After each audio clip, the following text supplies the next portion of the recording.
Punjabi radio USA ਸੁਣ ਰਹੇ ਸਾਰੇ ਸਰੋਤਿਆਂ ਨੂੰ ਪਿਆਰ ਸਤਿਕਾਰ ਸਹਿਤ ਨਿੱਘੀ ਜਿਹੀ ਸਤਿ ਸ੍ਰੀ ਅਕਾਲ। ਸਭ ਨੂੰ ਜੀ ਆਇਆਂ ਨੂੰ ਆਖਦੇ ਹਾਂ ਸਰੋਤੇ ਪ੍ਰੋਗਰਾਮ ਅਪਡੇਟ ਟਰੈਕਿੰਗ ਦੇ ਵਿੱਚ ਜਿਹੜੇ ਹੋਏ ਨੇ ਮੇਰੇ ਨਾਲ ਹਰਜੋਤ ਸਿੰਘ ਖਾਲਸਾ ਜੀ। ਹਰਜੋਤ ਸਿੰਘ ਜੀ ਆਇਆਂ ਨੂੰ ਸਵਾਗਤ ਹੈ। ਸਤਿ ਸ੍ਰੀ ਅਕਾਲ ਜੀ। ਸਤਿ ਸ਼੍ਰੀ ਅਕਾਲ, ਧੰਨਵਾਦ ਜੀ ਆਇਆਂ ਨੂੰ। ਪੰਜਾਬੀ ਰੇਡੀਓ USA ਦੇ ਜਿੰਨੇ ਵੀ ਸਰੋਤੇ ਸਾਡੇ ਸਾਰੇ ਹੀ AM ਸਟੇਸ਼ਨਸ FM ਸਟੇਸ਼ਨਸ ਘਰਾਂ ਦੇ ਵਿੱਚ ਰੇਡੀਓ ਸੈਟਸ ਦੇ ਰਾਹੀਂ ਟੈਲੀਫੋਨ ਦੇ ਰਾਹੀਂ Facebook YouTube ਤੇ ਲਾਈਵ ਦੇਖ ਰਹੇ ਹੋ ਸੁਣ ਰਹੇ ਹੋ ਸਾਰਿਆਂ ਨੂੰ ਜੀ ਆਇਆਂ ਨੂੰ ਤੇ ਬਹੁਤ ਹੀ ਪਿਆਰ ਤੇ ਸਤਿਕਾਰ ਭਰੀ ਸਤਿ ਸ਼੍ਰੀ ਅਕਾਲ ਸਰੋਤਿਓ। ਅੱਜ ਨਵੰਬਰ ਦੀ 13 ਤਰੀਕ ਆ, ਦਿਨ ਵੀਰਵਾਰ ਆ ਤੇ ਤੁਹਾਡੇ ਲਈ ਸਵੇਰ ਦਾ ਅਪਡੇਟ ਟਰੈਕਿੰਗ ਪ੍ਰੋਗਰਾਮ ਲੈ ਕੇ ਹਾਜ਼ਰ ਹੋਏ ਆ।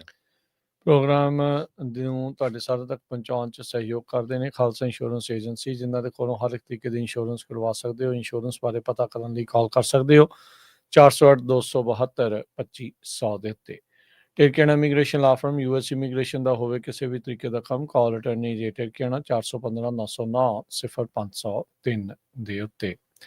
ਇਸ ਦੇ ਨਾਲ ਊੜਾ ਟੱਟ ਰਿਲੀਫ ਵਾਲੇ ਨਿਰਮਲ ਸਿੰਘ ਮਾਨ ਇਕਨੋਮਿਕ ਹਾਰਡਸ਼ਿਪ ਹੈ, ਬੈਂਕਰਪਸੀ ਤੋਂ ਬਚਣਾ ਹੈ, ਕਾਲ ਕਰ ਸਕਦੇ ਹੋ 8888889914 ਦੇ ਉੱਤੇ। Manjit Singh Kular, Avtar Singh Manjal, Clovis, Satnam Singh Sunny Purewal university, Lakhvir Singh Samra Texas, Gurmel Singh Laddar Bakersfield, Amarjit Singh Stockton, Grewal travel services university, tax payroll visa OCI card passport ਦੀਆਂ ਸਰਵਿਸਿਜ਼ ਲੈ ਸਕਦੇ ਹੋ। Call 5307517605। Narinder Singh Indiana, Mangal Singh Samra Northwood motels Blaine, Harjit Singh Lathrop, Gurmel Bassi Elk Grove, Harnek Singh Pawla Renton Washington, Talwinder Gill Raminder Basra Bakersfield, Baljinder Nijjar Woodland, Paramjit Singh ਦਾਖਾ ਬਰਕਲੇ, ਸਿਕੰਦਰ ਸਿੰਘ ਗਰੇਵਾਲ ਟ੍ਰੇਸੀ। ਇਹਨਾਂ ਸਾਰਿਆਂ ਦਾ ਧੰਨਵਾਦ। ਜੇ ਤੁਸੀਂ ਵੀ ਇਸ ਪ੍ਰੋਗਰਾਮ ਨੂੰ ਸਪਾਂਸਰ ਕਰਨਾ ਚਾਹੁੰਦੇ ਹੋ ਸੰਪਰਕ ਕਰ ਸਕਦੇ ਹੋ 408 722 7698 ਦੇ ਉੱਤੇ। ਜੀ ਅੱਜ ਦੀਆਂ ਖਬਰਾਂ ਵੱਲ ਚੱਲੀਏ ਤੇ ਜਿਹੜੀ US ਦੀ ਗਵਰਨਮੈਂਟ ਆ ਉਹਦਾ ਜਿਹੜਾ ਸ਼ਟਡਾਊਨ ਆ ਉਹ ਖਤਮ ਹੋ ਗਿਆ।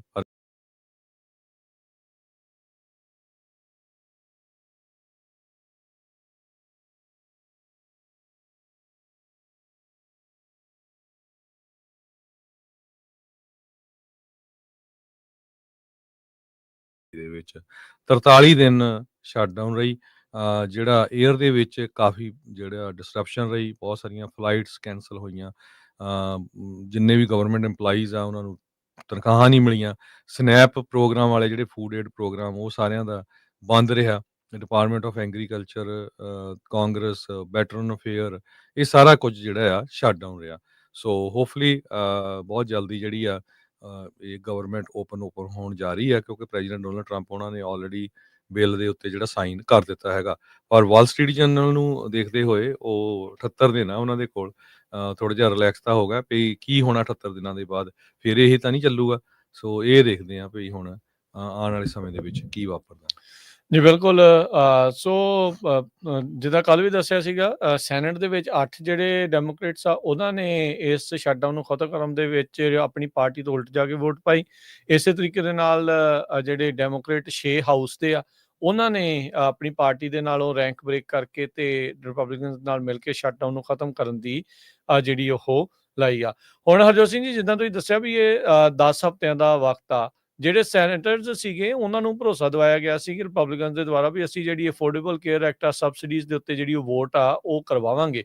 ਜੇ ਹੁਣ ਮੈਨੂੰ ਲੱਗਦਾ ਵੀ ਉਸ ਦੇ ਉੱਤੇ ਵੋਟ ਨਹੀਂ ਕਰਵਾਉਂਦੇ ਤਾਂ ਇੱਕ ਵਾਰੀ ਦੁਬਾਰਾ ਸ਼ਟਡਾਊਨ ਹੋਣ ਦਾ ਜਿਹੜਾ ਖਤਰਾ ਆ ਉਹ ਤਲਵਾਰ ਆ ਉਹ ਲਟਕਦੀ ਰਹੇਗੀ। ਸਨੈਪ ਪ੍ਰੋਗਰਾਮ ਦਾ, 에ਅਰ ਟ੍ਰੈਫਿਕ ਕੰਟਰੋਲਰਸ ਦਾ ਕੀ ਬਣੂਗਾ, ਕਿਵੇਂ ਇਹ ਸਾਰਾ ਕੁਝ ਹੋਊਗਾ, ਇਹ ਅਜੇ ਹਾਲ ਦੀ ਘੜੀ ਜਿਹੜਾ ਆ ਉਹ ਸਾਰਾ ਕੁਝ ਜਿਹੜਾ ਉਹ ਚੱਲਦਾ ਜਿਹੜਾ ਉਹ ਰਹੇਗਾ। ਸੋ ਕਾਫੀ ਜ਼ਿਆਦਾ ਜਿਹੜੀ ਇਸ ਟਾਈਮ ਕਹਿ ਸਕਦੇ ਹਾਂ ਵੀ ਇੱਕ ਦੂਜੇ ਦੇ ਨਾਲ ਖਿੱਚੋਤਾਣ ਇਹਨਾਂ ਦੋਨਾਂ ਪਾਰਟੀਆਂ ਦੀ ਆਪੋ ਆਪਣੀ ਮਨਾਉਣ ਦੇ ਲਈ ਲੱਗੀ ਰਹੇਗੀ। 43 ਦਿਨ ਹੁਣ ਤੱਕ ਅਮਰੀਕਾ ਦੇ ਜਿਹੜੇ ਇਤਿਹਾਸ ਦੇ ਵਿੱਚ ਸਭ ਤੋਂ ਲੰਬਾ ਗਵਰਨਮੈਂਟ ਸ਼ਟਡਾਊਨ ਆ ਉਹ ਰਹਿ ਚੁੱਕਾ ਆ। ਸੋ ਆਉਂਦੀ ਜਿਹੜੀ ਜਨਵਰੀ ਦੇ ਵਿੱਚ ਕੀ ਬਣਦਾ ਆ, ਇਹ ਸ਼ਟਡਾਊਨ ਦੁਬਾਰਾ ਹੁੰਦਾ ਆ ਜਾਂ ਇਹ ਆਪਸ ਦੇ ਵਿੱਚ ਕੋਈ ਸਮਝੌਤਾ ਕਰ ਸਕਣਗੇ, ਇਹ ਦੇਖਣ ਵਾਲੀ ਗੱਲ ਆ। ਵਿੱਚ ਇਹ ਹਰਜੋਤ ਸਿੰਘ ਜੀ ਥੈਂਕਸਗਿਵਿੰਗ ਦੀ ਇਹਨਾਂ ਦੀਆਂ ਛੁੱਟੀਆਂ ਆ ਜਾਣੀਆਂ, ਵਿੱਚ ਹੀ ਇਹਨਾਂ ਦੀ ਕ੍ਰਿਸਮਸ ਵਾਲੀਆਂ ਛੁੱਟੀਆਂ ਆ ਜਾਣੀਆਂ। ਸੋ ਇਹ ਸਾਰਾ ਕੁਝ ਹੋ ਜਾਣਾ। ਸੋ ਦੇਖਦੇ ਆ ਵੀ ਇਹ ਛੁੱਟੀਆਂ ਮਨਾਉਂਦੇ ਆ ਜਾਂ ਆਮ ਲੋਕਾਂ ਦਾ ਵੀ ਜਿਹੜਾ ਇਵੈਂਚੁਅਲੀ ਆ ਉਹ ਕੁਝ ਸੋਚਦੇ ਹੈਗੇ ਆ ਜਾਂ ਨਹੀਂ। ਅਗਲੀ ਖਬਰ ਵੱਲ ਚੱਲੀਏ। ਕਹਿੰਦੇ ਵੀ Epstein files knock White House on its heels. Epstein files ਨੇ ਵਾਈਟ ਹਾਊਸ ਵਾਲਿਆਂ ਨੂੰ ਗੋਡਿਆਂ ਭਾਰ ਜਿਹੜਾ ਲੈ ਆਂਦਾ ਹੈਗਾ, ਕਿਉਂਕਿ ਓਪਨਲੀ ਜਿਹੜਾ ਆ ਗਿਆ ਵੀ ਕਿਸ ਤਰ੍ਹਾਂ ਪ੍ਰੈਜ਼ੀਡੈਂਟ ਟਰੰਪ ਉੱਥੇ ਜਿਹੜੇ ਆ ਇਨਵੋਲਵ ਰਹੇ ਹੈਗੇ ਆ। ਜੈਫਰੀ ਐਪਸਟਾਈਨ ਨੇ ਤਾਂ ਇੱਕ ਵਾਰੀ ਇਹ ਕਿਹਾ ਸੀ ਵੀ ਮੈਂ ਪੂਰਾ ਜਿਹੜਾ ਇਹਨਾਂ ਨੂੰ ਐਕਸਪੋਜ਼ ਕਰ ਦੂੰਗਾ। ਸੋ ਬਹੁਤ ਸਾਰੀਆਂ ਜਿਹੜੀਆਂ ਫੋਟੋਆਂ ਬਾਹਰ ਆ ਰਹੀਆਂ ਹੈਗੀਆਂ। ਰਿਪਬਲਿਕਨ ਪਾਰਟੀ ਦੇ ਵਿੱਚ ਵੀ ਜਿਹੜਾ ਆ ਡਿਵਾਈਡ ਹੋ ਰਿਹਾ ਹੈਗਾ।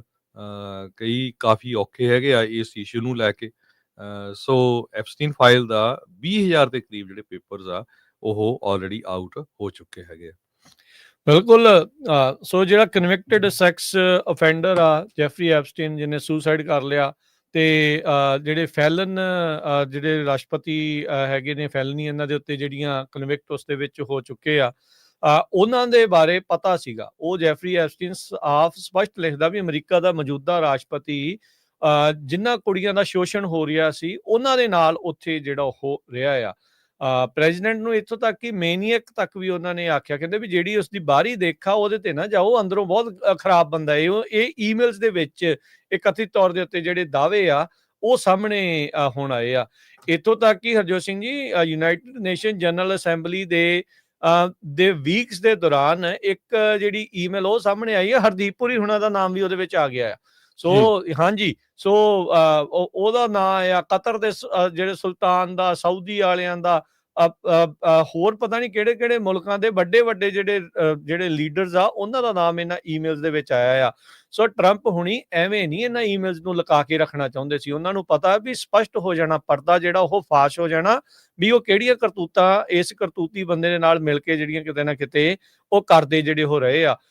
ਹੁਣ ਮਾਗਾ ਵਾਲੇ ਤਾਂ ਹੀ ਰੌਲਾ ਪਾਉਂਦੇ ਸੀਗੇ ਵੀ ਫਾਈਲਸ ਜਿਹੜੀਆਂ ਵੱਧ ਤੋਂ ਵੱਧ ਜਿਹੜੀਆਂ ਸਪਸ਼ਟਤਾ ਦੇ ਨਾਲ ਜਿਹੜੀਆਂ ਸਾਹਮਣੇ ਆਉਣੀਆਂ ਚਾਹੀਦੀਆਂ ਆ। ਤੇ ਪਰ ਹੁਣ ਆਪਾਂ ਇਹ ਦੇਖ ਰਹੇ ਆ ਵੀ ਇਸ ਦੇ ਵਿੱਚ ਵੀ ਇਹਨੂੰ ਰੋਕਣ ਦੀ ਪੂਰੀ ਕੋਸ਼ਿਸ਼ ਕੀਤੀ ਜਾ ਰਹੀ ਆ।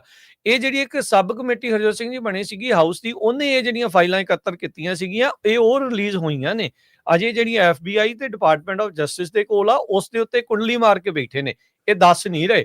ਸੋ ਇਹ ਬਿਲਕੁਲ ਕੋਈ ਨਾ ਕੋਈ ਚੀਜ਼ਾਂ ਜਿਹੜੀਆਂ ਇਸ ਦੇ ਵਿੱਚ ਲਕਾਈਆਂ ਜਿਹੜੀਆਂ ਉਹ ਜਾ ਰਹੀਆਂ ਹੈਗੀਆਂ ਆ।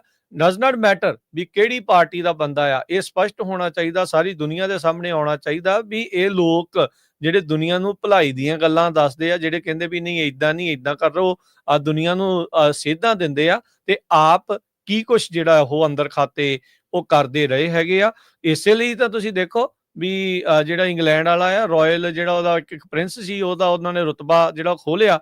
ਪਰ ਤੁਸੀਂ ਦੇਖੋ ਵੀ ਟਰੰਪ ਹੁਣਾਂ ਨੂੰ ਪੀੜਾ ਕਿੰਨੀ ਹੋਈ ਆਪਣੇ ਨਾਲ ਦੇ ਉਸ ਸਾਥੀ ਨੂੰ ਜਿਹੜਾ ਇਹ ਅਜਿਹੀਆਂ ਕਰਤੂਤਾਂ 'ਚ ਸ਼ਾਮਲ ਸੀਗਾ। ਕਹਿੰਦੇ ਨਹੀਂ ਜੀ ਉਹਦੇ ਨਾਲ ਧੱਕਾ ਜਿਹੜਾ ਉਹ ਹੋ ਗਿਆ। ਸੋ ਇਸੇ ਲਈ ਕਹਿ ਰਹੇ ਆ ਚੋਰ ਚੋਰ ਮਸੇਰੇ ਭਾਈ ਜਿੱਦਾਂ ਕਹਿੰਦੇ ਹੁੰਦੇ ਆ ਨਾ, ਵੀ ਉਹ ਚੀਜ਼ ਜਿਹੜੀ ਇਸ ਟਾਈਮ ਦੇਖਣ ਨੂੰ ਇਸ ਦੇ ਵਿੱਚ ਜਿਹੜੀ ਉਹ ਮਿਲ ਰਹੀ ਆ। ਸੋ ਟਰੰਪ ਹੁਣਾਂ ਦੇ ਕਿਰਦਾਰ ਨੂੰ ਲੈ ਕੇ ਹੁਣ ਜਿਹੜੇ ਨਵੀਆਂ ਚੀਜ਼ਾਂ ਆ ਇਹਨਾਂ ਈਮੇਲਸ ਦੇ ਵਿੱਚ ਜਿਹੜੀਆਂ ਉਹ ਸਾਹਮਣੇ ਆ ਗਈਆਂ ਆ। ਸੋ ਇਹਨਾਂ ਦਾ ਕੀ ਅਸਰ ਜਿਹੜਾ ਉਹ ਪਵੇਗਾ, ਇਹ ਹੁਣ ਜਿਹੜਾ ਉਹ ਦੇਖਣ ਵਾਲੀ ਗੱਲ ਰਹੇਗੀ। ਅਗਲੀ ਖਬਰ ਇੱਕ ਹੋਰ ਸਾਂਝੀ ਕਰਦੇ ਹਾਂ, ਉਸ ਤੋਂ ਬਾਅਦ ਫਿਰ ਆਪਾਂ ਟਰੱਕਿੰਗ ਨਾਲ ਰਿਲੇਟਡ ਇਸ਼ੂਜ਼ ਕਰਾਂਗੇ ਤੇ ਰਮਨ ਢਿੱਲੋਂ ਹੋਣੀ ਤੇ ਨਿਰਮਲ ਮਾਨ ਸਾਡੇ ਨਾਲ ਜੁੜਨਗੇ। ਕੈਨੇਡਾ ਦੇ ਜਿਹੜੇ ਟਰੈਵਲਰਸ ਆ ਉਹਨਾਂ ਦਾ ਲਗਾਤਾਰ ਅਮਰੀਕਾ ਦੇ ਵਿੱਚ ਆਉਣਾ ਘਟ ਰਿਹਾ ਹੈਗਾ। 10 ਮਹੀਨੇ ਹੋ ਗਏ ਲਗਾਤਾਰ ਜੋ ਕੈਨੇਡੀਅਨ ਟਰੈਵਲਰਸ ਆ ਉਹ ਅਮਰੀਕਾ ਨੂੰ ਆਉਣਾ ਨਹੀਂ ਚਾਹੁੰਦੇ ਹੈਗੇ। ਕਹਿੰਦੇ ਭਈ ਪਿਛਲੇ ਮਹੀਨੇ 24% ਡ੍ਰੌਪ ਹੋਇਆ ਹੈਗਾ। ਕਾਰ ਟਰੈਵਲ ਜਿਹੜਾ 30% ਜਿਹੜਾ ਡ੍ਰੌਪ ਹੋਇਆ ਹੈਗਾ। 10 ਮਹੀਨੇ ਲਗਾਤਾਰ ਹੋ ਗਏ। ਜੋ ਰਿਲੇਸ਼ਨ ਕੈਨੇਡਾ ਤੇ ਅਮਰੀਕਾ ਦੇ ਵਿੱਚ ਚੱਲ ਰਿਹਾ ਹੈ ਉਹਨੂੰ ਦੇਖਦੇ ਹੋਏ ਆਪਣੇ ਗੁਆਂਢੀ ਮੁਲਕ ਦੇ ਲੋਕ ਜਿਹੜੇ ਆ ਉਹ ਅਮਰੀਕਾ ਦੇ ਵਿੱਚ ਨਹੀਂ ਆਉਣਾ ਚਾਹੁੰਦੇ ਹੈਗੇ।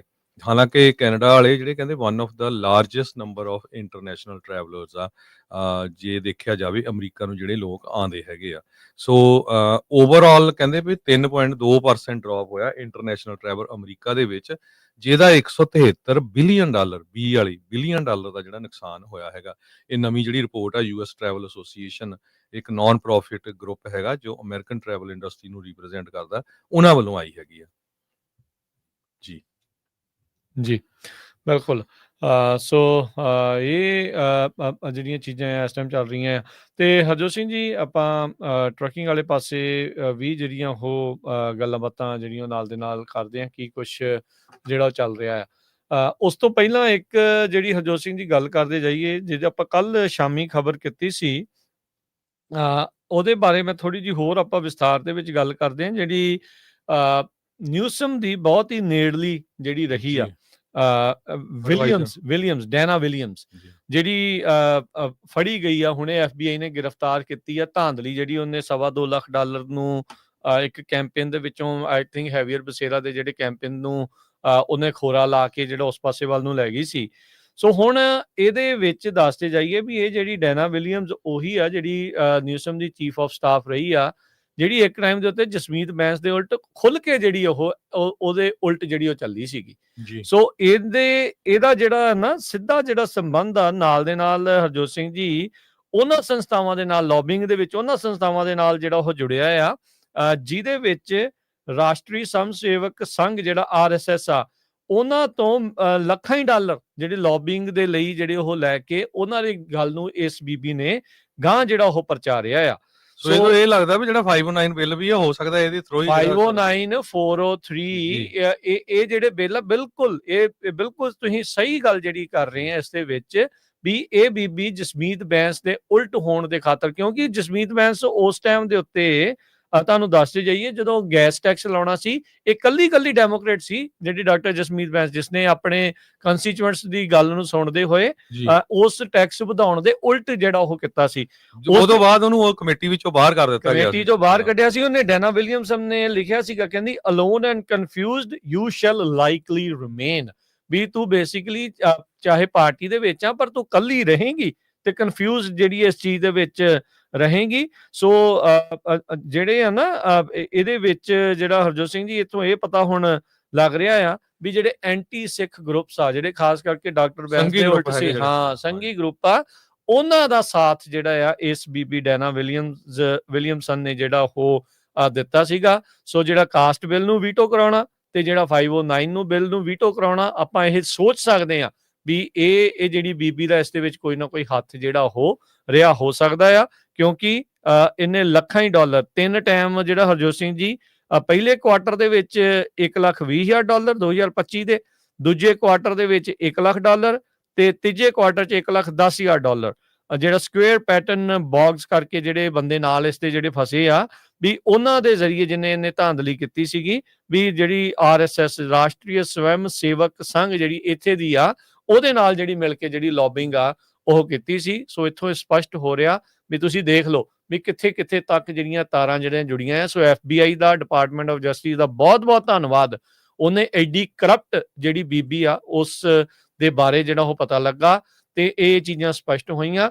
ਪਰ ਆਪਾਂ ਨੂੰ ਸੁਚੇਤ ਹੋ ਕੇ ਚੱਲਣ ਦੀ ਜ਼ਰੂਰਤ ਆ। ਤੁਸੀਂ ਦੇਖੋ ਵੀ ਕਿੱਥੋਂ ਤੱਕ ਜਿਹੜੇ ਆ ਉਹ ਲੋਕ ਤੁਹਾਡੇ ਜਿਹੜੇ ਜੜ੍ਹਾਂ ਵੱਢ ਰਹੇ ਆ। ਇਹ ਡਜ਼ ਨਾਟ ਮੈਟਰ ਤੁਸੀਂ ਕਿਹੜੀ ਪਾਰਟੀ ਦੇ ਆ, ਇਹ ਤਾਂ ਡੈਮੋਕ੍ਰੇਟ ਪਾਰਟੀ ਹੈ ਜਿਹੜੀ ਕਹਿੰਦੀ ਆ ਵੀ ਅਸੀਂ ਤੁਹਾਡੇ ਨਾਲ ਆ। ਤੁਸੀਂ ਦੇਖੋ ਵੀ ਉਹਨਾਂ ਨੇ ਕਿਸ ਤਰੀਕੇ ਦੇ ਨਾਲ ਤੁਹਾਡੀਆਂ ਜਿਹੜੀਆਂ ਜੜ੍ਹਾਂ ਇਸ ਦੇ ਵਿੱਚ ਵੱਡੀਆਂ ਹੈਗੀਆਂ। ਸੋ ਇਹ ਜਿਹੜਾ ਸੰਘੀ ਗਰੁੱਪ ਆ ਨਾ, ਇਹ ਹਟਦਾ ਨਹੀਂ ਹੈਗਾ। ਕਹਿੰਦੇ ਵੀ RSS ਵੱਲੋਂ ਅਮਰੀਕਾ ਦੇ ਵਿੱਚ ਲੌਬਿੰਗ ਦਾ ਇੱਕ ਬੜਾ ਵੱਡਾ ਖੁਲਾਸਾ ਹੋਇਆ ਹੈਗਾ, ਜਿਹਦੇ ਵਿੱਚ ਜਿਹੜਾ ਵਿਸ਼ਵ ਗੁਰੂ ਆਪਣੇ ਆਪ ਨੂੰ ਸਮਝਦਾ, ਕਹਿੰਦੇ ਵੀ ਅਮਰੀਕਾ 'ਚ ਉਹਨਾਂ ਨੇ ਲੌਬਿੰਗ ਲਈ ਸੰਘ ਵੱਲੋਂ ਇੱਕ ਜਿਹੜੀ ਫਰਮ ਨੂੰ ਹਾਇਰ ਕੀਤਾ ਗਿਆ ਸਕੁਅਰ ਪੈਟਰਨ ਬਾਕਸ ਕਰਕੇ। ਹਾਂਜੀ ਜਿਹਦਾ ਹੁਣ ਆਪਾਂ ਮੈਂ ਦੱਸ ਰਿਹਾ ਸੀਗਾ ਵੀ ਲੌਬਿੰਗ ਡਿਸਕਲੋਜ਼ਰ। ਬਿਲਕੁਲ। ਸੋ ਇਹ ਜਿਹੜੀ ਇਹਦੇ 'ਚ ਇਹ ਪਤਾ ਲੱਗਿਆ ਵੀ $3,30,000 ਦਾ ਜਿਹੜਾ ਭੁਗਤਾਨ ਕੀਤਾ ਗਿਆ ਸਿਰਫ ਇਸ ਸਾਲ ਦਾ, ਜੀ ਇਸ ਸਾਲ 3 ਕੁਆਟਰਾਂ 'ਚ। ਜੀ ਹਾਂ। ਸੋ RSS ਨੇ ਕੰਪਨੀ ਨੂੰ ਸਿੱਧਾ ਨਹੀਂ ਹਾਇਰ ਕੀਤਾ, ਵਿਚਾਲੇ ਉਹਨਾਂ ਨੇ ਇੱਕ OnePlus Strategies ਨਾਂ ਦੀ ਕੰਪਨੀ ਨੂੰ ਪਾਇਆ ਗਿਆ ਸੀ ਤੇ ਇੱਕ ਪ੍ਰਿਜ਼ਮ ਮੈਗਜ਼ੀਨ ਹੈਗਾ ਜਿਨ੍ਹਾਂ ਨੇ ਸਟੋਰੀ ਜਿਹੜੀ ਰਨ ਕੀਤੀ ਆ ਉਹਦਾ। ਐਵੇਂ ਥੋੜੀ ਹਰਜੋਤ ਸਿੰਘ ਜੀ ਜਿਹੜੀ ਜਿਹੜੀ US ਦੇ ਵਿੱਚ ਇੰਡੀਆ ਦੀ ਐਮਬੈਸੀ ਆ ਵਾਸ਼ਿੰਗਟਨ ਵਾਲੀ, ਉਹ ਕਹਿੰਦੀ ਵੀ ਸਾਡੀ ਫਿਡਿਊਸ਼ਰੀ ਸੰਬੰਧ ਹੈਗੇ ਆ ਜਿਹੜੀ HAF ਦੇ ਨਾਲ। ਸੋ ਇੱਥੋਂ ਇਹ ਸਪਸ਼ਟ ਹੁੰਦਾ ਹੈ, ਇੱਥੋਂ ਇਹ ਪਤਾ ਲੱਗ ਰਿਹਾ ਵੀ ਇਹ ਕਿੱਥੇ ਤੱਕ ਨੂੰ ਗੱਲ ਜਾ ਰਹੀ ਆ। ਸੋ ਆਪਣੇ ਨਾਲ ਰਮਨ ਢਿੱਲੋਂ ਜੀ ਵੀ ਜਿਹੜੇ ਉਹ ਜੁੜ ਚੁੱਕੇ ਆ, ਉਹਨਾਂ ਦੇ ਨਾਲ ਵੀ ਆਪਾਂ ਹੁਣ ਗੱਲਬਾਤ ਕਰਦੇ ਆ। ਰਮਨ ਜੀ ਆਇਆਂ ਨੂੰ ਸਵਾਗਤ ਹੈ, ਸਤਿ ਸ੍ਰੀ ਅਕਾਲ ਜੀ। ਸਤਿ ਸ੍ਰੀ ਅਕਾਲ ਜੀ। ਸੋ ਰਮਨ ਜੀ ਤੁਹਾਡੇ ਵਾਲੇ ਇਲਾਕੇ ਦਾ ਅੱਜ ਮੈਨੂੰ ਲੱਗਦਾ ਖਾਸਾ ਮੀਂਹ ਪੈ ਰਿਹਾ। ਹਾਂਜੀ, ਇੱਧਰ ਜੀ ਬਹੁਤ ਸੈਕਰਾਮੈਂਟੋ ਏਰੀਆ ਦੇ ਵਿੱਚ ਮੀਂਹ ਪੈ ਰਿਹਾ ਹੈਗਾ। ਮੈਂ ਸਟਾਕਟਨ ਵੀ ਰਾਤ ਦਾ ਮੀਂਹ ਪੈਂਦਾ ਹੈਗਾ, 10 ਵਜੇ ਦੇ ਕਰੀਬ ਸ਼ੁਰੂ ਹੋ ਗਿਆ ਸੀਗਾ ਤੇ ਹੁਣ ਤੱਕ ਵੀ ਜਿਹੜਾ ਆ ਕਾਫੀ ਹੱਦ ਤੱਕ ਬਰਸਾਤ ਜਿਹੜੀ ਆ ਕਾਫੀ ਹੋ ਰਹੀ ਆ ਜੀ। ਸੋ ਰਮਨ ਜੀ, ਜਿੱਦਾਂ ਆਪਾਂ ਨੂੰ ਪਤਾ ਆ ਵੀ ਹੁਣ ਜਿਹੜੇ ਨਾਨ ਡੋਮਿਸਾਈਲਡ CDLs ਨੂੰ ਲੈ ਕੇ ਕਾਫੀ ਜ਼ਿਆਦਾ ਇਸ ਟਾਈਮ ਮਸਲਾ ਜਿਹੜਾ ਉਹ ਬਣਿਆ ਪਿਆ ਹੈਗਾ ਆ। ਇੱਕ ਪਾਸੇ ਤਾਂ ਅਪੀਲ ਕੋਰਟਸ ਨੇ ਸਟੇ ਜਿਹੜੀ ਉਹ ਕਰ ਦਿੱਤੀ ਆ ਵੀ ਜਿਹੜੀ ਇਸ ਤਰੀਕੇ ਦੇ ਨਾਲ ਤੁਸੀਂ ਰੋਕ ਨਹੀਂ ਲਾ ਸਕਦੇ, ਜਿਹੜਾ ਐਮਰਜੈਂਸੀ ਰੂਲ ਸ਼ੌਨ ਡਫੀ ਹੋਣਾ ਨੇ ਲਾਇਆ ਸੀ, DOT ਵਾਲਿਆਂ ਨੇ ਲਾਇਆ ਸੀਗਾ ਵੀ ਉਹ ਨਹੀਂ ਕਰ ਸਕਦੇ। ਪਰ ਇੱਧਰ ਨਾਲ ਦੇ ਨਾਲ 17,000 ਤੋਂ ਵੱਧ ਜਿਹੜੇ ਆ ਉਹ CDLs ਆ, ਉਹਨਾਂ ਨੂੰ ਚਿੱਠੀਆਂ ਜਿਹੜੀਆਂ ਆ ਉਹ ਘੱਲ ਦਿੱਤੀਆਂ, ਇੱਕ ਹਿਸਾਬ ਦੇ ਨਾਲ ਰੀਨਿਊ ਨਾ ਕਰਨ ਦੀ ਜਿਹੜੀ ਗੱਲ ਆ ਉਹ ਘੱਲ ਦਿੱਤੀ ਸੀਗੀ। ਸੋ CDLs ਨੂੰ ਲੈ ਕੇ, ਨਾਨ ਡੋਮਿਸਾਈਲਡ CDLs ਨੂੰ ਲੈ ਕੇ ਰਾਈਟ ਨਾਓ ਜੇ ਰਮਨ ਜੀ ਦੱਸਣਾ ਹੋਵੇ ਤਾਂ ਕੀ ਲੇਟੈਸਟ ਜਿਹੜੀ ਉਹ ਸਿਚੁਏਸ਼ਨ ਆ, ਇਹ ਜਿਹੜੀਆਂ ਦੋਨਾਂ ਚੀਜ਼ਾਂ ਦੀ ਥੋੜੀ ਕਲੈਰਿਟੀ ਦੱਸੋ ਵੀ ਇੱਕ ਤਾਂ ਜਿਹੜੀ ਉਹ ਅਪੀਲ ਕੋਰਟ ਦੇ ਦੁਆਰਾ ਰੋਕ ਲੱਗੀ ਆ ਉਹਦਾ ਕੀ ਆ, ਤੇ ਦੂਜੇ ਪਾਸੇ ਜਿਹੜਾ ਇਹ ਹੁਣ ਚਿੱਠੀਆਂ ਸਾਰੇ ਹੀ ਆਪਣੇ ਬਹੁਤ ਸਾਰੇ ਟਰੱਕਰਸ ਨੂੰ ਜਿਹੜੀਆਂ ਉਹ ਮਿਲੀਆਂ ਆ, ਉਹਦਾ ਕੀ ਮਤਲਬ ਆ? ਸੋ ਰਾਜਕਰਨ, ਇਹ ਬਹੁਤ ਹੀ ਕੰਪਲਿਕੇਟਡ ਸਿਚੁਏਸ਼ਨ ਹੈਗੀ ਹੈ ਇਸ ਵੇਲੇ। ਜੇ ਆਪਾਂ ਗੱਲ ਕਰੀਏ ਕਿ ਨਾਨ ਡੋਮਿਸਾਈਲ ਦਾ ਜਿਹੜਾ ਲਾਅ, ਐਮਰਜੈਂਸੀ ਲਾਅ ਰੂਲ ਜਿਹੜਾ ਇੰਪੋਜ਼ ਕੀਤਾ ਗਿਆ ਸੀਗਾ, ਉਹਦੇ ਤੇ ਜਿਹੜੀ ਕੋਰਟ ਨੇ ਰੋਕ ਲਾਈ ਹੈਗੀ ਆ, ਉਹ ਸਿਰਫ ਤੇ ਸਿਰਫ ਰੋਕ ਹੈਗੀ ਆ ਕਿ ਜਿਹੜੇ ਲਾਇਸੈਂਸ ਰੀਨਿਊ ਕਰਨੇ, ਜਿਹੜੇ ਲਾਇਸੈਂਸ ਰੀਇਸ਼ੂ ਕਰਨੇ ਜਾਂ ਲਾਇਸੈਂਸ ਨੂੰ ਜੋ ਵੀ ਅਪਡੇਟ ਕਰਨਾ, ਉਹ ਚੀਜ਼ਾਂ ਦੇ ਉੱਤੇ ਜਿਹੜੀ ਆ ਉਹ ਹਾਲ ਦੀ ਘੜੀ ਪੌਜ਼ ਲੱਗਾ ਹੈਗਾ। ਜਿਹੜੇ ਟੈਕਨੀਕਲੀ ਰੋਂਗ ਇਸ਼ੂ ਹੋਏ ਆ ਲਾਇਸੈਂਸ, ਟੈਕਨੀਕਲੀ ਜਿਹੜੇ ਲਾਇਸੈਂਸ, ਹੁਣ ਦੇਖੋ ਇੱਥੇ ਟੈਕਨੀਕਲੀ ਰੋਂਗ ਯੂਜ਼ ਜਿਹੜੇ ਇਸ਼ੂ ਹੋਏ ਲਾਇਸੈਂਸ ਆ, ਉਹਨਾਂ ਦੇ ਉੱਤੇ ਕੀ ਹੈ ਕਿ ਤੁਹਾਡਾ ਜਿਹੜਾ ਲਾਇਸੈਂਸ ਹੈਗਾ ਆ ਉਹ ਤੁਹਾਡੇ ਵਰਕ ਪਰਮਿਟ ਤੋਂ ਬਾਅਦ ਐਕਸਪਾਇਰ ਹੁੰਦਾ ਆ। ਸੋ ਉਹ ਜਿਹੜੇ ਲਾਇਸੈਂਸ ਆ ਉਹਨਾਂ ਨੂੰ ਟੈਕਨੀਕਲੀ ਰੋਂਗ ਇਸ਼ੂ ਦੇ ਅੰਦਰ ਲਿਆਂਦਾ ਗਿਆ। ਸੋ ਉਹ ਜਿਹੜੇ ਲਾਇਸੈਂਸ ਆ ਉਹ ਕੈਂਸਲ ਜਿਹੜੇ ਆ ਉਹ ਜਾਰੀ ਰਹਿਣਗੇ, ਉਹ ਕੈਂਸਲ ਹੋਣਗੇ ਲਾਇਸੈਂਸ ਜਿਹੜੇ ਕਿ ਟੈਕਨੀਕਲੀ ਜਿਨ੍ਹਾਂ ਨੂੰ ਰੋਂਗ ਦੱਸਿਆ ਗਿਆ ਹੈਗਾ, ਉਹ ਇਸ ਘੇਰੇ 'ਚ ਨਹੀਂ ਆਉਂਦੇ ਹੈਗੇ। ਸੋ ਉਹਦੇ ਵਿੱਚ ਜਿਹੜੇ ਟੈਕਨੀਕਲੀ ਰੋਂਗ ਲਾਇਸੈਂਸਿਸ ਹੈਗੇ ਆ, ਉਹਦੇ ਵਿੱਚ ਹੁਣ ਇੱਕ ਹੋਰ ਵੱਡਾ ਇਸ਼ੂ ਉੱਭਰ ਕੇ ਸਾਹਮਣੇ ਆ ਰਿਹਾ ਰਾਜਕਰਨ, ਜਿਹੜਾ ਕਿ ਬਾਕੀ ਰਹਿੰਦੇ ਵੀ ਸਾਰੇ ਜਿਹੜੇ ਬਸ਼ਿੰਦੇ ਹੈਗੇ ਆ ਇੱਥੇ, ਸਿਟੀਜ਼ਨਸ ਹੈਗੇ ਆ, ਚਾਹੇ ਗ੍ਰੀਨ ਕਾਰਡ ਹੋਲਡਰ ਆ, ਕੋਈ ਵੀ ਜਣਾ ਜਿਹੜਾ ਇੱਥੇ ਹੈਗਾ ਰਹਿੰਦਾ ਆ, ਉਹਨੂੰ ਇਹ ਚੀਜ਼ ਬੜੀ ਸੀਰੀਅਸਲੀ ਲੈਣੀ ਚਾਹੀਦੀ ਆ। ਜਿਨ੍ਹਾਂ ਦੇ ਲਾਇਸੈਂਸ ਜਦੋਂ ਵਰਕ ਪਰਮਿਟ ਇਸ਼ੂ ਹੋਇਆ ਸੀਗਾ, ਕਈਆਂ ਨੂੰ ਵਰਕ ਪਰਮਿਟ ਇਸ਼ੂ ਹੋਇਆ ਸੀ 2 ਸਾਲ ਦਾ, ਉਸ ਤੋਂ ਬਾਅਦ ਉਹ ਲਾਇਸੈਂਸ ਲਿਆ, ਲਾਇਸੈਂਸ ਇਸ਼ੂ ਹੋ ਗਿਆ 5 ਸਾਲ ਦਾ। ਸੋ ਟੈਕਨੀਕਲੀ ਉਹ ਲਾਇਸੈਂਸ 5 ਸਾਲ ਦਾ ਇਸ਼ੂ ਨਹੀਂ ਸੀ ਹੋਣਾ ਚਾਹੀਦਾ ਉਸ ਸਮੇਂ, ਉਹ 3 ਸਾਲ ਦਾ ਹੀ ਚਾਹੀਦਾ ਸੀਗਾ ਉਸ ਹਿਸਾਬ ਨਾਲ। ਹਾਂ, ਸੋ ਉਦੋਂ ਉਹ ਲਾਇਸੈਂਸ ਇਸ਼ੂ ਹੋ ਗਿਆ। ਬਾਅਦ ਦੇ ਵਿੱਚ ਉਹ ਵਰਕ ਪਰਮਿਟ 2 ਸਾਲ ਤੋਂ ਉਹਨਾਂ ਨੇ ਜਿਹੜੀ ਦੁਬਾਰਾ ਐਪਲੀਕੇਸ਼ਨ ਕੀਤੀ, ਉਹਨਾਂ ਨੂੰ 540 ਦਿਨ ਕਿਹਾ, ਜਿੰਨੇ ਦਿਨ ਮਿਲਦੇ ਹੈਗੇ ਆ ਉਹ ਐਕਸਟੈਂਸ਼ਨ ਮਿਲ ਗਈ। ਉਸ ਤੋਂ ਬਾਅਦ ਉਹਨਾਂ ਦਾ ਨਵਾਂ ਵਰਕ ਪਰਮਿਟ ਆ ਗਿਆ ਜਿਹੜਾ 5 ਸਾਲ ਦਾ ਸੀਗਾ। ਸੋ ਬੇਸਿਕਲੀ ਉਹਨਾਂ ਦਾ ਜਿਹੜਾ ਡਰਾਈਵਰ ਲਾਇਸੈਂਸ ਵਾਲਾ ਟਾਈਮ ਸੀਗਾ ਉਹ ਕਵਰ ਹੋ ਗਿਆ, ਜਿਹੜਾ 5 ਸਾਲ ਦਾ ਦਿੱਤਾ ਸੀਗਾ। ਪਰ ਇੱਥੇ ਗਲਤੀ ਕੀ ਹੋਈ ਕਿ nobody ever went to DMV and updated their information ਕਿ ਮੈਨੂੰ ਨਵਾਂ ਜਿਹੜਾ ਵਰਕ ਪਰਮਿਟ ਆ ਗਿਆ। ਓਕੇ ਠੀਕ ਹੈ। ਸੋ DMV ਦੇ ਵਿੱਚ ਉਹੀ ਪੁਰਾਣੀ ਇਨਫੋਰਮੇਸ਼ਨ ਆ ਕਿ 2 ਸਾਲ ਦਾ ਵਰਕ ਪਰਮਿਟ ਆ ਤੇ 5 ਸਾਲ ਦਾ ਲਾਇਸੈਂਸ ਆ। ਸੋ ਉੱਥੇ ਜਿਹੜੀ ਇਸ਼ੂ ਆ, ਉੱਥੇ ਉੱਥੇ ਚੀਜ਼ਾਂ ਜਿਹੜੀਆਂ ਆ ਉਹ ਖਰਾਬ ਹੋਣੀਆਂ ਸ਼ੁਰੂ ਹੋ ਗਈਆਂ, ਜਿਹੜੀਆਂ ਕਿ ਹੁਣ ਇਸ ਵੇਲੇ ਉਹ ਤੰਗ ਕਰ ਰਹੀਆਂ ਹੈਗੀਆਂ ਕਿ ਚਿੱਠੀ ਜਿਹੜੀ ਕਹਿ ਰਹੇ ਸਾਰਿਆਂ ਨੂੰ ਆ ਰਹੀ ਆ, ਉੱਥੇ ਟੈਕਨੀਕਲੀ ਉਹ ਚਿੱਠੀ ਜਿਹੜੀ ਆ ਉਹ ਬਹੁਤ ਜਣਿਆਂ ਨੇ ਜਿਹੜੀ ਉਹ ਈਮੇਲ ਹੈਗੀ ਆ ਉਹਨੂੰ ਧਿਆਨ ਨਾਲ ਪੜ੍ਹਿਆ ਨਹੀਂ ਹੈਗਾ। ਉੱਤੇ ਇਹ ਕਹਿਤਾ ਕਿ ਸਾਰਿਆਂ ਦੀ ਕੈਂਸਲ ਨਹੀਂ, ਉਹਦੇ ਤੇ ਸਾਫ਼ ਲਿਖਿਆ ਆ ਕਿ ਤੁਹਾਡੀ ਐਕਸਪੀਰੇਸ਼ਨ ਡੇਟ ਜਿਹੜੀ ਆ ਜੇ ਉਹ ਬਾਅਦ ਦੀ ਆ ਤੇ ਤਾਂ ਉਹ ਜਿਹੜੀ ਆ ਤੁਹਾਡੀ ਕੈਂਸਲ ਆ। ਪਰ ਉਹਦੇ ਵਿੱਚ ਹੁਣ ਉਹ ਵੀ ਲੋਕੀ ਆਏ ਹੋਏ ਆ ਜਿਨ੍ਹਾਂ ਨੂੰ actually work permit, even Rajkiran ਜਿਨ੍ਹਾਂ ਨੂੰ ਗ੍ਰੀਨ ਕਾਰਡ ਵੀ ਮਿਲ ਚੁੱਕਾ ਹੈ ਨਾ, ਜਾਂ ਗ੍ਰੀਨ ਕਾਰਡ ਦੀ ਉਹਨਾਂ ਦੀ ਅਪਰੂਵਲ ਵੀ ਹੋ ਚੁੱਕੀ ਆ, ਕਿਉਂਕਿ ਉਹਨਾਂ ਨੇ ਕਦੀ ਅਪਡੇਟ ਨਹੀਂ ਕੀਤਾ DMV ਨੂੰ ਜਾ ਕੇ। ਦੇਖੋ ਹੁਣ 60 ਦਿਨ ਦਿੱਤੇ ਆ, ਸੋ ਦਿਖਾ ਸਕਦੇ ਆ ਜਾ ਕੇ ਡਾਕੂਮੈਂਟ। ਹਾਂਜੀ, ਉਹ ਡਾਕੂਮੈਂਟ ਦਿਖਾ ਸਕਦੇ ਆ ਜਾ ਕੇ, ਕੋਸ਼ਿਸ਼ ਕਰ ਸਕਦੇ ਆ, ਕਿਉਂਕਿ ਹੁਣ ਇਹ ਲਾਅ ਦੇ ਉੱਤੇ ਜਿਹੜਾ ਪੌਜ਼ ਲੱਗਾ ਹੈਗਾ ਉਹਦੇ ਮੇਰੇ ਖਿਆਲ ਉਹਦੇ ਵਿੱਚ ਥੋੜੀ ਜਿਹੀ ਉਹਨਾਂ ਨੂੰ ਛੋਟ ਇਹ ਹੈਗੀ ਕਿ ਸ਼ਾਇਦ ਉਹਨਾਂ ਦਾ ਲਾਇਸੈਂਸ ਜਿਹੜਾ ਹੈ ਉਹ ਅਪਡੇਟ ਕਰ ਦਿੱਤਾ ਜਾਵੇ, ਉਹਨਾਂ ਦੀ ਜਿਹੜੀ ਰੈਕਡ ਹੈਗਾ ਅਪਡੇਟ ਹੋ ਜਾਵੇ, ਸੋ ਉਹ ਲਾਇਸੈਂਸ ਕੈਂਸਲ ਨਾ ਹੋ ਸਕੇ। ਹਾਂਜੀ, ਇਹ ਜਿਹੜੀ ਚੀਜ਼ ਆ, ਇਹ ਮੈਂ ਕਿਉਂ ਆਪਣੀ ਗੱਲਬਾਤ ਸ਼ੁਰੂ ਕਰਨ ਦੇ ਪਹਿਲਾਂ ਹੀ ਕਹੀ ਸੀ ਕਿ ਇਹ ਸਾਰੇ ਹੀ ਲੋਕਾਂ ਲਈ ਬਹੁਤ ਵੱਡੀ ਵਾਰਨਿੰਗ ਹੈਗੀ ਆ ਕਿ ਜਦੋਂ ਤੁਹਾਡਾ ਕੋਈ ਵੀ ਸਟੇਟਸ ਅਪਡੇਟ ਹੁੰਦਾ ਆ, ਕੋਈ ਵੀ ਚੀਜ਼ ਅਪਡੇਟ ਹੁੰਦੀ ਆ, ਉਹਨੂੰ ਸਰਕਾਰੀ ਦਰਬਾਰੇ ਜਾ ਕੇ, ਜਿੱਥੇ ਤੁਹਾਨੂੰ ਜੇ ਵਰਕ ਪਰਮਿਟ ਤੋਂ ਗ੍ਰੀਨ ਕਾਰਡ ਹੋ ਗਿਆ, ਉਹਨੂੰ DMV ਦੇ ਵਿੱਚ ਜਾ ਕੇ ਅਪਡੇਟ ਕਰਨਾ ਜ਼ਰੂਰੀ ਆ। ਔਰ ਬਹੁਤ ਜ਼ਿਆਦਾ, ਮੇਰੇ ਖਿਆਲ ਇਨਕਲੂਡਿੰਗ ਮੇਰੇ ਵੀ, ਬਹੁਤ ਜ਼ਿਆਦਾ ਲੋਕੀ ਐਸੇ ਹੈਗੇ ਜਿਹੜੇ ਇਸ ਚੀਜ਼ ਤੋਂ ਨਹੀਂ ਸੀ ਪਤਾ ਕਿ ਅਪਡੇਟ ਕਰਨਾ ਜ਼ਰੂਰੀ ਆ, ਪਰ ਇਹ ਅਪਡੇਟ ਕਰਨਾ ਬਹੁਤ ਜ਼ਰੂਰੀ ਆ। ਜੇ ਤੁਸੀਂ ਮੂਵ ਹੁੰਦੇ ਆ, ਤੁਹਾਨੂੰ ਲਾਇਸੈਂਸ ਦੇ ਉੱਤੇ ਐਡਰੈਸ ਜਿਹੜਾ ਆ ਉਹ ਇੱਕ ਸੈੱਟ ਡੇਜ਼ ਦੇ ਵਿੱਚ ਆਈ ਥਿੰਕ 10 ਕੁ ਦਿਨ ਦਿੰਦੇ ਆ ਸ਼ਾਇਦ। ਹਾਂਜੀ, ਸੋ ਇਸ ਕਰਕੇ ਸਾਰਿਆਂ ਨੂੰ ਜਿਹੜਾ ਇਹ ਚੀਜ਼ 'ਚ ਧਿਆਨ ਰੱਖਣਾ ਚਾਹੀਦਾ ਕਿ ਜੇ ਤੁਹਾਡਾ ਅਪਡੇਟ ਜਿਹੜੀ ਆ ਕੋਈ ਚੀਜ਼ ਹੋਈ ਹੈਗੀ ਆ, ਕਾਗਜ਼ ਪੱਤਰ ਕੋਈ ਅਪਡੇਟ ਹੋਇਆ, ਤੇ ਉਹਨੂੰ ਜਿੱਥੇ ਵੀ ਤੁਸੀਂ ਅਪਡੇਟ ਕਰਨਾ ਹੈਗਾ ਉਹਨੂੰ ਪਲੀਜ਼ ਜਾ ਕੇ ਅਪਡੇਟ ਜ਼ਰੂਰ ਰਾਈਟ ਵੇ ਕਰੋ, ਤਾਂ ਕਿ ਆਹ ਜਿਹੜੀਆਂ ਪ੍ਰੋਬਲਮਸ ਹੈਗੀਆਂ, ਆਹ ਜਿਹੜੀਆਂ ਸਿਚੁਏਸ਼ਨਸ ਹੈਗੀਆਂ, ਇਹ ਤੋਂ ਬਚਿਆ ਜਾ ਸਕੇ। ਜੀ, ਸੋ ਤੇ ਤੁਸੀਂ ਤੁਹਾਡੇ ਕੋਈ ਵਿਚਾਰ ਨੇ, ਤੁਸੀਂ ਗੱਲ ਕਰਨਾ ਚਾਹੁੰਦੇ ਆ, ਜਾਂ ਤੁਸੀਂ DMV ਜਾ ਕੇ ਆਏ ਆ ਜਿਨ੍ਹਾਂ ਦੇ ਕੁਛ ਇਦਾਂ ਦੀ ਸਿਚੁਏਸ਼ਨ ਦੇ ਵਿੱਚ ਸੀਗੇ, ਕੀ ਉਹਨਾਂ ਨੇ ਆਖਿਆ ਜਾਂ ਕੀ ਤੁਸੀਂ ਸੋਚ ਰਹੇ ਆ, ਇਹਦੇ ਬਾਰੇ ਜ਼ਰੂਰ ਤੁਸੀਂ ਆਪਣੇ ਵਿਚਾਰ ਸਾਂਝੇ ਕਰ ਸਕਦੇ ਆ। ਨੰਬਰ 408 272 5200 4082725200 ਦੇ ਉੱਤੇ ਤੁਸੀਂ ਕਾਲ ਕਰ ਸਕਦੇ ਆ। ਇਸ ਦੇ ਉੱਤੇ ਚਰਚਾ ਜਿਹੜੀ ਉਹ ਆਪਾਂ ਜਾਰੀ ਜਿਹੜੀ ਉਹ ਰੱਖਾਂਗੇ, ਤੇ ਆਪਣੇ ਨਾਲ ਹੀ ਜਿਹੜੇ ਨਿਰਮਲ ਮਾਨ ਜੀ ਵੀ ਜੁੜ ਚੁੱਕੇ, ਆਪਾਂ ਉਹਨਾਂ ਦੇ ਵੀ ਵਿਚਾਰ ਜਿਹੜੇ ਸੁਣ ਲੈਂਦੇ, ਤੇ ਫਿਰ ਆਪਾਂ ਇਸ ਦੇ ਉੱਤੇ ਥੋੜੀ ਹੋਰ ਲੰਮੀ ਚਰਚਾ ਜਿਹੜੀ ਉਹ ਕਰਾਂਗੇ। ਸੋ ਨਿਰਮਲ ਮਾਨ ਜੀ ਆਪਣੇ ਨਾਲ ਜੁੜੇ ਨੇ। ਹਾਂਜੀ ਨਿਰਮਲ ਮਾਨ ਜੀ, ਜੀ ਨੂੰ ਸਵਾਗਤ ਹੈ। ਸਤਿ ਸ਼੍ਰੀ ਅਕਾਲ ਜੀ। ਸਤਿ ਸ਼੍ਰੀ ਅਕਾਲ ਜੀ, thank you very much, thank you ਸਾਰੇ ਭਰਾਵਾਂ ਨੂੰ ਸਤਿ ਸ਼੍ਰੀ ਅਕਾਲ ਜੀ। ਸੋ ਸ਼ਟਡਾਊਨ ਖਤਮ ਹੋ ਗਿਆ ਜੀ, ਹੁਣ ਤੁਹਾਡੀ ਇੰਡਸਟਰੀ ਦੇ ਉੱਤੇ ਇਸ ਦਾ ਕੀ ਅਸਰ ਜਿਹੜਾ ਇਸ ਦੇ ਨਾਲ ਜਿਹੜਾ ਉਹ ਪੈਣਾ ਹੈਗਾ? ਵੈਲ ਅਨਫੋਰਚੂਨੇਟਲੀ ਸਾਡੀ ਇੰਡਸਟਰੀ ਤੇ ਕਾਦਾ ਇੰਪੈਕਟ ਨਹੀਂ ਪੈਂਦਾ, ਇੰਪੈਕਟ ਤੇ ਲੋਕਾਂ ਉੱਤੇ ਪੈਂਦਾ ਪਿਆ, ਜਿਹੜਾ ਥਰੂ ਆਊਟ ਜਿੰਨੀ ਵੀ ਇੰਡਸਟਰੀ ਹੈਗੀ ਹੈ, ਔਰ ਖਾਸ ਕਰਕੇ ਟਰੱਕਿੰਗ ਦੀ ਇੰਡਸਟਰੀ ਉੱਤੇ ਕਾਫੀ ਜ਼ਿਆਦਾ ਜਿਹੜਾ ਹਰ ਰੋਜ਼, ਕਿਉਂਕਿ ਹੁਣ ਇਹ ਹਾਲਾਤ ਹੋ ਗਏ ਨੇ ਕਿ ਬਹੁਤ ਐਸੇ ਸਾਡੇ ਕਾਲਸ ਆ ਰਹੀਆਂ ਨੇ ਜਿਨ੍ਹਾਂ ਦੇ ਇਕਵਿਪਮੈਂਟ ਨੇ ਉਹ ਵੀ ਉਹਨਾਂ ਦੇ ਕੋਲ ਹੀ ਨੇ, ਉਹਨਾਂ ਨੇ ਪੇਮੈਂਟਸ ਬੰਦ ਕੀਤੀਆਂ, ਇਹਨਾਂ ਦੇ ਇਕਵਿਪਮੈਂਟ ਯੂਜ਼ ਵੀ ਕਰਦੇ ਪਏ ਨੇ, ਔਰ ਫਿਰ ਵੀ ਉਹਨਾਂ ਦੇ ਉੱਤੇ ਉਹਨਾਂ ਦੀਆਂ ਜਿਹੜੀਆਂ ਨੇ ਕਲੈਕਸ਼ਨਸ ਕਾਲ ਜਿਹੜੀਆਂ ਨੇ ਉਹ ਪੈ ਗਈਆਂ ਨੇ। ਓਵਰਆਲ ਜੇ ਡੈਟ ਦੀ ਗੱਲ ਕਰੀਏ ਤਾਂ every single day we are getting spammed with calls. ਕਈ ਹੁਣ ਇੱਕ ਕਾਲਸ ਆ ਰਹੀਆਂ ਨੇ ਕਾਫੀ ਜ਼ਿਆਦੀਆਂ ਕਿ ਜਿਹੜੀਆਂ ਤੁਹਾਡੀਆਂ ਆਪਣੀ ਗੱਲ ਕਰੀਏ ਬੈਂਕਰਪਸੀਜ਼ ਦੀਆਂ, ਕਾਫੀ ਲੋਕ ਕੋਸ਼ਿਸ਼ ਕਰਦੇ ਕਿ ਅਸੀਂ ਬੈਂਕਰਪਸੀ ਵੱਲ ਮੂਵ ਕਰਦੀ ਹੈ, ਔਰ ਮੈਂ ਥੋੜਾ ਜਿਹਾ ਇਹਦੇ ਵਿੱਚ ਇਹੀ ਕਹਾਂਗਾ ਕਿ ਬੈਂਕਰਪਸੀ ਜਿਹੜੀ ਹੈ ਉਹ ਸ਼ਾਰਟ ਟਰਮ ਦੇ ਵਿੱਚ ਤੇ ਚੰਗੀ ਲੱਗਦੀ ਹੈ, ਪਰ ਲੌਂਗ ਟਰਮ ਦੇ ਵਿੱਚ ਬਹੁਤ ਜ਼ਿਆਦਾ ਉਹਦੇ ਜਿਹੜੇ ਨੇ ਨੈਗੇਟਿਵ ਇਫੈਕਟਸ ਹੈਗੇ ਨੇ।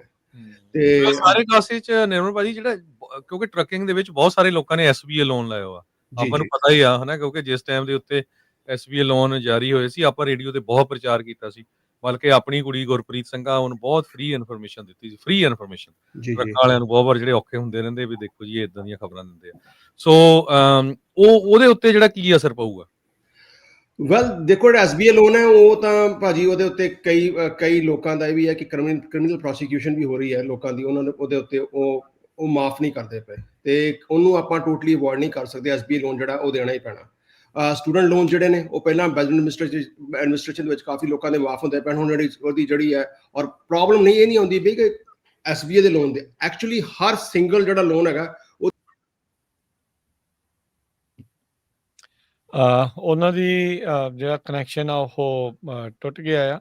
ਸੋ ਹੋਪਫੁਲੀ ਉਹ ਜਲਦ ਆਪਣੇ ਨਾਲ ਜਿਹੜੇ ਉਹ ਜੁੜਦੇ ਆ। ਰਮਨ ਜੀ ਤੁਸੀਂ ਸੁਣ ਰਹੇ ਆ? ਰਮਨ ਜੀ ਬਿਲਕੁਲ ਜੀ, ਮੈਂ ਇੱਥੇ ਹੀ ਹਾਂ ਜੀ। ਜੀ ਜੀ, ਕੈਮਰਾ ਵੀ ਔਨ ਰੱਖੋ ਨਾ, ਕੈਮਰਾ ਤੁਸੀਂ ਬੰਦ ਕਰ ਲੈਂਦੇ। ਮੈਂ ਕਿਹਾ ਹੁਣ ਤਿੰਨ ਭਰਾ ਇਕੱਠੇ ਹੋ ਗਏ, ਮੈਂ ਵਿੱਚੋਂ ਕੋਈ ਨਹੀਂ, ਚੁੱਪ ਕਰਕੇ ਪਾਣੀ ਪੂਣੀ ਪੀ ਲੈਣਾ ਅਜੇ। ਪਾਣੀ ਵੀ ਪਿਆਉਂਦੇ ਆ। ਇਹਦਾ ਮਤਲਬ ਤੁਸੀਂ ਵੀ ਵੱਡੇ ਲੋਨ ਲਏ ਹੋ ਜਿਹੜੇ ਪਾਣੀ ਪੀਣਾ ਚਾਹਦੇ ਆ? ਨਹੀਂ, ਬਟ ਅਸੀਂ ਕਾਹਦੇ ਲੋਨ ਲੈਣੇ ਆ ਜੀ, ਲੋਨ ਦਵਾਉਂਦੇ ਹੀ ਨਹੀਂ ਆ ਨਿਰਮਲ ਸਿੰਘ ਹੁਣੀ। ਹਾਂਜੀ ਨਿਰਮਲ ਮਾਨ ਜੀ, ਫਿਰ ਦੱਸ ਦਿਓ ਉਸ ਚੀਜ਼ ਦੇ ਉੱਤੇ, ਗੱਲ ਕੰਟੀਨਿਊ ਆਪਣੀ ਕਰ ਦਿਓ। ਓਕੇ ਜੀ।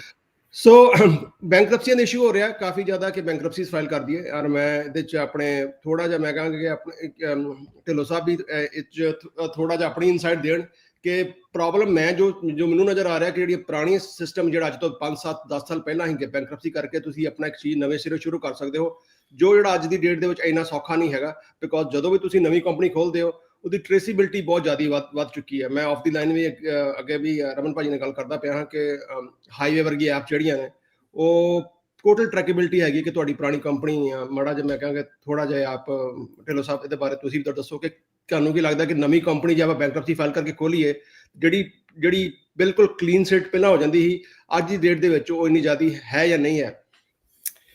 ਰਾਜਕਰਨ, ਇਹ ਚੀਜ਼ ਬਿਲਕੁਲ ਸਹੀ ਹੈ ਨਿਰਮਲ ਹੋਣਾ ਦੀ ਕਿ ਜਿਹੜੀ ਇਸ ਵੇਲੇ ਟੈਕਨੋਲੋਜੀ ਚੱਲ ਰਹੀ ਆ, ਜਿਹੜਾ ਪ੍ਰੋਗਰਾਮ ਇਸ ਵੇਲੇ ਚੱਲ ਰਿਹਾ ਬਿਹਾਈਂਡ ਦਾ ਸੀਨ, ਜਿਹੜੀਆਂ ਕੰਪਨੀਜ਼ ਕੈਮਲੀਅਨ ਕੈਰੀਅਰਸ ਉਹਨਾਂ ਨੂੰ ਕਹਿ ਦਿੰਦੇ ਸੀ, ਜਿਹੜੀਆਂ ਪਹਿਲਾਂ ਬੰਦ ਕਰਕੇ ਦੂਜੇ ਬੰਨੇ ਖੋਲ੍ਹੀਆਂ ਜਾਂਦੀਆਂ ਸੀਗੀਆਂ, ਉਹ ਇਸ ਵੇਲੇ ਬਹੁਤ ਹਾਰਡ ਹੋ ਚੁੱਕੀਆਂ। ਸਾਡੀ ਲਾਸਟ ਵੀਕ ਮੀਟਿੰਗ ਸੀਗੀ ਹਾਈਵੇ ਐਪ ਦੇ CEO ਦੇ ਨਾਲ। ਸੋ ਉਹਨਾਂ ਨੇ ਇਹ ਚੀਜ਼ ਸਾਫ਼ ਦੱਸੀ ਕਿ ਉਹਨਾਂ ਨੇ ਕੋਈ ਵੀ ਐਸਾ ਜਿਹੜਾ ਕੰਮ ਆ ਹੁਣ ਇਹ ਬਿਲਕੁਲ ਹੀ ਆਲਮੋਸਟ ਕਲੋਜ਼ਿੰਗ ਦੇ ਅਧੀਨ ਲੈ ਆਉਣਾ ਆ, ਕਲੋਜ਼ਿੰਗ ਕਰ ਦੇਣੀ ਆ ਇਹਨਾਂ ਚੀਜ਼ਾਂ ਦੀ, ਕਿਉਂਕਿ ਬਹੁਤ ਐਸੇ ਜਿਹੜੇ ਪ੍ਰੂਫਸ ਦਿਖਾਏ ਗਏ ਆ, ਦੱਸੇ ਗਏ ਆ ਕਿ ਜਿਹੜੇ ਖਾਸ ਕਰਕੇ ਸਾਡੀ ਕਮਿਊਨਿਟੀ ਦੇ ਵਿੱਚੋਂ ਇਹ ਚੀਜ਼ਾਂ ਚੱਲ ਰਹੀਆਂ ਹੈਗੀਆਂ ਕਿ ਨਵੀਂ ਕੰਪਨੀ ਖੋਲ੍ਹਣ ਦਾ ਟੀਚਾ ਜਿਹੜਾ ਆ, ਜਾਂ ਨਵੀਆਂ ਕੰਪਨੀਆਂ ਇੱਧਰੋਂ ਬੰਦ ਕਰਕੇ ਇੱਧਰ ਕਰਨ ਦਾ, ਬੈਂਕਰਪਸੀ ਕਰਕੇ ਇੱਧਰ ਮੂਵ ਕਰਕੇ ਇੱਧਰ ਕਰਨ ਦਾ। ਈਵਨ ਰਾਜਕਰਨ ਇੱਥੋਂ ਤੱਕ ਵੀ ਚੀਜ਼ਾਂ ਦਾ ਪਤਾ ਲੱਗਾ ਹੈਗਾ ਕਿ right now lot of people ਕੀ ਕਰ ਰਹੇ ਆ ਕਿ ਲੋਡ ਜਿਹੜੇ ਚੋਰੀ ਹੋ ਰਹੇ ਆ ਜਾਂ ਲੋਡਾਂ ਦੇ ਵਿੱਚ ਜਿਹੜੀ ਸਮਗਲਿੰਗ ਹੋ ਰਹੀ ਹੈ ਡਰੱਗ ਦੀ, ਉਹ ਕਰਨ ਦੇ ਸਾਰੀ ਲੋਕੀ ਜਿਹੜੇ ਆ ਉਹ ਫਲਾਈ ਆਊਟ ਕਰ ਜਾਂਦੇ ਇੰਡੀਆ ਨੂੰ, ਪੈਸੇ ਲੈ ਕੇ, ਸਾਰਾ ਕੁਝ ਲੈ ਕੇ, ਜਾਂ ਬੈਂਕਰਪਸੀ ਕਰਕੇ ਪੈਸੇ ਚੱਕ ਕੇ ਸਾਰੇ ਫਲਾਈ ਆਊਟ ਕਰ ਜਾਂਦੇ ਆ। ਸੋ ਇਹ ਜਿਹੜੀਆਂ ਚੀਜ਼ਾਂ ਹੈਗੀਆਂ, ਇਹ ਜੇ ਆਪਾਂ ਕਹੀਏ ਨਾ ਵੀ ਇਹ ਐਡਮਿਨਿਸਟ੍ਰੇਸ਼ਨ ਦੇ ਅੱਗੇ ਨਹੀਂ ਹੈਗੀਆਂ, ਇਹ ਐਡਮਿਨਿਸਟ੍ਰੇਸ਼ਨ ਦੇ ਅੱਗੇ ਇਹ ਚੀਜ਼ਾਂ ਹੈਗੀਆਂ ਇਸ ਵੇਲੇ। ਉਹਨਾਂ ਦੇ ਪਤਾ ਆ ਸਾਰੀਆਂ ਚੀਜ਼ਾਂ ਦਾ, ਔਰ ਆ ਜਿਹੜੀ ਟੈਕਨੋਲੋਜੀ ਆ ਇਹਨੇ ਪੂਰੇ ਦਾ ਪੂਰਾ ਚੀਜ਼ ਜਿਹੜੀ ਆ ਇਹ ਆਲਮੋਸਟ ਖਤਮ ਕਰਨ ਦੇ ਨੇੜੇ ਲੈ ਆਉਣੀ ਆ। ਸੋ ਇਹ ਜਿਹੜੀਆਂ ਚੀਜ਼ਾਂ ਹੈਗੀਆਂ ਡੈਫੀਨੇਟਲੀ ਅੱਜ ਬੈਂਕਰਪਸੀ ਕਰਕੇ ਕੱਲ ਨੂੰ ਦੂਜੀ ਕੰਪਨੀ ਖੋਲ੍ਹਣ ਦਾ ਜਿਹੜਾ ਸਿਲਸਿਲਾ ਆ ਉਹ ਆਲਮੋਸਟ ਕਲੋਜ਼ਿੰਗ ਦੇ ਉੱਤੇ ਹੀ ਹੈਗਾ ਇਸ ਵੇਲੇ। ਨਾਲ ਮੈਂ ਇਹਦੇ ਵਿੱਚ ਆਪਣੇ ਨਿਰਮਲ ਭਾਜੀ ਇੱਕ ਜ਼ਰੂਰ ਮੈਂ ਰਮਨ ਹੁਣਾਂ ਦੇ ਨਾਲ ਵੀ ਕੁਐਸਚਨ ਕਰਨਾ ਹੈ। ਹੁਣ ਰਿਚੀ ਬ੍ਰਦਰਸ ਆਕਸ਼ਨਰ ਜਿਹੜੇ ਆਕਸ਼ਨ ਕਰਦੇ ਹੈਗੇ ਟਰੱਕਾਂ ਦੀ, ਉਹ ਕਹਿੰਦੇ ਆ ਵੀ ਜਿਹੜਾ 53 ਫੁੱਟ ਡਰਾਈ ਵੈਨ ਟ੍ਰੇਲਰ 2021 ਚ 48,000 ਦਾ ਵਿਕਦਾ ਸੀ, ਉਹ ਹੁਣ $20,000 ਤੋਂ ਵੀ ਥੱਲੇ ਜਾ ਰਿਹਾ।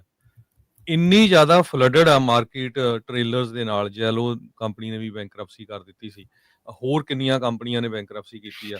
ਕਹਿੰਦੇ ਵੀ ਟ੍ਰੇਲਰਾਂ ਦੀ ਕੰਡੀਸ਼ਨ ਵੀ ਪੂਅਰ ਕੰਡੀਸ਼ਨ ਆ, ਡਿਪਰੈਸਿੰਗ ਪ੍ਰਾਈਸਿਸ ਹੈਗੀਆਂ, ਰੀਪੋਜੈਸ਼ਨ ਬਹੁਤ ਹੋ ਰਹੀਆਂ। ਸੋ ਉਹ ਸਿਚੁਏਸ਼ਨ ਹੁਣ ਕਈਆਂ ਦੇ ਟਰੱਕ ਹੈਗੇ ਆ, ਉਹਨਾਂ ਨੇ ਚਲਾਇਓ ਬਹੁਤ ਆ, ਉਹਨਾਂ ਦਾ ਲੋਨ ਜ਼ਿਆਦੇ ਆ ਪਰ ਐਕਚੁਅਲ ਵੈਲਿਊ ਘੱਟ ਆ। ਉਹ ਸਿਚੁਏਸ਼ਨ ਹੁਣ ਕੀ ਬਣਦਾ ਜੀ ਭਾਜੀ? ਮੈਂ ਥੋੜੀ ਜਿਹੀ ਗੱਲ ਤੁਹਾਡੀ ਐਡ ਕਰਾਂਗਾ, ਤੁਸੀਂ ਚੰਗਾ ਪੁਆਇੰਟ ਲਿਖਿਆ, ਕਿਉਂਕਿ ਅੱਜ ਸਾਡੇ ਕੋਲ ਵੀ ਐਸੇ ਬਹੁਤ ਸਾਰੇ ਕਲਾਇੰਟਸ ਆ ਰਹੇ ਨੇ। ਹੁੰਦਾ ਵੀ ਕੀ ਹੈ ਕਿ ਉਹਨਾਂ ਦਾ ਜੇ ਆਊਟਸਟੈਂਡਿੰਗ ਡੈਟ ਹੈ ਕਿਸੇ ਟਰੱਕ ਦੇ, ਮੰਨ ਲਓ ਕਿ $70,000 ਹੀ, ਤੇ ਉਹਨਾਂ ਨੇ ਟਰੱਕ ਜਾ ਕੇ ਕਹਿੰਦੇ ਜੀ ਜਿਹੜਾ ਅਸੀਂ ਟਰੱਕ ਵੇਚਿਆ ਮਾਰਕੀਟ ਸਾਨੂੰ ਸਿਰਫ $4,000 ਮਿਲਿਆ, ਤੇ ਸਾਡੀ ਨੈਗੋਸ਼ੀਏਸ਼ਨ ਟੀਮ ਕਹਿੰਦੀ ਹੈ ਕਿ ਮਤਲਬ 70,000 ਡੈਟ ਹੀ ਉਹਦੇ ਉੱਤੇ, ਤੁਸੀਂ 40-50,000 ਦਾ ਤੇ ਵੇਚਿਆ ਹੋਣਾ। ਕਹਿੰਦਾ ਸਾਡਾ ਟਰੱਕ ਹੀ, we do not owe you any proof, ਕੋਈ ਵੀ ਸਾਨੂੰ ਕੋਈ ਤੁਹਾਨੂੰ ਪ੍ਰੂਫ ਦੇਣ ਦੀ ਲੋੜ ਨਹੀਂ ਹੈਗੀ ਕਿ ਸਾਨੂੰ ਤੁਹਾਡਾ ਕਿੰਨੇ ਦਾ ਟਰੱਕ ਵੇਚਿਆ। ਜੇ ਅਸੀਂ ਕਿਹਾ 4,000 ਦਾ ਵਿਕਿਆ ਤੇ 4,000 ਦਾ ਵਿਕਿਆ, ਜਿਹੜਾ ਬਾਕੀ ਰਹਿ ਗਿਆ ਪੈਸੇ $66,000 ਉਹਦਾ ਡੈਟ ਜਿਹੜਾ ਆਊਟਸਟੈਂਡਿੰਗ ਖੜਾ ਹੈ। ਚੱਕਰ ਕੀ ਹੋਇਆ ਕਿ ਜਦੋਂ ਟਰੰਪ ਐਡਮਿਨਿਸਟ੍ਰੇਸ਼ਨ ਆਈ ਹੈ, ਇਹਨਾਂ ਨੇ CFP ਵੀ ਬੰਦ ਕਰ ਦਿੱਤੀ ਹੈ ਉਹਨੂੰ ਬਿਲਕੁਲ। ਉਹ CFP ਜਿਹੜੀ ਕੰਜ਼ਿਊਮਰ ਪ੍ਰੋਟੈਕਸ਼ਨ ਹੈਗੀ ਸੀ ਉਹਨਾਂ ਦੀ ਹੁੰਦੀ ਸੀ, ਉਹ ਖਤਮ ਹੋ ਗਈ ਹੈ। ਮਹਿਕਮਾ ਬੰਦ ਕਰਤਾ ਜੀ। ਉਹਦੇ ਕਰਕੇ ਹੁਣ ਜਿਹੜਾ ਵੀ ਜਿਹਦੀ ਵੀ ਜਿੰਨੀ ਆਪ ਉਧਰੀ ਹੈ ਉਹ ਚੱਲਦੀ ਪਈ ਹੈ। ਤੇ ਕਦੇ ਵੀ ਡੈਟ ਦੇ ਕਲੈਕਸ਼ਨ ਦੇ ਵਿੱਚ ਕਦੇ ਵੀ ਆ ਜਿਹੜੇ ਬੈਂਚ ਵਾਰੰਟਸ ਜਾਂ ਅਰੈਸਟ ਜਾਂ ਕ੍ਰਿਮੀਨਲ ਪ੍ਰੋਸੀਕਿਊਸ਼ਨ ਪਹਿਲਾਂ ਕਦੇ ਨਹੀਂ ਹੋਈ, ਜਿਹੜੀ ਹੁਣ ਇੱਕ ਵੱਡੇ ਸਕੇਲ ਤੇ ਹੁੰਦੀ ਪਈ ਹੈ। ਤੇ ਹੁਣ ਕੀ ਪ੍ਰੋਬਲਮ ਕੀ ਆਉਂਦੀ ਵੀ ਕਿ ਜਿਹੜੇ ਆਪਣੇ ਪੁਰਾਣੇ ਵੀ ਇਸ ਇੰਡਸਟਰੀ 'ਚ ਹੈਗੇ ਨੇ, ਉਹ ਉਹਨਾਂ ਨੂੰ ਲੱਗਦਾ ਕਿ ਜਿਹੜੇ ਰੈਗੂਲੇਸ਼ਨਸ ਨੇ ਜੋ ਪੁਰਾਣੀਆਂ ਚੱਲਦੀਆਂ ਪਈਆਂ ਹਨ ਕਿ ਹਾਂ ਵੀ ਕਿਸੇ ਨੇ ਪ੍ਰੋਸੀਕਿਊਟ ਨਹੀਂ ਕਰਨਾ, ਕੋਈ ਐਡਾ ਵੱਡਾ ਲੀਗਲ ਇੰਪਲੀਕੇਸ਼ਨ ਨਹੀਂ ਹੈਗੇ।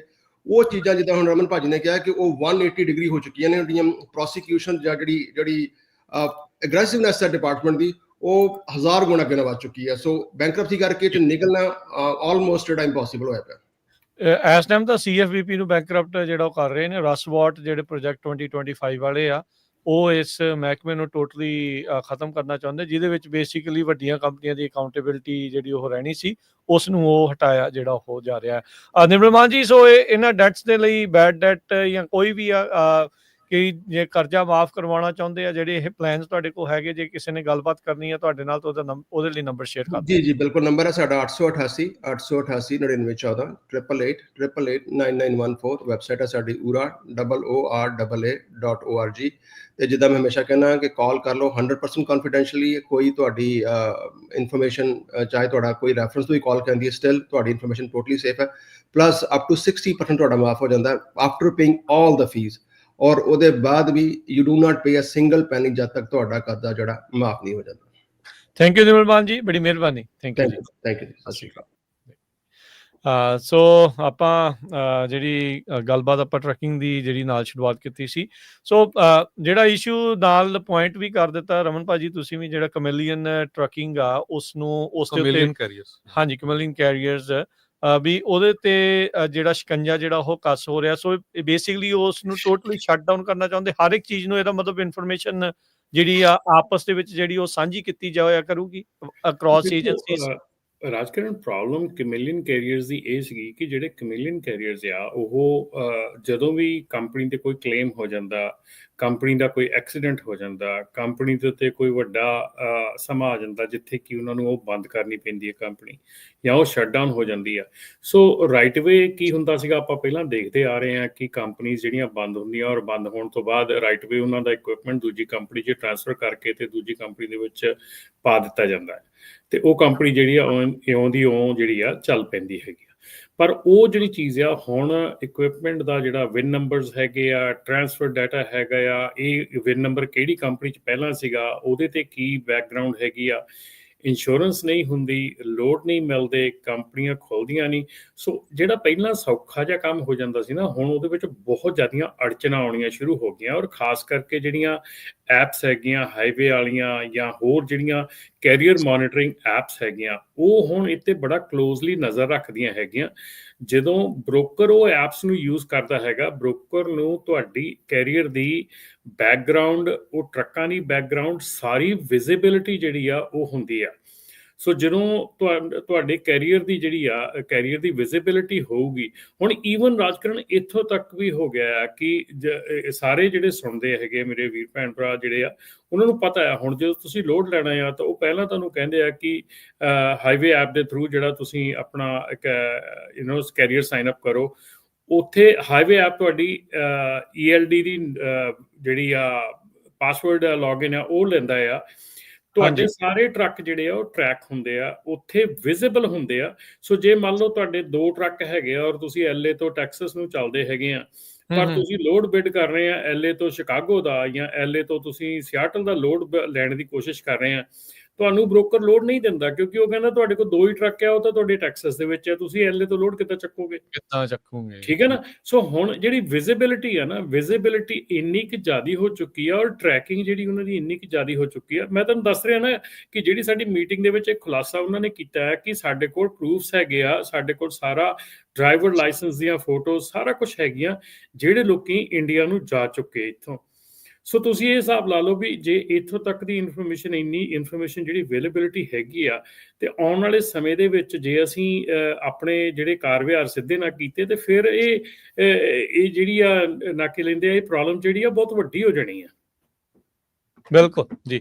ਆਪਣੇ ਨਾਲ ਕਾਲ ਜਿਹੜੇ ਆ ਉਹ ਕਰ ਸਕਦੇ ਹੋ ਤੁਸੀਂ ਸਰੋਤਿਓ। ਕਾਲ ਕਰਨ ਦੇ ਲਈ ਨੰਬਰ ਹੈ 408 272 5200 4082725200 ਦੇ ਉੱਤੇ ਜਿਹੜੀ ਉਹ ਤੁਸੀਂ ਕਾਲ ਕਰੋ। ਆਪਣੇ ਨਾਲ ਸਰੋਤੇ ਹੋਲਡ ਤੇ ਵੀ ਆ, ਜਿਹਦਾ ਆਪਾਂ CDL ਦੇ ਇਸ਼ੂਜ਼ ਨੂੰ ਲੈ ਕੇ ਵੀ ਜਿਹੜੀ ਸ਼ੁਰੂਆਤ 'ਚ ਕੀਤੀ ਸੀ, ਅਪੀਲ ਕੋਰਟ ਦਾ ਜਿਹੜਾ ਇੰਜੰਕਸ਼ਨ, ਉਸ ਦੇ ਉੱਤੇ ਰੋਕ, DMV ਦੇ ਜਿਹੜੇ ਆ ਉਹ ਚਿੱਠੀਆਂ, ਉਹ ਸਾਰੀਆਂ ਚੀਜ਼ਾਂ ਆਪਾਂ ਤੁਹਾਡੇ ਨਾਲ ਗੱਲਬਾਤ ਜਿਹੜੀ ਉਹ ਕਰ ਰਹੇ ਹਾਂ।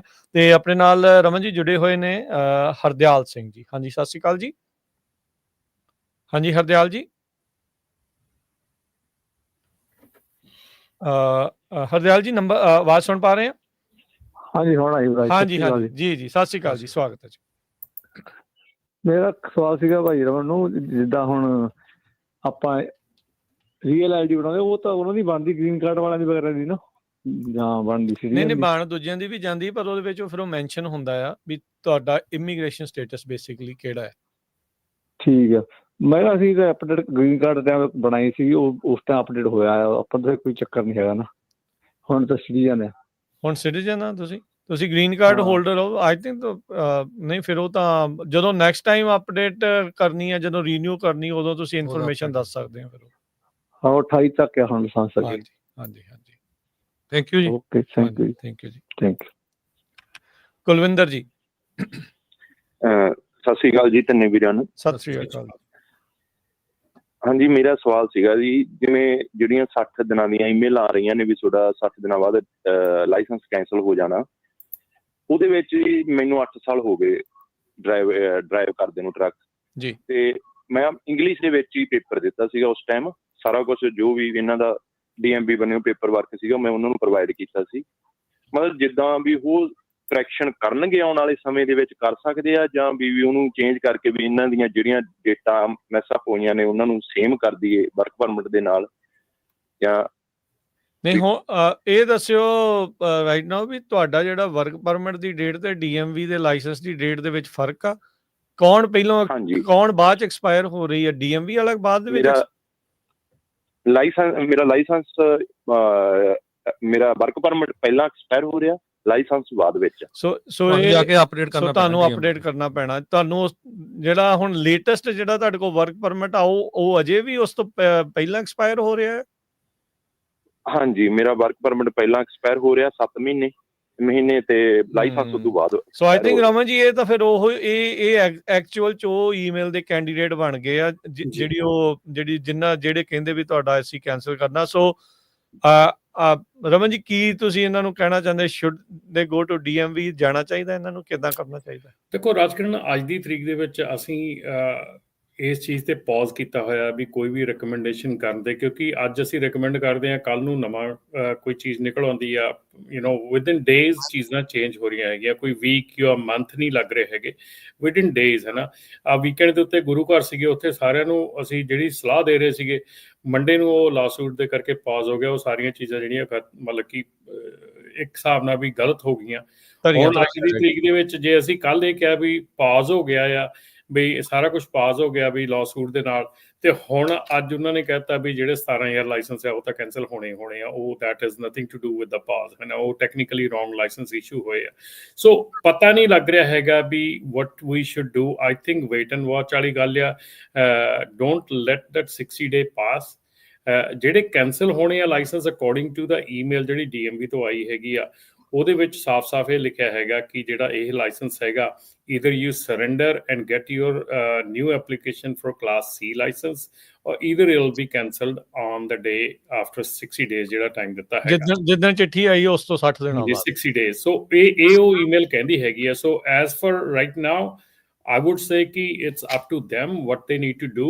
if they want to go surrender and ਆਪਣਾ ਲਾਇਸੈਂਸ ਕਲਾਸ C ਲੈਣਾ ਹੈਗਾ, ਜੇ ਨਹੀਂ ਤੇ automatically it will get surrender. ਤੇ ਇੱਕ ਹੋਰ ਵੀ ਜਿਹੜੀ ਖਬਰ ਰਾਜਕਰਨ ਆ ਰਹੀ ਹੈਗੀ ਇਸ ਵੇਲੇ ਇਸ ਮਾਮਲੇ 'ਚ, ਕਿ ਜਿਨ੍ਹਾਂ ਦੇ ਲਾਇਸੈਂਸ ਕਿਸੇ ਹਾਲ ਕਰਕੇ ਪ੍ਰੋਹਿਬਿਟਡ ਹੋ ਗਏ ਆ, ਜਿਹੜੇ ਕਿ ਕਿਸੇ ਵੀ ਸਟੇਟਸ ਕਰਕੇ ਪ੍ਰੋਹਿਬਿਟਡ ਹੈਗੇ ਆ, ਚਾਹੇ ਉਹ ਪੁਆਇੰਟਸ ਜ਼ਿਆਦਾ ਕਰਕੇ ਹੈਗੇ ਆ, ਚਾਹੇ ਉਹ ਕਿਸੇ ਦਾ ਪੋਜ਼ਿਟਿਵ ਡਰਗ ਟੈਸਟ ਆਇਆ ਕਰਕੇ ਹੈਗੇ ਆ, ਜਾਂ ਕੋਈ ਵੀ ਐਸੀ ਪ੍ਰੋਬਲਮ ਕਰਕੇ ਲਾਇਸੈਂਸ ਪ੍ਰੋਹਿਬਿਟਡ ਹੋ ਗਿਆ, ਉਹ ਲਾਇਸੈਂਸ ਵੀ ਜਿਹੜੇ ਆ ਉਹ ਕੈਂਸਲੇਸ਼ਨ ਦੇ ਵਿੱਚ ਜਾ ਸਕਦੇ ਆ ਕੁਇਕਲੀ, ਫਾਸਟ ਟਰੈਕ ਤੇ ਪੈ ਕੇ।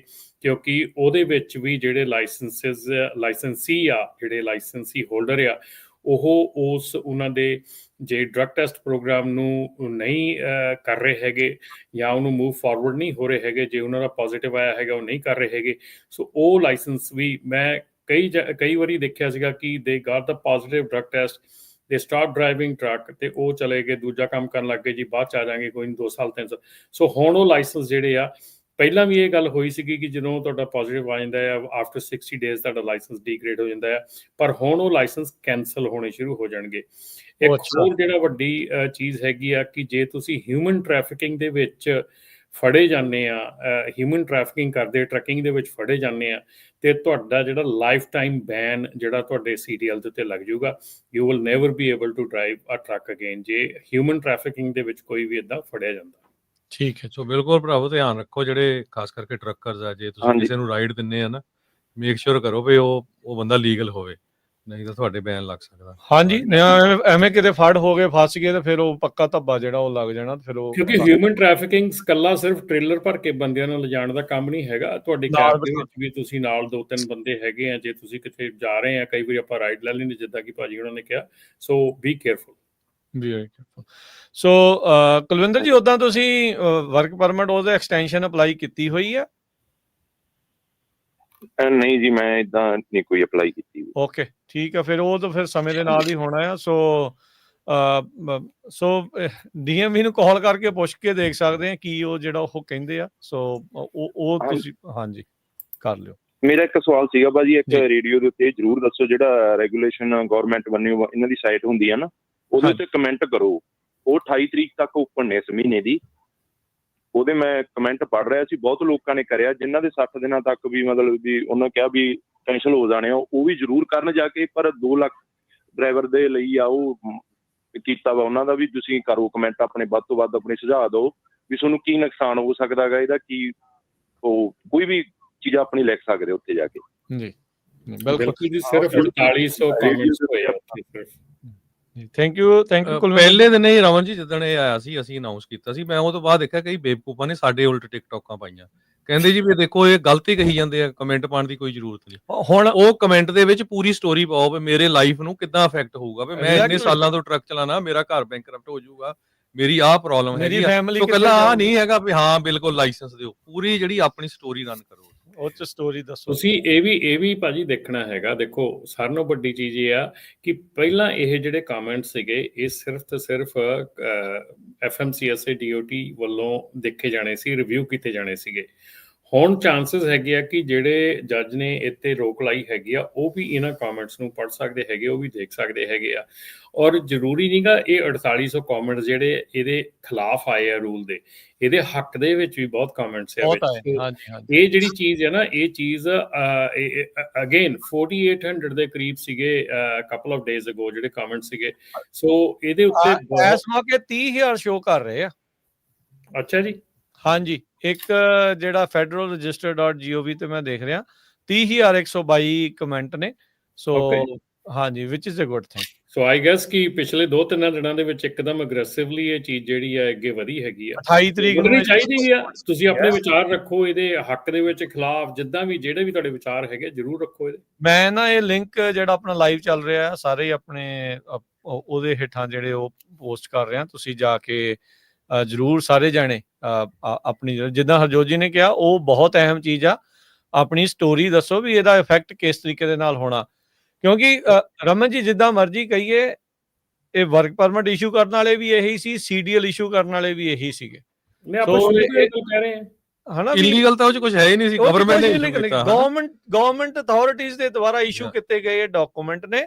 ਜੇ ਤੁਹਾਡੇ ਕੋਲ ਡੇਟ ਗਲਤ ਪੈ ਗਈ ਤਾਂ ਨਵੀਂ ਡੇਟ ਦੇ ਨਾਲ ਦੇ ਦਿਓ, ਕੈਂਸਲ ਕਰਨ ਦਾ ਕੀ ਮਤਲਬ ਹੋਇਆ ਵੀ ਬਾਅਦ ਚ ਤੁਹਾਡਾ ਬਣਾਉਣਾ ਹੀ ਨਹੀਂ। ਵੀ ਜੇ ਮੰਨ ਲਓ ਤੁਹਾਡੇ ਕੋਲ ਐਕਸਪਾਇਰੇਸ਼ਨ ਡੇਟ ਗਲਤ ਹੋ ਗਈ ਆ, ਤੁਸੀਂ ਉਹਨੂੰ ਵਰਕ ਪਰਮਿਟ ਦੇ ਹਿਸਾਬ ਦੇ ਨਾਲ ਮੈਚ ਕਰੋ ਤੇ ਨਾਲ ਦੇ ਨਾਲ ਜਿਹੜਾ ਉਹ ਨਵਾਂ ਤੁਸੀਂ ਇਸ਼ੂ ਕਰ ਦਿਓ ਉੱਥੇ ਤੱਕ ਦਾ।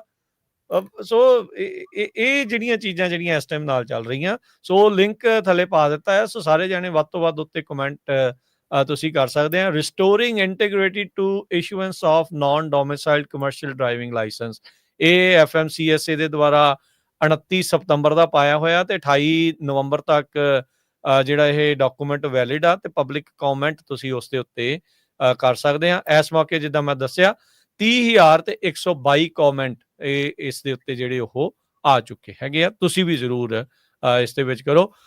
ਅੱਜ ਦੇ ਅੱਜ ਰਮਨ ਜੀ 250 ਆ ਚੁੱਕਾ ਹੈ, ਪਿਛਲੇ 3 ਦਿਨਾਂ ਚ 1100, ਪਿਛਲੇ 7 ਦਿਨਾਂ ਚ 1600 ਆਏ ਸੀਗੇ। ਸੋ ਵਧਿਆ ਆ, ਹੌਲੀ ਹੌਲੀ ਕੰਮ ਤੇਜ਼ ਜਿਹੜਾ ਉਹ ਹੋ ਰਿਹਾ ਹੈ। ਬਿਲਕੁਲ ਬਿਲਕੁਲ ਜੀ, ਬਿਲਕੁਲ।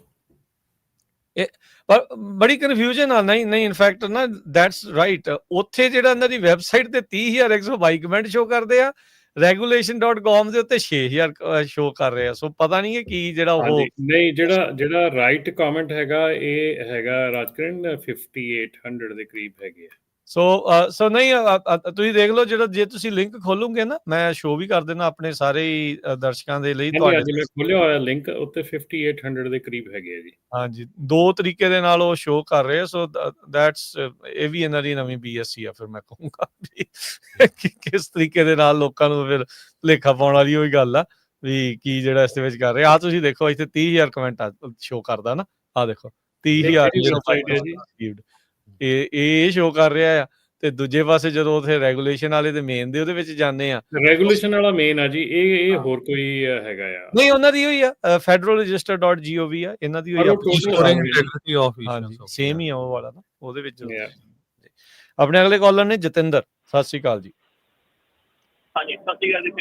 ਸਤਿ ਸ਼੍ਰੀ ਅਕਾਲ। ਹਾਂਜੀ, ਮੈਂ ਇੱਕ ਕਿੱਸਾ ਸ਼ੇਅਰ ਕਰਨਾ ਚਾਹੁੰਦਾ ਜੀ। ਹਾਂਜੀ, ਜਿੱਦਾਂ ਮੇਰਾ ਲਾਇਸੈਂਸ ਸੀਗਾ ਜੀ ਅੱਜ ਤੋਂ 8 ਮਹੀਨੇ ਪਹਿਲਾਂ ਜੀ, ਤੇ ਮੇਰਾ ਗ੍ਰੀਨ ਕਾਰਡ ਆ ਗਿਆ ਸੀਗਾ। ਮੈਂ ਉਹ ਅਪਡੇਟ ਕਰਾਉਣ ਗਿਆ ਤੇ ਮੈਨੂੰ DMV ਵਾਲੇ ਕਹਿੰਦੇ ਵੀ ਤੁਸੀਂ ਜਦੋਂ ਐਕਸਪਾਇਰ ਹੋਊਗਾ ਉਦੋਂ ਆਇਓ ਜੀ। ਤੇ 4 ਮਹੀਨੇ ਦਾ ਮੇਰਾ ਲਾਇਸੈਂਸ ਰਹਿੰਦਾ ਸੀਗਾ ਜੀ। ਓਕੇ। ਮੇਰੇ ਨਾਲ ਇੱਕ ਹੋਰ ਮੁੰਡਾ ਸੀਗਾ ਜੀ, ਉਹਦਾ ਵੀ ਏਦਾਂ ਹੀ ਸੀਗਾ, ਉਹ ਗਿਆ, ਉਹਦਾ ਹੋ ਗਿਆ ਜੀ। ਤੇ ਮੈਂ ਦੁਬਾਰਾ ਗਿਆ ਜੀ, ਮੈਨੂੰ ਫੇਰ ਉਹਨਾਂ ਨੇ ਉਹੀ ਚੀਜ਼ ਕਹੀ ਤੇ ਮੈਨੂੰ ਫਿਰ ਵੇਟ ਕਰਨਾ ਪਿਆ ਜੀ 4 ਮਹੀਨੇ ਜੀ ਅਪਡੇਟ ਕਰਾਉਣੇ ਵਾਸਤੇ। ਤੇ ਦੂਜੇ ਦਾ ਇਹੀ ਚੀਜ਼ ਮੈਂ ਦੂਜੇ ਦਾ ਤੁਸੀਂ ਕਹਿੰਦੇ ਵੀ ਉਹਨਾਂ ਨੇ ਐਜ਼ ਇਟ ਇਜ਼ ਹੀ ਉਹਦਾ ਅਪਡੇਟ ਕਰਤਾ, ਤੁਹਾਡਾ ਨਹੀਂ ਕੀਤਾ ਹੈ? ਹਾਂਜੀ, ਦੂਸਰੇ ਮੁੰਡੇ ਦਾ ਕਰਤਾ ਸੀਗਾ ਜੀ। ਸੇਮ ਸਿਚੁਏਸ਼ਨ ਸੀ? ਹਾਂਜੀ, ਸੇਮ ਹੀ ਸਿਚੁਏਸ਼ਨ ਸੀਗੀ ਜੀ। ਜਿੱਦਾਂ ਉਹਦੇ ਕੋਲ ਵੀ ਲਾਇਸੈਂਸ ਹਲੇ ਪਿਆ ਸੀਗਾ ਸਾਲ ਕੁ ਦਾ ਜੀ, ਤੇ ਜਿੱਦਾਂ ਅਪਡੇਟ ਕਰਾਉਣ ਗਿਆ ਸੀਗਾ ਵੀ ਗ੍ਰੀਨ ਕਾਰਡ ਆ ਗਿਆ, ਵੀ ਅਪਡੇਟ ਕਰਾ ਦਿਓ ਉਹਨਾਂ ਦੇ ਸਿਸਟਮ 'ਚ ਜੀ। ਤੇ ਉਦਾਂ ਹੀ ਮੈਂ ਗਿਆ ਸੀਗਾ, ਮੈਂ 2 ਵਾਰ ਗਿਆ, ਮੈਨੂੰ 2 ਵਾਰ ਮੋੜਿਆ, ਕਹਿੰਦੇ ਵੀ ਜਦੋਂ ਤੇਰਾ ਐਕਸਪਾਇਰ ਹੋਣੇ ਵਾਲਾ ਹੋਊਗਾ ਉਦੋਂ ਆਈ। ਤੇ ਮੇਰੇ 4 ਮਹੀਨੇ ਹਲੇ ਰਹਿੰਦੇ ਸੀਗੇ ਲਾਇਸੈਂਸ ਐਕਸਪਾਇਰ ਹੋਣੇ ਨੂੰ, ਤੇ ਮੈਨੂੰ ਫਿਰ ਵੇਟ ਕਰਨੀ ਪਈ ਸੀਗੀ ਜੀ 3 ਮਹੀਨੇ ਹੋਰ ਜੀ, ਕਿਉਂਕਿ ਮਹੀਨਾ ਪਹਿਲਾਂ ਉਹ ਕਰ ਦਿੰਦੇ ਆ ਜੀ। ਇਹ ਤੋਂ ਇਹ ਪਤਾ ਲੱਗਦਾ ਟ੍ਰੇਨਿੰਗ ਸਹੀ ਨਹੀਂ ਹੈ, ਟ੍ਰੇਨਿੰਗ ਹੈ ਹੀ ਨਹੀਂ, ਡੀਐਮਵੀ ਵਾਲਿਆਂ ਨੂੰ ਪਤਾ ਹੀ ਨਹੀਂ। ਇਹਦਾ ਮਤਲਬ ਇਹ ਆ ਕੀ ਤੁਸੀਂ ਕਰ ਰਹੇ ਆ, ਇਹ ਸੇਮ ਸਿਚੁਏਸ਼ਨ ਵਾਲੇ ਬੰਦੇ ਆ ਹਨਾ, ਵੀ ਇਹ ਕੀ ਕਰ ਰਹੇ ਆ।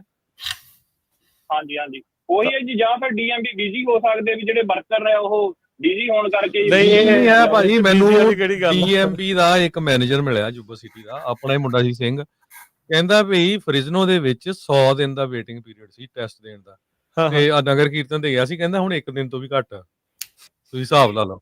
ਸੋ ਡੀਐਮਪੀ ਤਾਂ ਇਸ ਵੇਲੇ ਫ੍ਰੀ ਆ, ਉਹਨਾਂ ਕੋਲ ਕੰਮ ਹੈ ਨਹੀਂ ਡੀਐਮਪੀ ਵਾਲਿਆਂ ਕੋਲ। ਪਰ ਦਿਸ ਇਜ਼ ਵੈਰੀ ਬੈਡ, ਇਹ ਬਹੁਤ ਬੈਡ ਆ ਚੀਜ਼, ਵੀ ਇੱਕ ਜਣਾ ਕੋਈ ਹੋਰ ਢੰਗ ਨਾਲ ਦੇਖ ਰਿਹਾ, ਇੱਕ ਜਣਾ ਉੱਥੇ ਦਾ ਉਹ ਹੋਰ ਢੰਗ ਨਾਲ ਦੇਖ ਰਿਹਾ। ਸੋ ਟ੍ਰੇਨਿੰਗ ਪਤਾ ਨਹੀਂ ਕਿੱਦਾਂ ਜਿਹੜੀ ਉਹ ਦਿੱਤੀ ਜਾ ਰਹੀ ਆ ਉੱਥੇ ਡੀਐਮਵੀ ਦੀ। ਇਹ ਵੀ ਇੱਕ ਇਸ਼ੂ ਆ, ਇਹਨਾਂ ਨੂੰ ਸਮੂਥ ਜਿਹੜਾ ਕਰਨਾ ਚਾਹੀਦਾ, ਸਟ੍ਰੀਮਲਾਈਨ ਕਰਨਾ ਚਾਹੀਦਾ। ਥੈਂਕ ਯੂ ਜੀ। ਹਰ ਇੱਕ ਬੰਦਾ ਜਿਹੜਾ ਹੈ ਨਾ, ਜਿੰਨੀ ਕੁ ਟ੍ਰੇਨਿੰਗ। ਰਮਨ ਜੀ ਇੱਕ ਕਿੱਸਾ ਸੁਣ ਲਿਆ ਇਹਨਾਂ ਦਾ ਹੋਰ। ਹਾਂਜੀ ਹਾਂਜੀ, ਤੇ ਆਪਣੇ ਨਾ ਕਈ ਡਰਾਈਵਰ ਵੀਰ ਹੈ ਜੀ, ਉਹ ਕਹਿੰਦੇ ਵੀ ਸਾਡਾ ਸਰੂਰ ਵੜਿਆ ਰਹਿੰਦਾ ਜੀ ਤੰਬਾਕੂ ਰਿਲੇਟਡ ਪ੍ਰੋਡਕਟਾਂ ਲੈ ਕੇ ਜੀ, ਜਾਂ ਫਿਰ ਵੀ ਨਸ਼ਾ ਕਰਕੇ ਜੀ। ਤੇ ਇਹ ਮੈਨੂੰ ਸਮਝ ਨਹੀਂ ਲੱਗੀ ਵੀ ਸਰੂਰ ਚਾਹੀਦਾ ਤਾਂ ਇਹ ਘਰੇ ਬਹਿ ਜਾਣ ਜੀ ਦੇਖ ਕੇ ਜੀ। ਨਹੀਂ ਫਿਰ ਮਰਨਾ ਮਰਾਉਣਾ ਜ਼ਰੂਰੀ ਹੈ ਇਹ ਬੰਦਿਆਂ ਨੂੰ, ਜਿਹੜੇ ਸਰੂਰ ਵਾਲੇ ਆ ਉਹ ਰਿਪੋਰਟ ਕਰੋ ਨਾਲ ਦੇ ਨਾਲ। ਹਾਂਜੀ, ਉਹੀ ਸੀਗਾ ਜੀ, ਉਹ ਜਿੱਦਾਂ ਉਹ ਪ੍ਰੋਡਕਟ ਲੈ ਰਿਹਾ ਸੀਗਾ, ਜਿੱਦਾਂ ਢਾਬੇ ਦਾ ਮੈਂ ਨਾਮ ਨਹੀਂ ਦੱਸਣਾ ਚਾਹੁੰਦਾ ਜੀ, ਤੇ ਮੈਂ ਬੰਦੇ ਨੂੰ ਕਹਿਣ ਵੀ ਲੱਗਿਆ ਸੀਗਾ, ਮੈਂ ਲੜਾਈ ਵਾਲਾ ਕੰਮ ਹੋ ਜਾਣਾ ਸੀਗਾ, ਫਿਰ ਮੈਂ ਕਿਹਾ ਛੱਡੋ ਕਰੇ ਜੀ, ਆਪਾਂ ਨੂੰ ਕੀ ਦੇਣਾ ਜੀ। ਪਰ ਮੈਂ ਹੁਣ ਸੋਚਦਾ ਵੀ ਜੇ ਉਹ ਬੰਦਾ ਕਿਸੇ ਦਾ ਐਕਸੀਡੈਂਟ ਕਰ ਦੇਵੇ ਜੀ, ਤੇ ਅਗਲੇ ਦੀ ਤਾਂ ਕੋਈ ਗਲਤੀ ਨਹੀਂ ਸੀਗੀ ਜੀ। ਤੇ ਇਹੀ ਕਹਿਣਾ ਚਾਹੁੰਦਾ ਵੀ ਆਪਾਂ ਨੂੰ ਰਿਪੋਰਟ ਕਰਨੀ ਚਾਹੀਦੀ ਹੈ ਜੇ ਕੋਈ ਗਲਤ ਕੰਮ ਕਰਦਾ ਹੈ। ਬਿਲਕੁਲ, ਤੁਸੀਂ ਜ਼ਰੂਰ ਕਰਦੇ ਹੋ, ਤੁਸੀਂ ਚਾਹੇ ਅਨੋਨਿਮਸਲੀ ਕਰਦੇ ਹੋ ਜਿਹਦੇ ਬਾਰੇ ਤੁਹਾਨੂੰ ਪਤਾ ਹੈ। Thank you.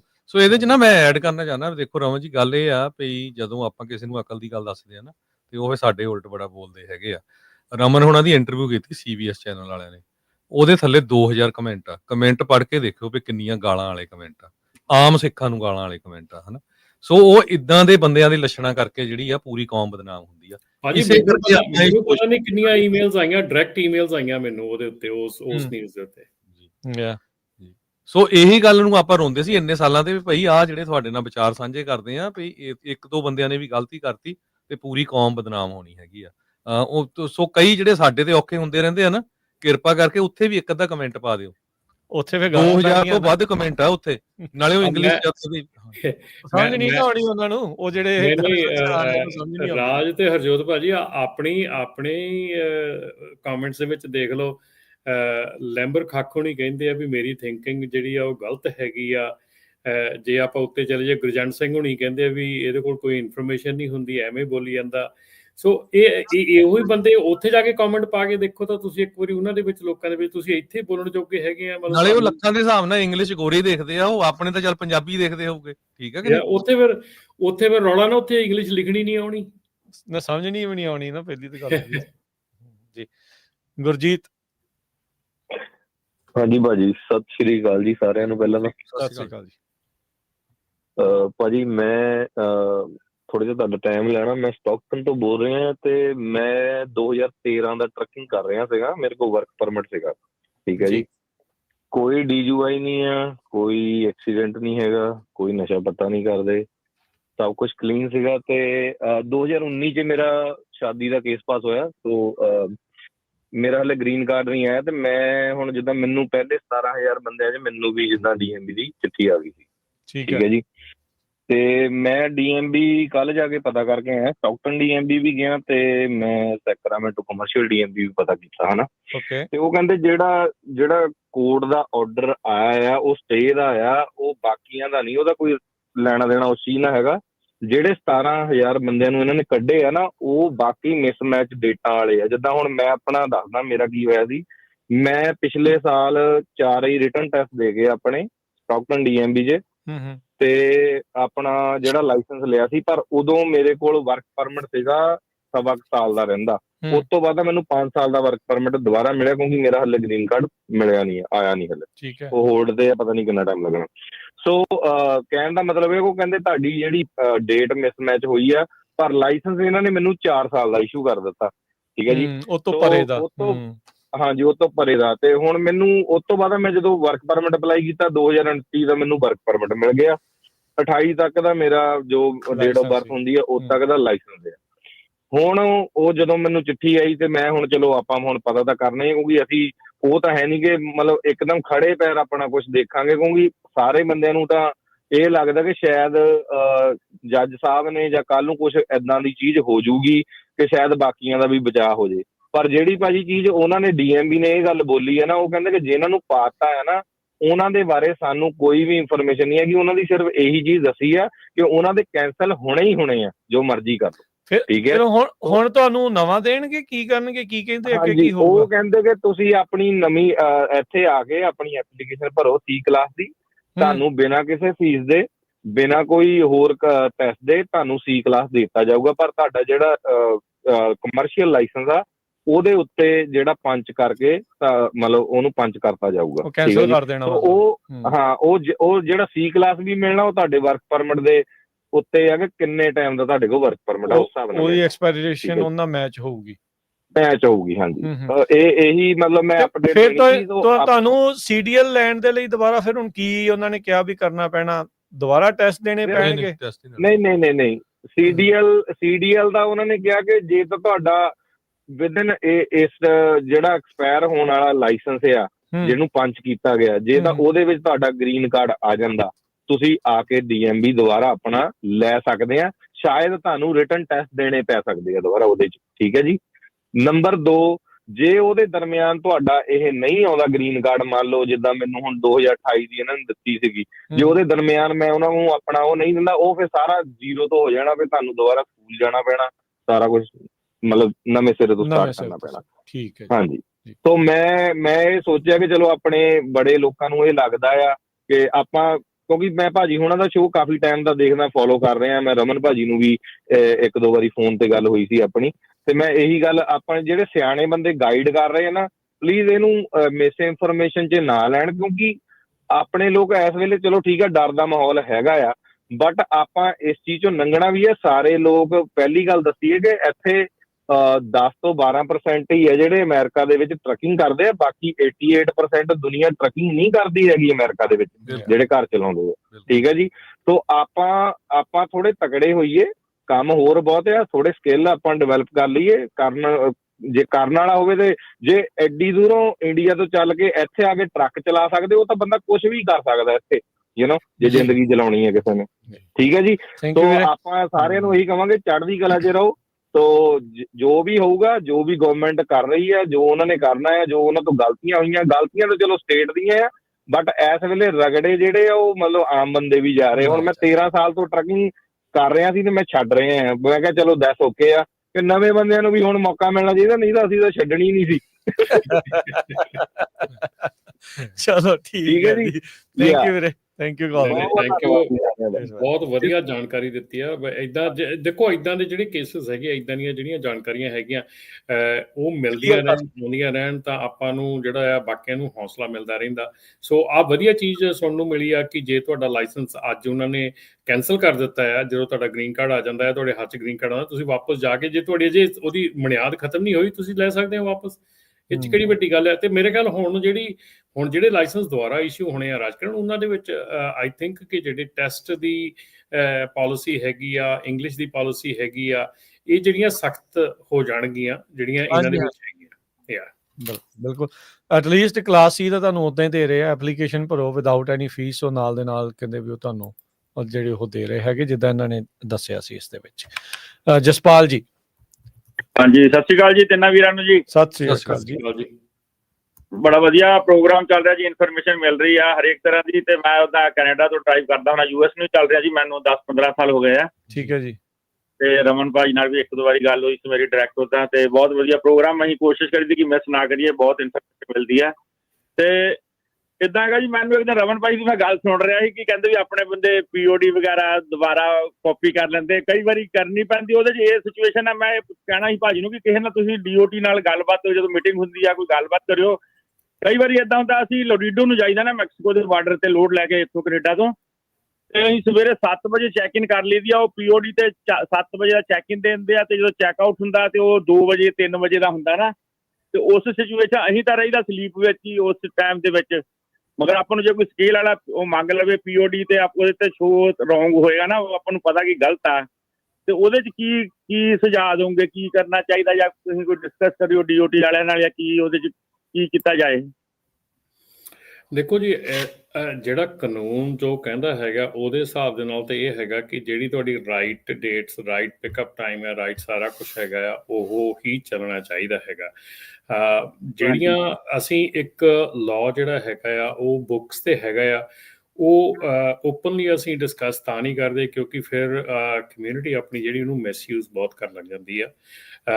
Agriculture egg the law ਹੈਗਾ, ਐਗ ਐਗਜ਼ੰਪਸ਼ਨ ਹੈਗੀ ਆ ELD ਵਾਸਤੇ। ਸੋ ਉਹ ਜਿਹੜੀ ਆ 150 air mile radius, 172 ground miles ਦੇ ਵਿੱਚ ਜੇ ਤੁਸੀਂ ਐਗ ਪ੍ਰੋਡਕਟ ਜਿਹੜੇ ਕੀ ਕੁਆਲੀਫਾਈ ਕਰਦੇ ਆ ਐਗ ਐਗਜ਼ੰਪਸ਼ਨ ਦੇ ਵਿੱਚ, ਜੇ ਤੁਸੀਂ ਉਹ ਚੱਕਦੇ ਹੈਗੇ ਆ ਤੇ ਤੁਹਾਡੇ ਉਹ 150 ਮਾਈਲ ਰੇਡੀਅਸ ਦੇ ਵਿੱਚ ਕੋਈ ਵੀ ELD ਦੀ ਲੋੜ ਨਹੀਂ ਹੈਗੀ, ਕੋਈ ਆਵਰਸ ਦੀ ਉੱਤੇ ਲਿਮਿਟ ਨਹੀਂ ਹੈਗੀ।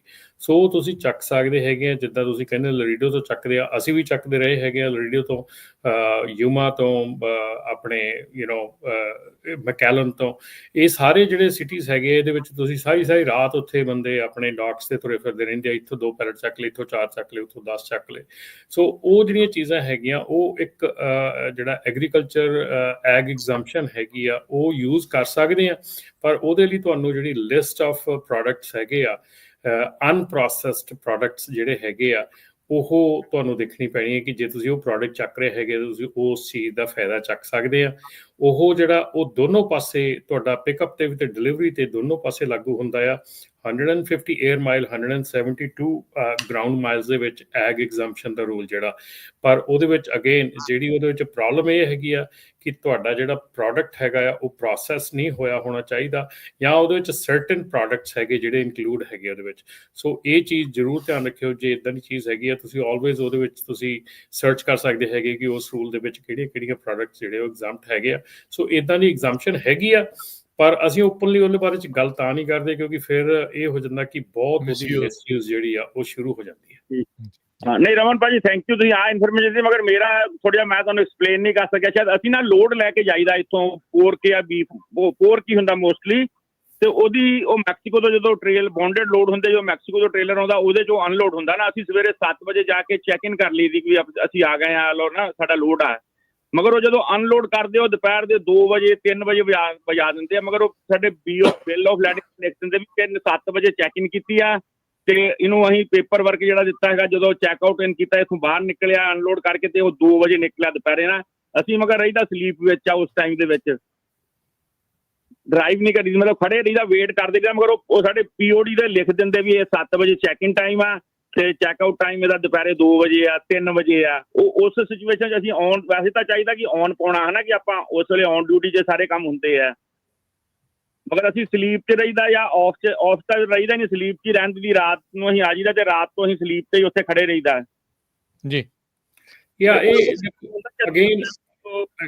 ਅਗੇਨ ਨਾ ਇਹੋ ਜਿਹੀਆਂ ਚੀਜ਼ਾਂ ਦੇ ਵਿੱਚ ਜਿਹੜੀ ਆ ਮੈਂ ਕਹੂੰਗਾ ਕਿ ਜਿਹੜੀ ਲੀਗੈਲਿਟੀ ਹੈਗੀ ਆ, ਲੀਗੈਲਿਟੀ ਦੇ ਵਿੱਚ ਜੋ ਮਤਲਬ ELD ਦਾ ਮਤਲਬ ਇਹ ਹੈ ਕਿ ਜੋ ਵੀ ਤੁਹਾਡਾ ਜਾਂ ਇਲੈਕਟ੍ਰੋਨਿਕ ਲੌਗਿੰਗ ਡਿਵਾਈਸ ਤਾਂ ਚਲੋ ਡਿਵਾਈਸ ਆ, ਪਰ ਜਿਹੜੇ ELD ਦੇ ਆਪਣੇ ਜਿਹੜੇ ਆਵਰਸ ਆਫ ਸਰਵਿਸ ਦੇ ਰੂਲ ਆ, ਆਵਰਸ ਆਫ ਸਰਵਿਸ ਦੇ ਰੂਲ ਜਿਹੜੇ ਆ ਉਹਦੇ ਵਿੱਚ ਹੈ ਕਿ ਜੇ ਤੁਸੀਂ ਔਨ ਡਿਊਟੀ ਹੈਗੇ ਆ, ਨਾਟ ਵਰਕਿੰਗ ਆ, ਨਾਟ ਡਰਾਈਵਿੰਗ ਆ, ਜਾਂ ਆਫ ਡਿਊਟੀ ਹੈਗੇ ਜਾਂ ਸਲੀਪ 'ਚ ਹੈਗੇ ਆ। ਜੇ ਤੁਸੀਂ ਸਲੀਪ 'ਚ ਹੈਗੇ ਆ ਤੇ ਡੈਫੀਨੇਟਲੀ ਜਦੋਂ ਤੁਹਾਨੂੰ ਲੋਡ ਮਿਲਿਆ ਹੈਗਾ, ਤੁਸੀਂ ਉਹਦੇ ਵਿੱਚ 2-1 ਚੀਜ਼ਾਂ ਤੁਸੀਂ ਕਰ ਸਕਦੇ ਹੈਗੇ। ਸਪਲਿਟ ਜਿਹੜੀ ਸ਼ਿਫਟ ਹੈਗੀ ਆ ਉਹਦਾ ਵੀ ਫਾਇਦਾ ਚੱਕ ਸਕਦੇ ਆ, ਪਰ ਅਗੇਨ ਜਿਹੜੀ ਤੁਹਾਨੂੰ ਪੇਪਰ ਡਾਕੂਮੈਂਟ ਮਿਲਦਾ ਆ ਉਹ 'ਤੇ ਕੋਈ ਵੀ ਡੇਟਸ ਚੇਂਜ ਕਰਨੀਆਂ ਜਿਹੜੀਆਂ ਆ ਉਹ ਫਿਰ ਬਾਅਦ ਦੇ ਵਿੱਚ ਜਦੋਂ ਉਹ ਕਾਲ ਕਰ ਲੈਂਦੇ ਵੇਅਰ ਹਾਊਸ ਨੂੰ, ਉਹ ਪਤਾ ਲੱਗ ਜਾਂਦਾ, then it goes against you. ਜੀ, ਥੈਂਕ ਯੂ ਵੀਰ ਜੀ ਕਾਲ ਦੇ ਲਈ।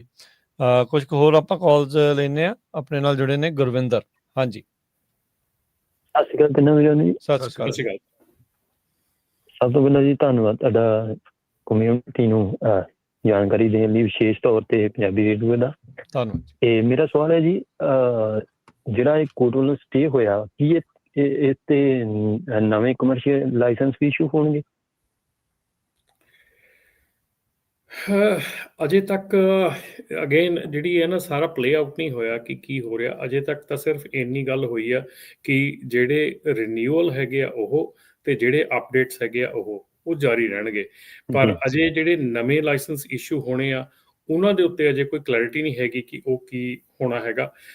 ਡੈਫੀਨੇਟਲੀ ਇਸ ਵੇਲੇ ਜਿਹੜਾ ਇੱਕ ਅਨਦਰ ਥਿੰਗ ਜਿਹੜੀ ਚੱਲ ਰਹੀ ਹੈਗੀ ਆ, ਉਹ ਐਨਫੋਰਸਮੈਂਟ ਜਿਹੜੀ ਹੈਗੀ ਆ, ਉਹ ਟਰੱਕ ਸਕੂਲਾਂ ਦੇ ਉੱਤੇ, ਟਰੱਕਿੰਗ ਕੰਪਨੀਜ਼ ਦੇ ਉੱਤੇ ਐਨਫੋਰਸਮੈਂਟ ਜਿਹੜੀ ਆ ਉਹ ਸੁਣਨ 'ਚ ਆਈ ਹੈਗੀ ਆ। ਕਿਉਂਕਿ ਕਾਲਸ ਜਿਹੜੀਆਂ ਆਉਂਦੀਆਂ ਹੈਗੀਆਂ ਉਹ ਦੱਸਦੇ ਹੈਗੇ ਆ ਕਿ ਜਿੱਦਾਂ ਜਿੱਦਾਂ ਇਹ ਚੀਜ਼ ਚੱਲ ਰਹੀ ਹੈਗੀ ਆ। ਜਿਹੜੇ ਇਸ ਵੇਲੇ ਇੱਕ ਖਬਰ ਜਿਹੜੀ ਆ ਰਹੀ ਹੈਗੀ ਆ ਰੀਸੈਂਟਲੀ, ਉਹ ਇਹ ਵੀ ਹੈਗੀ ਆ ਕਿ ਜਿਹੜੀ ਆਪਾਂ ਗੱਲ ਕੀਤੀ ਸੀਗੀ ਕਿ 2017 ਦੇ ਵਿੱਚ ਜਿਹੜੇ ਟਰੱਕ ਸਕੂਲ ਸੀਗੇ, ਸਰਟੀਫਾਈਡ ਸਕੂਲ ਸੀਗੇ, ਉਸ ਤੋਂ ਬਾਅਦ ਇੱਕ ਸਪਾਈਕ ਹੋਇਆ ਸੀਗਾ ਜਿਹੜੇ ਸਰਟੀਫਾਈਡ ਇੰਸਟਰਕਟਰ ਸੀ ਉਹਨਾਂ ਦੀ ਤਾਦਾਦ ਦੇ ਵਿੱਚ, ਜਿਹੜੀ ਕਿ 2600 ਦੇ ਕਰੀਬ ਸੀਗੀ ਤੇ ਮੁੜ ਕੇ ਹਜ਼ਾਰਾਂ ਦੇ ਵਿੱਚ ਚਲੀ ਗਈ ਸੀਗੀ। ਉਹਦੇ ਵਿੱਚ ਵੀ ਜਿਹੜਾ ਨੈਸ਼ਨਲ ਰਜਿਸਟਰੀ ਹੈਗਾ ਆ of training providers the, trucking ਦੇ ਸਕੂਲ ਦੀ ਟ੍ਰੇਨਿੰਗ ਪ੍ਰੋਵਾਈਡਰ ਦਾ ਜਿਹੜਾ ਨੈਸ਼ਨਲ ਰਜਿਸਟਰੀ ਹੈਗੀ ਆ, ਸੋ ਉਹਦੇ ਤੇ ਇਹ ਚੀਜ਼ ਜਿਹੜੀ ਆ ਇਹ ਸੁਣ 'ਚ ਆ ਰਹੀ ਆ ਕਿ ਉੱਥੇ ਹੁਣ ਕਾਰਵਾਈ ਹੋ ਰਹੀ ਆ। ਜਿਹੜੇ ਕਿ ਉਹਦੇ ਵਿੱਚ ਬੰਦੇ ਜਿਹੜੇ ਆ, ਸਕੂਲ ਜਾਂ ਪ੍ਰੋਵਾਈਡਰ ਜਿਹੜੇ ਆ, ਉਹ ਲੀਗਲ ਨਹੀਂ ਹੈਗੇ ਜਾਂ ਉਹ ਲੀਗਲੀ ਕੰਮ ਨਹੀਂ ਕਰ ਰਹੇ ਹੈਗੇ, ਉਹਨਾਂ ਦੇ ਉੱਤੇ ਵੀ ਜਿਹੜਾ ਆ ਸ਼ਿਕੰਜਾ ਕੱਸਿਆ ਜਾ ਰਿਹਾ। ਉਹ ਮੇਰੇ ਖਿਆਲ 240 ਕਿ 250 ਦੇ ਕਰੀਬ ਜਿਹੜੇ ਆ ਨੋਟਿਸਸ ਗਏ ਹੈਗੇ ਉਹਨਾਂ ਨੂੰ, ਤੇ ਪਲੱਸ 10,000 ਦੇ ਕਰੀਬ ਜਿਹੜੇ ਪ੍ਰੋਵਾਈਡਰਸ ਹੈਗੇ ਆ ਉਹਨਾਂ ਨੇ ਅਲਰਟ ਕੀਤਾ ਹੈਗਾ ਕਿ ਉਹਨਾਂ ਦੀਆਂ ਜਿਹੜੀਆਂ ਆਉਣ ਵਾਲੀਆਂ ਟਾਈਮ ਦੇ ਵਿੱਚ ਇਹ ਸਮੱਸਿਆ ਜਿਹੜੀ ਵੱਧ ਸਕਦੀ ਹੈਗੀ ਆ।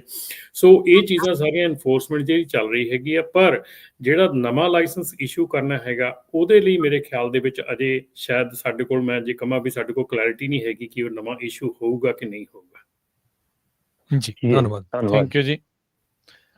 ਆਪਣੇ ਅਗਲੇ ਕਾਲਰ ਨੇ ਅੰਮ੍ਰਿਤਪਾਲ। ਸਤਿ ਸ਼੍ਰੀ ਅਕਾਲ ਭਾਜੀ। ਸਤਿ ਸ਼੍ਰੀ ਅਕਾਲ ਜੀ। ਸਤਿ ਸ਼੍ਰੀ ਅਕਾਲ ਜੀ।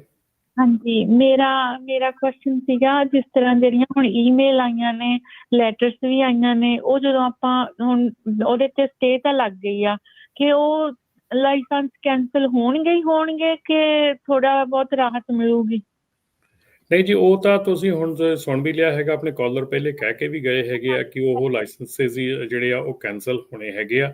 ਜਿਹੜੀ ਚਿੱਠੀ ਆਈ ਹੈਗੀ ਆ ਉੱਤੇ ਪਹਿਲਾਂ ਤਾਂ ਤੁਸੀਂ ਇਹ ਦੇਖੋ ਵੀ ਚਿੱਠੀ ਤੁਹਾਡੇ ਤੇ ਲਾਗੂ ਹੁੰਦੀ ਆ, ਜਿਹੜੀ ਈਮੇਲ ਤੁਹਾਡੇ ਤੇ ਲਾਗੂ ਹੁੰਦੀ ਕਿ ਨਹੀਂ ਹੁੰਦੀ। ਜੇ ਤੇ ਤੁਹਾਡਾ ਲਾਇਸੈਂਸ, ਹਾਂਜੀ, ਵਰਕ ਪਰਮਿਟ ਖਤਮ ਹੋਣ ਤੋਂ ਪਹਿਲਾਂ ਬਾਅਦ ਵਿੱਚੋਂ ਲਾਇਸੈਂਸ ਮਿਲਿਆ, ਸੋ ਤੁਹਾਡੇ ਤੇ ਲਾਗੂ ਹੁੰਦੀ ਆ। ਸੋ ਉਹ ਈਮੇਲ ਤੁਹਾਡੇ ਤੇ ਲਾਗੂ ਹੁੰਦੀ ਆ। ਸੋ ਉਹ ਲਾਇਸੈਂਸ ਜਿਹੜੇ ਆ ਉਹਨਾਂ ਦਾ ਕੋਰਟ ਵਾਲਾ ਜਿਹੜਾ ਸਟੇ ਹੈਗਾ ਉਹਦੇ ਤੇ ਕੋਈ ਉਹਦਾ ਅਸਰ ਨਹੀਂ ਹੈਗਾ। ਸੋ ਕੋਰਟ ਵਾਲਾ ਸਟੇ ਜਿਹੜਾ ਹੈਗਾ ਉਹ ਸਿਰਫ ਤੇ ਸਿਰਫ ਲਾਇਸੈਂਸ ਰੀਇਸ਼ੂ, ਰੀਨਿਊ ਤੇ ਅਪਡੇਟ ਦੇ ਉੱਤੇ ਹੈਗਾ। ਪਰ ਅਜੇ ਨਵੇਂ ਲਾਇਸੈਂਸ ਦਾ ਵੀ ਨਹੀਂ ਪਤਾ, ਜਿੱਦਾਂ ਆਪਾਂ ਲਾਸਟ ਕਾਲਰ ਨੂੰ ਕਿਹਾ ਹੈਗਾ। ਤੇ ਤੁਹਾਡੇ ਵਾਲਾ ਜਿਹੜੀ ਸਿਚੁਏਸ਼ਨ ਹੈਗੀ ਆ ਉਹਦੇ ਵਿੱਚ ਉਹ ਲਾਇਸੈਂਸ ਜਿਹੜਾ ਆ ਉਹ ਟੈਕਨੀਕਲੀ ਰੋਂਗ ਇਸ਼ੂ ਹੋਇਆ, ਇਸ ਕਰਕੇ ਉਹਨਾਂ ਨੇ ਕੈਂਸਲ ਕਰਨਾ ਹੈਗਾ। ਤੇ ਭਾਜੀ ਇਹ ਤਾਂ ਫਿਰ ਇਹਨਾਂ ਦੀ ਗਲਤੀ ਆ ਉਹਦੇ ਵਿੱਚ, ਮਤਲਬ ਕਿ ਉਹੀ ਤਾਂ ਕਹਿੰਦੇ ਅਸੀਂ ਸੁਧਾਰ ਕਰਨ ਲੱਗੇ ਹੋਏ ਆ ਨਾ। ਹਾਂਜੀ, ਤੇ ਫਿਰ ਇਹ ਲਾਇਸੈਂਸ ਬਣੂਗੇ ਜਾਂ ਨਹੀਂ ਬਣੂਗੇ? ਨਹੀਂ ਦੇਖੋ, ਇਹਦਾ ਜਿੱਦਾਂ ਆਪਣੇ ਪਿਛਲੇ ਕਾਲਰ ਵੀ ਕਹਿ ਕੇ ਗਏ ਆ ਕਿ ਜੇ ਉਹ ਲਾਇਸੈਂਸ ਤੁਸੀਂ ਅੱਜ ਜਾ ਕੇ ਕੈਂਸਲ ਕਰਵਾ ਲੈਂਦੇ ਆ, ਲੇਕਿਨ ਕੱਲ ਨੂੰ ਤੁਹਾਡਾ ਵਰਕ ਪਰਮਿਟ ਰਿਨਿਊ ਹੋ ਜਾਂਦਾ, ਤੁਹਾਡਾ ਵਾਪਸ ਆ ਜਾਂਦਾ ਜਾਂ ਤੁਹਾਨੂੰ ਗ੍ਰੀਨ ਕਾਰਡ ਮਿਲ ਜਾਂਦਾ ਆ, ਤਾਂ ਤੁਸੀਂ ਵਾਪਸ ਜਾ ਕੇ ਉਹੀ ਲਾਇਸੈਂਸ ਜਿਹੜਾ ਆਪਣਾ ਅਪਲਾਈ ਕਰਕੇ ਦੁਬਾਰਾ ਲੈ ਸਕਦੇ ਆ। ਠੀਕ ਹੈ ਭਾਜੀ, ਥੈਂਕ ਯੂ ਭਾਜੀ। ਜਿਸ ਤਰ੍ਹਾਂ ਇੱਕ ਚੀਜ਼ ਹੋਰ, ਜਿੱਦਾਂ ਵਰਕ ਪਰਮਿਟ ਹੁਣ ਸਾਡਾ 2028 ਤੱਕ ਆ, ਇਸ ਲਾਇਸੈਂਸ ਨੂੰ ਕੈਂਸਲ ਕਰਕੇ ਉਹਦੇ ਵਿੱਚ ਦੁਬਾਰਾ ਆਪਾਂ ਲੈ ਸਕਦੇ ਹਾਂ ਕਿ ਨਹੀਂ? ਨਹੀਂ, ਤੁਹਾਡਾ ਜਿਹੜਾ ਤੁਹਾਡਾ ਸਟੇਟਸ ਹੈ ਨਾ, ਜਿਹੜਾ ਉਹ ਇਮੀਗ੍ਰੇਸ਼ਨ ਸਟੇਟਸ ਜੇ ਚੇਂਜ ਹੋ ਜਾਂਦਾ, ਮੰਨ ਲਓ ਤੁਹਾਡਾ ਵਰਕ ਪਰਮਿਟ ਤੇ ਚੱਲ ਰਿਹਾ ਹੈਗਾ, ਉਹਦੇ ਤੇ ਤੁਹਾਡਾ ਗ੍ਰੀਨ ਕਾਰਡ ਦਾ ਆ ਜਾਂਦਾ ਜਾਂ ਤੁਹਾਡੇ ਗ੍ਰੀਨ ਕਾਰਡ ਹੱਥ 'ਚ ਆ ਜਾਂਦਾ, ਤਾਂ ਤੁਸੀਂ ਵਾਪਸ ਜਾ ਕੇ ਉਹ ਲਾਇਸੈਂਸ ਜਿਹੜਾ ਰਿਨਿਊ ਮਤਲਬ ਵਾਪਸ ਲੈ ਸਕਦੇ ਹੈਗੇ, ਜਿਹੜਾ ਕਿ ਆਪਾਂ ਨੂੰ ਪਿਛਲੇ 2 ਕਾਲਰ ਪਹਿਲਾਂ ਜਿਹੜੇ ਦੱਸ ਕੇ ਗਏ ਹੈਗੇ ਉਹਦੇ ਅਕੋਰਡਿੰਗਲੀ। ਹਾਂਜੀ, ਠੀਕ ਹੈ, ਥੈਂਕ ਯੂ। ਇਹਦਾ ਮਤਲਬ ਇਹ ਆ ਵੀ ਜਿਹੜੇ ਸੋ ਇੱਥੋਂ ਇਹ ਭਾਵ ਇਹ ਵੀ ਦੇਖਿਆ ਜਾਵੇ ਕਿ ਇਹਨਾਂ ਨੇ ਵਰਕ ਪਰਮਿਟ ਵਾਲਿਆਂ ਨੂੰ ਇਹਦਾ ਮਤਲਬ ਲਾਇਸੈਂਸ ਦੇਣੇ ਹੀ ਨਹੀਂ ਹੁਣ ਬਾਅਦ ਦੇ ਵਿੱਚ? ਨਹੀਂ Rajkiran, I don't think so ਕਿ ਦੇਣੇ ਨਹੀਂਗੇ। ਇਹਦੇ ਵਿੱਚ ਇਹ ਚੀਜ਼ ਵੀ ਆਪਾਂ ਨਹੀਂ ਕਹਿ ਸਕਦੇ ਹੈਗੇ, ਕਿਉਂਕਿ ਆਉਣ ਵਾਲੇ ਸਮੇਂ ਦੇ ਵਿੱਚ ਅਗੇਨ ਜਿੱਦਾਂ ਆਪਾਂ ਗੱਲ ਕਰ ਰਹੇ ਹੈਗੇ ਕਿ ਡਰਾਈਵਰ ਸ਼ੋਰਟੇਜ ਜਿਹੜੀ ਆ ਉਹ ਆ ਜਾਣੀ ਹੈਗੀ ਆ ਰਹੀ ਹੈਗੀ ਆ, ਜਾਂ ਉਹ ਸ਼ੁਰੂ ਹੋ ਜਾਊਗੀ। ਪਰ ਹੁਣ ਜਿਹੜੀ ਆ ਸਟ੍ਰਿਕਟਨੈਸ ਹੋ ਜਾਊਗੀ। ਹੁਣ ਜਿਹੜਾ ਲਾਇਸੈਂਸ ਆ ਉਹ ਅੱਗੇ ਜਿੱਦਾਂ ਰੇਹੜੀ ਤੋਂ ਆਪਾਂ ਕੇਲੇ ਬਾਏ ਕਰਦੇ ਇੱਦਾਂ ਨਹੀਂ ਮਿਲੂਗਾ।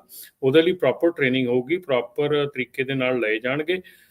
ਹੋਪ ਆਸ ਇਹ ਕੀਤੀ ਜਾ ਰਹੀ ਆ ਕਿ ਪਰ ਇਹ ਰਮਨ ਜੀ ਫਿਰ ਚਲੋ ਠੀਕ ਆ, ਇਹਨਾਂ ਨੇ ਜਿਹੜਾ ਜਿੱਦਾਂ ਆਪਾਂ ਕਿਹਾ ਵੀ ਗਲਤ ਲਾਇਸੈਂਸ ਇਹਨਾਂ ਨੇ ਇਸ਼ੂ ਕੀਤੇ, ਡੇਟਸ ਦੇ ਵਿੱਚ ਜਿਹੜੀ ਉਹ ਗਲਤੀ ਹੋਈ, ਕੀ ਇਹਨਾਂ ਨੂੰ ਫਿਰ ਜਿੱਥੋਂ ਤੱਕ ਅਸਲ 'ਚ ਇਹਨਾਂ ਦੀ ਵਰਕ ਪਰਮਿਟ ਹੈਗੇ ਉਦੋਂ ਤੱਕ ਤਾਂ ਨਹੀਂ ਇਹਨਾਂ ਨੂੰ ਕਰ ਦੇਣੇ ਚਾਹੀਦੇ ਐਟਲੀਸਟ, ਵੀ ਉਦੋਂ ਤੱਕ ਤਾਂ ਇਹਨਾਂ ਦੇ ਵੈਲਿਡ ਰਹਿਣ, ਵੀ ਨਵੇਂ ਉਸ ਡੇਟ ਦੇ ਹਿਸਾਬ ਦੇ ਨਾਲ ਇਸ਼ੂ ਹੋ ਜਾਣ। ਦੇਖੋ ਰਾਜਕਿਰਨ, ਹੁਣ ਅਗੇਨ ਜਿਹੜਾ ਇਸ਼ੂ ਹੈਗਾ ਆਪਾਂ ਇੱਥੇ ਵਾਪਸ ਚਲੇ ਜਾਂਦੇ ਹਾਂ ਕਿ ਇੱਕ ਸਟੇਟ ਔਰ ਇੱਕ ਫੈਡਰਲ ਜਿਹੜੀ ਫਾਈਟ ਹੈਗੀ ਆ। ਸਟੇਟ ਔਰ ਫੈਡਰਲ ਫਾਈਟ ਦੇ ਵਿੱਚ ਜਿਹੜੇ ਕਾਨੂੰਨ ਜਿਹੜੇ ਦਿੱਤੇ ਗਏ ਆ, ਹੁਣ ਇਹਦੇ ਵਿੱਚ ਇਹ ਮੇਰੇ ਖਿਆਲ ਦੇ ਵਿੱਚ ਹੋ ਸਕਦਾ ਕਿ ਇਹ ਨਹੀਂ ਹੈਗਾ ਕਿ ਤੁਸੀਂ ਉਸ ਚੀਜ਼ ਨੂੰ ਚੇਂਜ ਕਰ ਸਕਦੇ ਆ ਜਾਂ ਅੱਗੇ ਪਿੱਛੇ ਡੇਟ ਨੂੰ ਕਰ ਸਕਦੇ ਆ, ਐਕਸਪੀਰੇਸ਼ਨ ਡੇਟ ਚੇਂਜ ਕਰ ਸਕਦੇ ਆ ਉਹਦੀ। ਜਿੱਦਾਂ ਆਪਣੇ 2 ਕਾਲਰ ਪਹਿਲਾਂ ਦੱਸ ਕੇ ਗਏ, ਸਟਾਕਟਨ ਜਿਹੜੇ DMV ਗਏ ਸੀਗੇ, ਉਹਨਾਂ ਨੇ ਬੜਾ ਕਲੀਅਰਲੀ ਉਹ ਚੀਜ਼ ਸਾਰੀ ਵਧੀਆ ਤਰੀਕੇ ਨਾਲ ਦੱਸੀ ਹੈਗੀ ਆ ਕਿ ਤੁਹਾਡਾ ਜਿਹੜਾ ਲਾਇਸੈਂਸ ਹੈਗਾ ਆ, ਹੋ ਸਕਦਾ ਕਿ ਲਾਇਸੈਂਸ ਦੀ ਉਹਨਾਂ ਦੀ ਰਿਕੁਆਇਰਮੈਂਟ ਹੈ ਕਿ ਇਟ ਹੈਜ਼ ਟੂ ਬੀ ਕੈਂਸਲਡ। ਉਹ ਕੈਂਸਲ ਹੀ ਹੋਊਗਾ ਲਾਇਸੈਂਸ, ਉਸ ਤੋਂ ਬਾਅਦ 'ਚ ਰੀਇਸ਼ੂ ਹੋ ਸਕਦਾ। ਉਸ ਤੋਂ ਬਾਅਦ ਜੇ ਤੁਹਾਡਾ ਇਮੀਗ੍ਰੇਸ਼ਨ ਸਟੇਟਸ ਚੇਂਜ ਹੋ ਜਾਂਦਾ, ਲਾਇਸੈਂਸ ਰੀਇਸ਼ੂ ਹੋ ਸਕਦਾ, ਸਾਰੀਆਂ ਚੀਜ਼ਾਂ ਦੁਬਾਰਾ ਹੋ ਸਕਦੀਆਂ। ਸੋ ਆਈ ਥਿੰਕ ਇਹ ਚੀਜ਼ ਜਿਹੜੀ ਆਪਾਂ ਸੋਚ ਰਹੇ ਹਾਂ ਇੱਕ ਹਿਊਮਨ ਬੀਇੰਗ ਦੇ ਹਿਸਾਬ ਦੇ ਨਾਲ, ਤੇ ਇੱਕ ਟੈਕਨੀਕਲ ਗਵਰਨਮੈਂਟ ਦੇ ਹਿਸਾਬ ਦੇ ਨਾਲ ਜੇ ਸੋਚੀਏ ਤੇ ਠੀਕ ਹੈ, ਡੈਫੀਨੇਟਲੀ ਮੈਂ ਅੰਡਰਸਟੈਂਡ ਕਰਦਾ, ਮੈਂ ਮੰਨਦਾ ਵੀ ਹਾਂ ਕਿ ਗਲਤੀ ਉਹਨਾਂ ਦੀ ਹੈਗੀ ਆ। ਜੇ ਗਲਤੀ ਉਹਨਾਂ ਦੀ ਹੈਗੀ ਆ ਤੇ ਉਹਨਾਂ ਨੂੰ ਸੁਧਾਰ ਕਰਨੀ ਚਾਹੀਦੀ ਆ। ਬਟ ਅਨਫੋਰਚੂਨੇਟਲੀ ਜਿਹੜੇ ਕਾਨੂੰਨ ਆ ਤੇ ਜਿਹੜੀਆਂ ਸਟੇਟਸ ਆ ਆਪਣੀ ਫੈਡਰਲ ਗਵਰਨਮੈਂਟ ਹੈਗੀ ਆ, ਉਹਨਾਂ ਦੇ ਵਿੱਚ ਫਾਈਟ ਦੇ ਵਿੱਚ ਇਹ ਜਿਹੜਾ ਆਮ ਨਾਰਮਲ ਜਿਹੜੀਆਂ ਆਪਣੀਆਂ ਪ੍ਰੋਬਲਮਸ ਹੈਗੀਆਂ ਇਹ ਆ ਗਈਆਂ ਹੈਗੀਆਂ। ਤੇ ਅਨਫੋਰਚੂਨੇਟਲੀ ਬਹੁਤ ਜਿਹੜੇ ਵਿੱਚ ਐਸੇ ਵੀ ਹੈਗੇ ਜਿਹੜੇ ਬੜੇ ਵਧੀਆ ਆਪਰੇਟਰਸ ਹੈਗੇ ਆ, ਬੜਾ ਵਧੀਆ ਕੰਮ ਕਰ ਰਹੇ ਹੈਗੇ ਆ, ਔਰ ਉਹਨਾਂ ਨੂੰ ਵੀ ਇਹ ਚੀਜ਼ ਚੱਲਣੀ ਪੈ ਰਹੀ ਹੈ ਜੀ। ਚਲੋ ਆਪਣੇ ਅਗਲੇ ਕਾਲਰ ਨੇ ਹਰਪ੍ਰੀਤ ਜੀ। ਹੈਲੋ, ਹਾਂਜੀ ਸਤਿ ਸ਼੍ਰੀ ਅਕਾਲ ਭਾਜੀ ਸਾਰਿਆਂ ਨੂੰ। ਸਤਿ ਸ਼੍ਰੀ ਅਕਾਲ। ਸਤਿ ਸ਼੍ਰੀ ਅਕਾਲ ਜੀ। ਹਾਂਜੀ ਭਾਜੀ, ਮੈਨੂੰ ਇੰਨਾ ਜ਼ਿਆਦਾ ਐਕਸਪੀਰੀਅੰਸ ਤਾਂ ਨਹੀਂ ਗਾ, ਮੈਨੂੰ ਵੀ ਪੌਣੇ 2 ਸਾਲ ਹੋਏ ਟਰੱਕ ਚਲਾਉਂਦੇ ਨੂੰ। ਤੋ ਮੈਂ 1-2 ਗੱਲਾਂ ਹੀ ਕਰਨੀਆਂ। ਇੱਕ ਤਾਂ ਚਲ ਕਈ ਬੰਦਿਆਂ ਨੂੰ ਗੁੱਸਾ ਲੱਗੂ, ਉਹਦੇ ਲਈ ਪਹਿਲੀ ਮਾਫੀ। ਪਹਿਲੀ ਗੱਲ, ਆਪਣੇ ਬੰਦਿਆਂ ਨੂੰ ਜਿਹੜਾ ਕਹਿੰਦੇ ਆ ਟਰੈਕਿੰਗ ਦਾ ਸ਼ੌਂਕ ਆ, ਇਹ ਕਹਿਣਾ ਛੱਡ ਦੋ, ਪਹਿਲੀ ਗੱਲ, ਠੀਕ ਹੈ ਨਾ। ਦੂਜੀ ਗੱਲ, ਅਸੀਂ ਹੁਣ ਪੋਸਟ ਆਫਿਸ ਦੇ ਲੋਡ ਚੱਕ ਰਹੇ ਹਾਂ। ਅਸੀਂ ਇੱਥੋਂ ਸਿਆਟਲ ਤੋਂ ਜਾਂਦੇ ਹਾਂ ਸਪੋਕਨ ਨੂੰ, ਰਾਈਟ। ਤੇ ਸਖਤਾਈ ਬਹੁਤ ਹੋਈ ਪਈ ਆ, ਹਰ ਇੱਕ ਨੂੰ ਪਤਾ, ਐਵਰੀਵਨ ਨੋਸ, ਠੀਕ ਹੈ, ਕਿ ਸਖਤਾਈ ਬਹੁਤ ਜ਼ਿਆਦਾ ਹੈ। ਬਟ ਆਪਣੇ ਬੰਦੇ ਹਜੇ ਵੀ ਨਹੀਂ ਸੁਧਰਦੇ, ਠੀਕ ਆ। ਸਾਡੀ ਪੋਸਟ ਆਫਿਸ ਦੇ ਨਾ ਸੈਂਸਿਟਿਵ ਲੋਡ ਹੁੰਦੇ ਆ, ਠੀਕ ਹੈ ਜੀ। ਤੇ ਤੁਹਾਨੂੰ ਸਾਰਿਆਂ ਨੂੰ ਪਤਾ, ਆਪਣੇ ਪੰਜਾਬੀ ਮੁੰਡੇ, ਠੀਕ ਹੈ ਜੀ, ਉੱਥੇ ਗੇਟ 'ਚ ਜਿੱਥੇ ਐਂਟਰੈਂਸ ਹੈ ਨਾ, ਉੱਥੇ ਟਰੱਕ ਪਾਰਕ ਲੈ, ਟੀਮ 'ਚ ਟਰੱਕ ਚਲਾਉਂਦੇ ਆ ਉਹ, ਠੀਕ ਹੈ ਜੀ। ਤੇ ਕੰਪਨੀਆਂ ਨੂੰ ਚਾਹੀਦਾ, ਮੈਂ ਤਾਂ ਉਹ ਗੱਲ ਕਹਿਣੀ ਚਾਹੁੰਦਾ ਸੀਗਾ ਕਿ ਸੁਧਾਰ ਕਿੱਦਾਂ ਆਊਗਾ। ਕੰਪਨੀਆਂ ਨੂੰ ਵੀ ਚਾਹੀਦਾ ਕਿ ਡਰਾਈਵਰ ਜੇ ਕੋਈ ਗਲਤੀ ਕਰਦਾ ਜਾਂ ਕੁਛ ਵੀ ਮੈਸਅਪ ਕਰਦਾ ਗਾ, ਉਹਨੂੰ ਆਪਾਂ ਕਿੱਦਾਂ ਕੰਟਰੋਲ ਕਰਨਾ, ਕਿੱਦਾਂ ਉਹਨੂੰ ਸਹੀ ਕਰਨਾ ਗਾ। ਤੇ ਉਹ ਐਂਟਰੈਂਸ ਤੇ ਟਰੱਕ ਲਈ ਖੜੇ ਗਏ, ਐਂਟਰੈਂਸ ਬਲੌਕ ਕੀਤੀ ਵੀ ਉਹਨਾਂ ਨੇ। ਤੇ ਦੋਨੋਂ ਡਰਾਈਵਰ ਅੰਦਰ ਗਏ ਵੇ ਆਪਦਾ ਪੇਪਰ ਵਰਕ ਲੈ ਕੇ, ਤੇ ਟਰੱਕ ਉਹਨਾਂ ਸਟਾਰਟ, ਸਾਰੀ ਐਂਟਰੈਂਸ ਬਲੌਕ ਕੀਤੀ। ਮੈਂ ਉਹਨਾਂ ਨੂੰ ਪੰਜਾਬੀ ਕਿਹਾ, ਮੈਂ ਕਿਹਾ ਆਰ ਯੂ ਮੈਡ, ਹੈ ਨਾ, ਕਿ ਯਾਰ ਤੁਸੀਂ 2 ਡਰਾਈਵਰ ਆ, ਤੁਸੀਂ ਐਂਟਰੈਂਸ ਕੀਤੀ ਵੀ ਟਰੱਕ ਦੇ, ਤੁਹਾਡੇ ਏਡੇ ਸਟਿੱਕਰ ਲੱਗਿਆ, ਐਵਰੀਵਨ ਨੋ ਕਿ ਤੁਸੀਂ ਪੰਜਾਬੀ ਆ, ਠੀਕ ਆ, ਕਿ ਪਹਿਲਾਂ ਹੀ ਇੰਨੀ ਜ਼ਿਆਦਾ ਹੇਟ ਆ। ਸੋ ਪਲੀਜ਼ ਧਿਆਨ ਦੇ ਲਓ। ਤੇ ਮੈਨੂੰ ਕਹਿੰਦੇ ਕੀ ਹੋ ਗਿਆ ਫਿਰ, ਕੀ ਹੈ ਨਾ, ਕਿ ਅਸੀਂ ਅੰਦਰ ਹੀ ਗਏ। ਮੈਂ ਕਿਹਾ ਵੀਰ ਅੰਦਰ ਗਏ ਹੋ, ਇੱਕ ਜਣਾ ਤਾਂ ਅੰਦਰ ਟਰੱਕ 'ਚ ਰਹਿ ਲਓ, ਕਿ ਜੇ ਤੁਹਾਨੂੰ ਟਰੱਕ ਮੂਵ ਕਰਨਾ ਪੈ ਗਿਆ, ਠੀਕ ਆ। ਤੇ ਆਪਾਂ ਕੋਈ ਜਲੂਸ ਕੱਢਣ ਵਾਲੀ ਗੱਲ ਨਹੀਂ ਕੀਤੀ ਕਿ ਜਿੱਦਾਂ ਅੱਜ ਕੱਲ੍ਹ ਚੱਲਦਾ ਨਾ, ਉਹਦੀ ਵੀਡੀਓ ਬਣਾ ਕੇ ਪਾਤੀ ਉਹਦੀ। ਮੈਂ ਕੀ ਕੀਤਾ, ਮੈਂ ਸਿਰਫ ਉਹਨਾਂ ਦੀ ਕੰਪਨੀ ਨੂੰ ਨਾ ਮੇਲ ਕੀਤੀ, ਮੇਰੇ ਕੋਲ ਅੱਜ ਵੀ ਈਮੇਲ ਪਈ ਆ ਉਹਨਾਂ ਦੀ ਕੰਪਨੀ ਦੀ। ਮੈਂ ਉਹਨਾਂ ਨੂੰ ਮੇਲ ਕੀਤੀ, ਮੈਂ ਉਹਨਾਂ ਦਾ ਟਰੱਕ ਨੰਬਰ ਸੈਂਡ ਕੀਤਾ, ਮੈਂ ਕਿਹਾ ਆਹ ਤੁਹਾਡੇ ਡਰਾਈਵਰ ਆ, ਇਹਨਾਂ ਨੂੰ ਥੋੜ੍ਹੀ ਜਿਹੀ ਮੈਨਰ ਸਿਖਾ ਦਿਓ, ਠੀਕ ਹੈ, ਕਿ ਬਈ ਕਿੱਦਾਂ ਚੱਲਣਾ ਹੈਗਾ, ਕਿੱਦਾਂ ਦਾ ਮਾਹੌਲ ਚਾਲ ਆ। ਸਾਡੇ ਇੱਥੋਂ ਦੀ ਵੈਸਟ ਦੀ ਬਹੁਤ ਟੌਪ ਦੀ ਕੰਪਨੀ ਆ, ਸਿਆਟਲ ਦੀ, ਆਪਣੇ ਦੇਸਾਂ ਦੀ। ਪਰ ਉਹਨਾਂ ਨੇ ਕੋਈ ਈਮੇਲ ਰਿਵਰਸ ਕੀਤੀ, ਤੁਹਾਨੂੰ ਕੋਈ ਦੱਸਿਆ ਉਹਨਾਂ ਨੇ? ਉਹਨਾਂ ਦਾ ਮੈਂ ਉਹੀ ਕਹਿਣ ਲੱਗਿਆ ਸੀਗਾ ਭਾਜੀ, ਉਹਨਾਂ ਦਾ ਅੱਜ ਉਦੋਂ ਤੋਂ ਬਾਅਦ ਕਦੇ ਉਹਨਾਂ ਨੇ ਈਮੇਲ ਆਈ ਥਿੰਕ ਉਹਨਾਂ ਨੇ ਚੈੱਕ ਵੀ ਨਹੀਂ ਕੀਤੀ। ਉਹਨਾਂ ਦੀਆਂ 2 ਈਮੇਲ ਸੀਗੀਆਂ, ਮੈਂ ਦੋਨਾਂ ਤੇ ਉਹਨਾਂ ਨੂੰ ਸਕਰੀਨਸ਼ਾਟ ਉਹਨਾਂ ਨੂੰ ਮੈਂ ਫੋਟੋ ਭੇਜੀਆਂ ਟਰੱਕ ਦੀਆਂ, ਠੀਕ ਹੈ ਜੀ, ਕਿ ਆਹ ਤੁਹਾਡਾ ਟਰੱਕ ਪਲੇਟ ਆ, ਇੱਥੇ ਤੁਹਾਡਾ ਪੋਸਟ ਆਫਿਸ 'ਚ ਖੜਾ ਗਾ, ਠੀਕ ਆ। ਇੱਕ ਗੱਲ ਇਹ, ਤੇ ਦੂਸਰੀ ਗੱਲ ਜੀ, ਇੱਕ ਨਾ ਜਿੱਦਾਂ ਡਬਲ ਬੁੱਕ ਚੱਲ ਰਹੀ ਹੈ, ਜਿੰਨੀ ਇੰਨੀ ਸਖਤਾਈ ਆ, ਆਪਣੇ ਬੰਦੇ ਹਜੇ ਵੀ ਨਹੀਂ ਹਟ ਰਹੇਗੇ। ਕੋਈ ਡਰਾਈਵਰ ਸੀ ਕੈਲੀਫੋਰਨੀਆ ਦਾ, ਠੀਕ ਹੈ ਜੀ, ਕੰਪਨੀ ਦਾ ਮੈਂ ਚੱਲ ਨਾਮ ਨਹੀਂ ਮੈਂਸ਼ਨ ਕਰੂੰਗਾ ਉਹਦਾ, ਤੇ ਉਹ ਵੀਰ ਆ ਪੋਸਟ ਆਫਿਸ ਦਾ ਲੋਡ ਲੈ ਕੇ ਨਾ ਸਪੋਕਨ ਆਇਆ, ਟੀਮ ਦਾ ਲੋਡ ਇਕੱਲੇ ਨੇ ਲਾਇਆ, ਠੀਕ ਆ। ਹੁਣ ਉਹ ਪੋਸਟ ਆਫਿਸ ਵਾਲੇ ਇੰਨੇ ਜ਼ਿਆਦਾ ਸਟ੍ਰਿਕਟ ਹੋਏ ਵੇ ਆ, ਉਹ ਕਹਿੰਦੇ ਕਿ ਜ਼ਿਆਦਾ ਕੋ ਡਰਾਈਵਰ ਲੈ ਗਿਆ ਜੀ। ਦਿਖਾ ਕੌਣ ਆ ਨਾਲ? ਹਾਂ ਹਾਂਜੀ, ਕਹਿੰਦੇ ਕੌਣ ਦਿਖਾ ਸਾਨੂੰ ਕੌਣ ਆ। ਤੇ ਉਸ ਹੁਣ ਬੰਦਾ ਲਾਲਚ ਕਰਦਾ ਕਿ ਮੈਂ 2 ਦਿਨਾਂ ਦਾ ਕੰਮ 1 ਦਿਨ 'ਚ ਕਵਰ ਕਰ ਲਾ, ਠੀਕ ਹੈ ਜੀ। ਮੰਦਾ ਆਪਣੇ ਆਪ ਹੀ ਪਊਗਾ। ਤੁਸੀਂ 3 ਬੰਦਿਆਂ ਦਾ ਕੰਮ 1.5 ਬੰਦੇ ਦਾ ਕੰਮ ਕਰਵਾ ਰਹੇ ਹੋ, ਮੰਦਾ ਆਪੇ ਅਸੀਂ ਪਊਗਾ ਜੀ। ਤੇ ਉਹ ਹੁਣ ਉੱਥੇ 3 ਦਿਨ ਬਿਠਾਈ ਰੱਖਿਆ ਉਹਨਾਂ ਨੇ ਕਿ ਜਦ ਤੈਨੂੰ ਜਾਣ ਨਹੀਂ ਦੇਣਾ। ਹੁਣ ਉੱਥੇ ਤੁਹਾਡਾ ਲਾਲਚ ਕੀ ਕਰੂਗਾ? ਸ਼ੌਂਕੀ ਬੰਦਾ ਏਦਾਂ ਥੋੜੀ ਕਰਦਾ ਹੁੰਦਾ। ਕਰਤੇ ਪੂਰੇ। ਬਿਲਕੁਲ। Thank you Harpreet. ਹਾਂਜੀ, ਓਕੇ ਧੰਨਵਾਦ ਜੀ।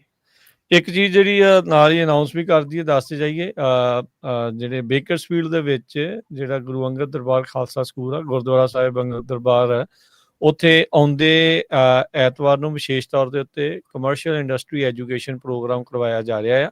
CHP ਦੇ ਆਫਿਸਰ ਹਰਦੀਪ ਧਾਲੀਵਾਲ ਜਿਹੜੇ ਉਹ ਆਉਣਗੇ। ਉਸ ਦੇ ਵਿੱਚ ਜਿਹੜੇ ਅਪਡੇਟਡ ਰੈਗੂਲੇਸ਼ਨਸ ਆ, ਇਹ CDL ਵਾਲੇ ਇਸ਼ੂਜ਼, ਪ੍ਰੀ ਟ੍ਰਿਪ ਇਨਸਪੈਕਸ਼ਨਸ, ਇਹ ਸਾਰੀਆਂ ਚੀਜ਼ਾਂ ਜਿਹੜੀਆਂ ਆ ਉੱਥੇ ਉਹਨਾਂ ਨੇ ਕਰਨੀਆਂ ਆ। ਸੋ 16 ਨਵੰਬਰ ਦਿਨ ਐਤਵਾਰ ਸਵੇਰੇ 11:30 ਵਜੇ। ਸੋ ਜਿੰਨੇ ਵੀ ਸਾਡੇ ਬੇਕਰਸਫੀਲਡ ਦੀਆਂ ਇਰਦ ਗਿਰਦ ਦੇ ਇਲਾਕਿਆਂ ਦੇ ਵਿੱਚ ਰਹਿੰਦੇ ਜਿਹੜੇ ਟਰੱਕਰਸ ਨੇ, ਟਾਈਮ ਕੱਢ ਕੇ ਜਿਹੜਾ ਉਹ ਜਾਇਓ। ਜਿਹੜੇ CHP ਦੇ ਜਿਹੜੇ ਆਫਿਸਰ ਹਰਦੀਪ ਧਾਲੀਵਾਲ ਪੰਜਾਬੀ ਹੈਗੇ ਨੇ, ਸੋ ਤੁਹਾਨੂੰ ਪੰਜਾਬੀ 'ਚ ਵੀ ਸਮਝਾ ਦੇਣਗੇ, ਅੰਗਰੇਜ਼ੀ 'ਚ ਵੀ ਸਮਝਾ ਦੇਣਗੇ। ਸਾਰੀਆਂ ਚੀਜ਼ਾਂ ਜਿਹੜੀਆਂ ਉਹ ਤੁਹਾਨੂੰ ਦੱਸ ਦੇਣਗੇ। ਜਿਹੜੇ ਤੁਹਾਡੇ ਕੁਐਸਚਨ ਹੋਏ ਉਹਨਾਂ ਨੂੰ ਪੁੱਛ ਲਿਓ, ਤੇ ਹੋਰ ਜ਼ਿਆਦਾ ਜਿਹੜੀ ਇਸ ਦੇ ਵਿੱਚ ਤੁਹਾਨੂੰ ਕਲੈਰਿਟੀ ਆ ਉਹ ਮਿਲੇਗੀ। ਗੁਰਦੁਆਰਾ ਗੁਰੂ ਅੰਗਦ ਦਰਬਾਰ, ਉੱਥੇ ਜਿਹੜਾ ਗੁਰੂ ਅੰਗਦ ਦਰਬਾਰ ਖਾਲਸਾ ਸਕੂਲ ਆ, 8100 ਸਟਾਈਨ ਰੋਡ ਬੇਕਰਸਫੀਲਡ, 16 ਨਵੰਬਰ ਨੂੰ ਸਵੇਰੇ 11:30 ਵਜੇ। ਸੋ ਜਿੰਨੇ ਵੀ ਟਰੱਕਰਸ ਨੇ ਜ਼ਰੂਰ ਜਿਹੜੇ ਆ ਇਸ ਦਾ ਫਾਇਦਾ ਜਿਹੜਾ ਉਹ ਲਓ, ਤੇ ਇੱਥੇ ਜਿਹੜਾ ਉਹ ਪਹੁੰਚੋ। ਫਿਰ ਆਪਾਂ ਉੱਦਾਂ ਫਿਰ ਕਹਿੰਦੇ ਰਹਿ ਜਾਂਦੇ ਆ ਵੀ ਆਹ ਹੋ ਗਿਆ ਉਹ ਹੋ ਗਿਆ। ਸੋ ਮੇਕ ਸ਼ੋਰ ਕਰੋ ਵੀ ਤੁਸੀਂ ਇਹਦੇ ਵਿੱਚ ਜਿਹੜਾ ਉਹ ਤੁਸੀਂ ਪਹੁੰਚਣਾ ਹੈਗਾ ਆ। ਜੀ ਰਮਨ ਜੀ। ਬਿਲਕੁਲ ਜੀ, ਇਹ ਤਾਂ ਜ਼ਰੂਰ ਫਾਇਦਾ ਲੈਣਾ ਚਾਹੀਦਾ, ਸਾਰਿਆਂ ਨੂੰ ਪਹੁੰਚਣਾ ਚਾਹੀਦਾ ਜੀ ਉੱਥੇ ਜੀ। ਤੇ 1-2 ਹੋਰ ਕਾਲਰ ਨੇ ਆਪਣੇ ਨਾਲ, 559 ਏਰੀਆ ਕੋਡ ਤੋਂ ਨੇ ਆਪਣੇ ਨਾਲ। ਹਾਂਜੀ, ਸਤਿ ਸ਼੍ਰੀ ਅਕਾਲ ਜੀ। ਸਤਿ ਸ਼੍ਰੀ ਅਕਾਲ ਜੀ। ਜੀ ਸਤਿ ਸ਼੍ਰੀ ਅਕਾਲ ਜੀ। ਹਾਂਜੀ ਭਾਜੀ, ਜਿੱਦਾਂ ਵੀਰੇ ਹੁਣੀ ਗੱਲ ਕਰ ਰਹੇ, ਦੱਸ ਰਹੇ ਸੀਗੇ ਕਿ ਉਹ DMB ਗਏ ਆ ਐਸਟੀਮੇਟ ਜਾਂ ਕਿਸੇ ਵੀ, ਉਹ ਬਿਲਕੁਲ ਸਹੀ ਇਨਫੋਰਮੇਸ਼ਨ ਦੇ ਰਹੇ ਆ DMB ਵਾਲੇ। ਪਰ ਜੇ ਉਸ ਬੰਦੇ ਨੇ ਲਾਅ ਸੂਟ ਕੀਤਾ ਭਾਜੀ, ਉਹਦੀ ਇੱਕ ਕੱਲ ਵੀਡੀਓ ਆਈ ਸੀਗੀ ਕਿ ਉਹਨੇ ਕਿਹਾ ਕਿ ਤੁਸੀਂ ਪੇਸ਼ੈਂਸ ਰੱਖੋ ਆਪਣਾ। ਐਕਚੁਅਲੀ ਮੰਡੇ ਈਵਨਿੰਗ ਨੂੰ ਇਹ ਜਿਹੜਾ ਆਰਡਰ ਹੋਇਆ ਵਾ, ਤੇ ਬਾਅਦ ਚ ਟਿਊਜ਼ਡੇ ਜਿਹੜਾ ਆਫ ਸੀਗਾ, ਤੇ ਹੁਣ ਵੈਨਸਡੇ ਆਇਆ, ਥਰਸਡੇ ਆਇਆ। ਐਕਚੁਅਲੀ ਤਾਂ ਇਹ ਹੈਗਾ ਭਾਜੀ, FMCSA ਨੇ ਵੀ ਕੁਝ ਜਵਾਬ ਜੂਬ ਦੇ ਫੇਰ ਹੀ DMB ਨੂੰ ਭੇਜਣਗੇ, ਫੇਰ ਹੀ ਉਹਦੇ ਉੱਤੇ ਹੋਊਗਾ। ਜਿਨ੍ਹਾਂ ਨੂੰ ਚਿੱਠੀਆਂ ਆਈਆਂ ਵਾ ਉਹਨਾਂ ਨੇ ਵੀ ਕੋਈ ਕ੍ਰਾਈਮ ਨਹੀਂ ਕੀਤਾ, ਉਹ ਆ ਗਈਆਂ। ਸ਼ਾਇਦ ਕੁਝ ਹੱਲ ਹੋ ਜਾਵੇ, ਕਿਉਂਕਿ ਆਪਣੇ ਕੋਲ ਹਜੇ 60 ਦਿਨ ਦਾ ਟਾਈਮ ਹੈਗਾ ਵਾ। ਪਰ ਮੈਂ ਇਹ ਨਹੀਂ ਕਹਿੰਦਾ ਕਿ ਕੋਈ ਆਪਣਾ ਕੰਮ ਕਾਰ ਨਾ ਦੇਖਿਓ, ਉਹਦੇ ਵਿੱਚ ਆਪਣਾ ਕੰਮ ਜ਼ਰੂਰ ਲੱਭ ਕੇ ਰੱਖੋ। ਕਿ ਆਪਾਂ ਨੂੰ ਪਤਾ ਲੱਗ ਹੀ ਗਿਆ ਵਾ ਕਿ ਜੇ ਇਹ ਕੈਂਸਲ ਹੋਊਗਾ ਤੇ ਆਪਾਂ ਨੂੰ ਹੋਰ ਕੁਝ ਦੇਖਣਾ ਪੈਣਾ ਵਾ, ਠੀਕ ਹੈ, ਆਪਣਾ ਕੰਮ ਦੇਖਣਾ ਪੈਣਾ। ਤੇ ਪਰ ਉਹਨੇ ਜੋ ਇਨਫੋਰਮੇਸ਼ਨ ਦਿੱਤੀ ਆ FMCSA, ਜਦੋਂ DMB ਨੂੰ ਅਪਡੇਟ ਕਰੇਗਾ ਉਹ ਤਾਂ ਹੀ ਕੁਝ ਦੱਸ ਸਕਦੇ ਆ। ਪਰ ਜਿਹੜੀ ਇਨਫੋਰਮੇਸ਼ਨ ਉਹਨਾਂ ਕੋਲ ਰਾਈਟ ਵੇ ਹੈਗੀ ਆ, ਉਹ ਆਪਾਂ ਨੂੰ ਪ੍ਰੋਵਾਈਡ ਕਰਾਈ ਜਾ ਰਿਹਾ। ਧੰਨਵਾਦ ਜੀ। ਥੈਂਕ ਯੂ ਵੀਰੇ। Thank you. ਜਸ਼ਨ। ਹਾਂਜੀ ਭਾਈ, ਸਤਿ ਸ਼੍ਰੀ ਅਕਾਲ ਜੀ। ਸਤਿ ਸ਼੍ਰੀ ਅਕਾਲ ਜੀ। ਸਤਿ ਸ਼੍ਰੀ ਅਕਾਲ। ਹਾਂਜੀ ਭਾਜੀ, ਮੇਰਾ ਕੁਐਸਚਨ ਇਦਾਂ ਹੈ ਕਿ ਜਿੱਦਾਂ ਨਾ ਮੈਂ ਤੇ ਮੇਰੇ ਫਰੈਂਡ ਨੂੰ ਦੱਸਿਆ ਸੀ, ਜਿੱਦਾਂ ਮੰਨ ਲਓ ਕਿ 3 ਮਹੀਨੇ ਪਹਿਲਾਂ ਬਣਿਆ ਵਾ ਆਪਣਾ, ਤੇ ਆਪਣਾ ਭਾਜੀ ਵਰਕ ਪਰਮਿਟ ਵੀ ਓਕੇ ਆ, ਤੇ ਦੂਜਾ ਲਾ ਲਓ ਕਿ ਆਪਣਾ ਲਾਇਸੈਂਸ ਵੀ ਭਾਜੀ ਆਪਣਾ ਘੱਟ ਹੀ ਆਪਣਾ ਵਰਕ ਪਰਮਿਟ ਨਾਲ ਓਕੇ। ਤੇ ਚਿੱਠੀ ਭਾਜੀ ਆਪਾਂ ਨੂੰ ਕੋਈ ਨਹੀਂ ਹੈਗਾ ਈਮੇਲ ਆਈ ਆ, ਤੇ ਆਪਾਂ ਭਾਜੀ ਕੋਈ ਚੱਕਰ ਨਹੀਂ ਹੈਗਾ। ਆਪਾਂ ਡਰਾਈਵ ਤੁਹਾਨੂੰ ਈਮੇਲ ਨਹੀਂ ਆਈ ਨਾ? ਹਾਂਜੀ, ਨਾ ਈਮੇਲ ਆਈ, ਨਾ ਕੋਈ ਪੋਸਟ ਆਫਿਸ ਦੀ ਈਮੇਲ ਆਈ ਆ। ਸੋ ਇਹਨਾਂ ਦਾ ਵਰਕ ਪਰਮਿਟ ਬਾਅਦ ਚ ਐਕਸਪਾਇਰ ਹੋ ਰਿਹਾ, ਤੇ ਲਾਇਸੈਂਸ ਜਿਹੜਾ ਉਹ ਤੋਂ ਪਹਿਲਾਂ ਐਕਸਪਾਇਰ ਹੋ ਰਿਹਾ। ਇਦਾਂ ਹੀ ਹੈ ਨਾ, ਤੁਹਾਡਾ ਲਾਇਸੈਂਸ ਪਹਿਲਾਂ। ਸੋ ਤੁਸੀਂ ਉਸ ਦੇ ਅੰਡਰ, ਇਹਦਾ ਮਤਲਬ ਨਹੀਂ ਆ ਰਹੇ। ਠੀਕ ਹੈ ਭਾਈ, ਤੇ ਆਪਣਾ ਕੋਈ ਮਤਲਬ ਚੱਕਰ ਨਹੀਂ ਗਾ, ਆਪਾਂ ਡਰਾਈਵ ਕਰ ਸਕਦੇ ਹਾਂ। ਠੀਕ ਹੈ ਰਮਨ ਜੀ, ਕਰ ਸਕਦੇ ਨੇ ਡਰਾਈਵ? ਦੇਖੋ ਅਸੀਂ ਸਿਰਫ ਇੰਨਾ ਦੱਸ ਸਕਦੇ ਕਿ ਤੁਸੀਂ ਉਸ ਈਮੇਲ ਦੇ ਦਾਇਰੇ 'ਚ ਨਹੀਂ ਆਉਂਦੇ। ਉਸ ਤੋਂ ਬਾਅਦ ਤੁਸੀਂ ਕਿੱਥੇ ਦਾ ਡਰਾਈਵ ਕਰ ਸਕਦੇ, ਕਿੱਥੇ ਨਹੀਂ ਕਰ ਸਕਦੇ, ਉਹ ਅੱਜ ਦੀ ਘੜੀ ਦੇ ਵਿੱਚ ਕੋਈ ਨਹੀਂ ਦੱਸ ਸਕਦਾ, ਕਿਉਂਕਿ ਅੱਜ ਦੀ ਘੜੀ ਦੇ ਵਿੱਚ ਜੇ ਅਸੀਂ ਕਹਿ ਦਈਏ ਕਿ ਤੁਸੀਂ ਹਾਂਜੀ ਡਰਾਈਵ ਕਰ ਸਕਦੇ ਆ, ਤੁਹਾਨੂੰ ਜਾਂਦੇ ਉੱਥੇ ਵਾਇਮਿੰਗ ਵਾਲੇ ਢਾਹ ਲੈਣੀ ਆ, ਤੁਹਾਨੂੰ ਕੋਈ ਫੜ ਲਵੇ, ਓਕਲਾਹੋਮਾ ਵਾਲੇ ਢਾਹ ਲੈਣ। ਅਨਫੋਰਚੂਨੇਟਲੀ ਸਾਡੇ ਕੋਲ ਇਹਨਾਂ ਚੀਜ਼ਾਂ ਦਾ, ਇਹ ਤੁਹਾਡੀਆਂ ਪਰਸਨਲ ਡਿਸੀਜਨਸ ਹੈਗੇ ਆ।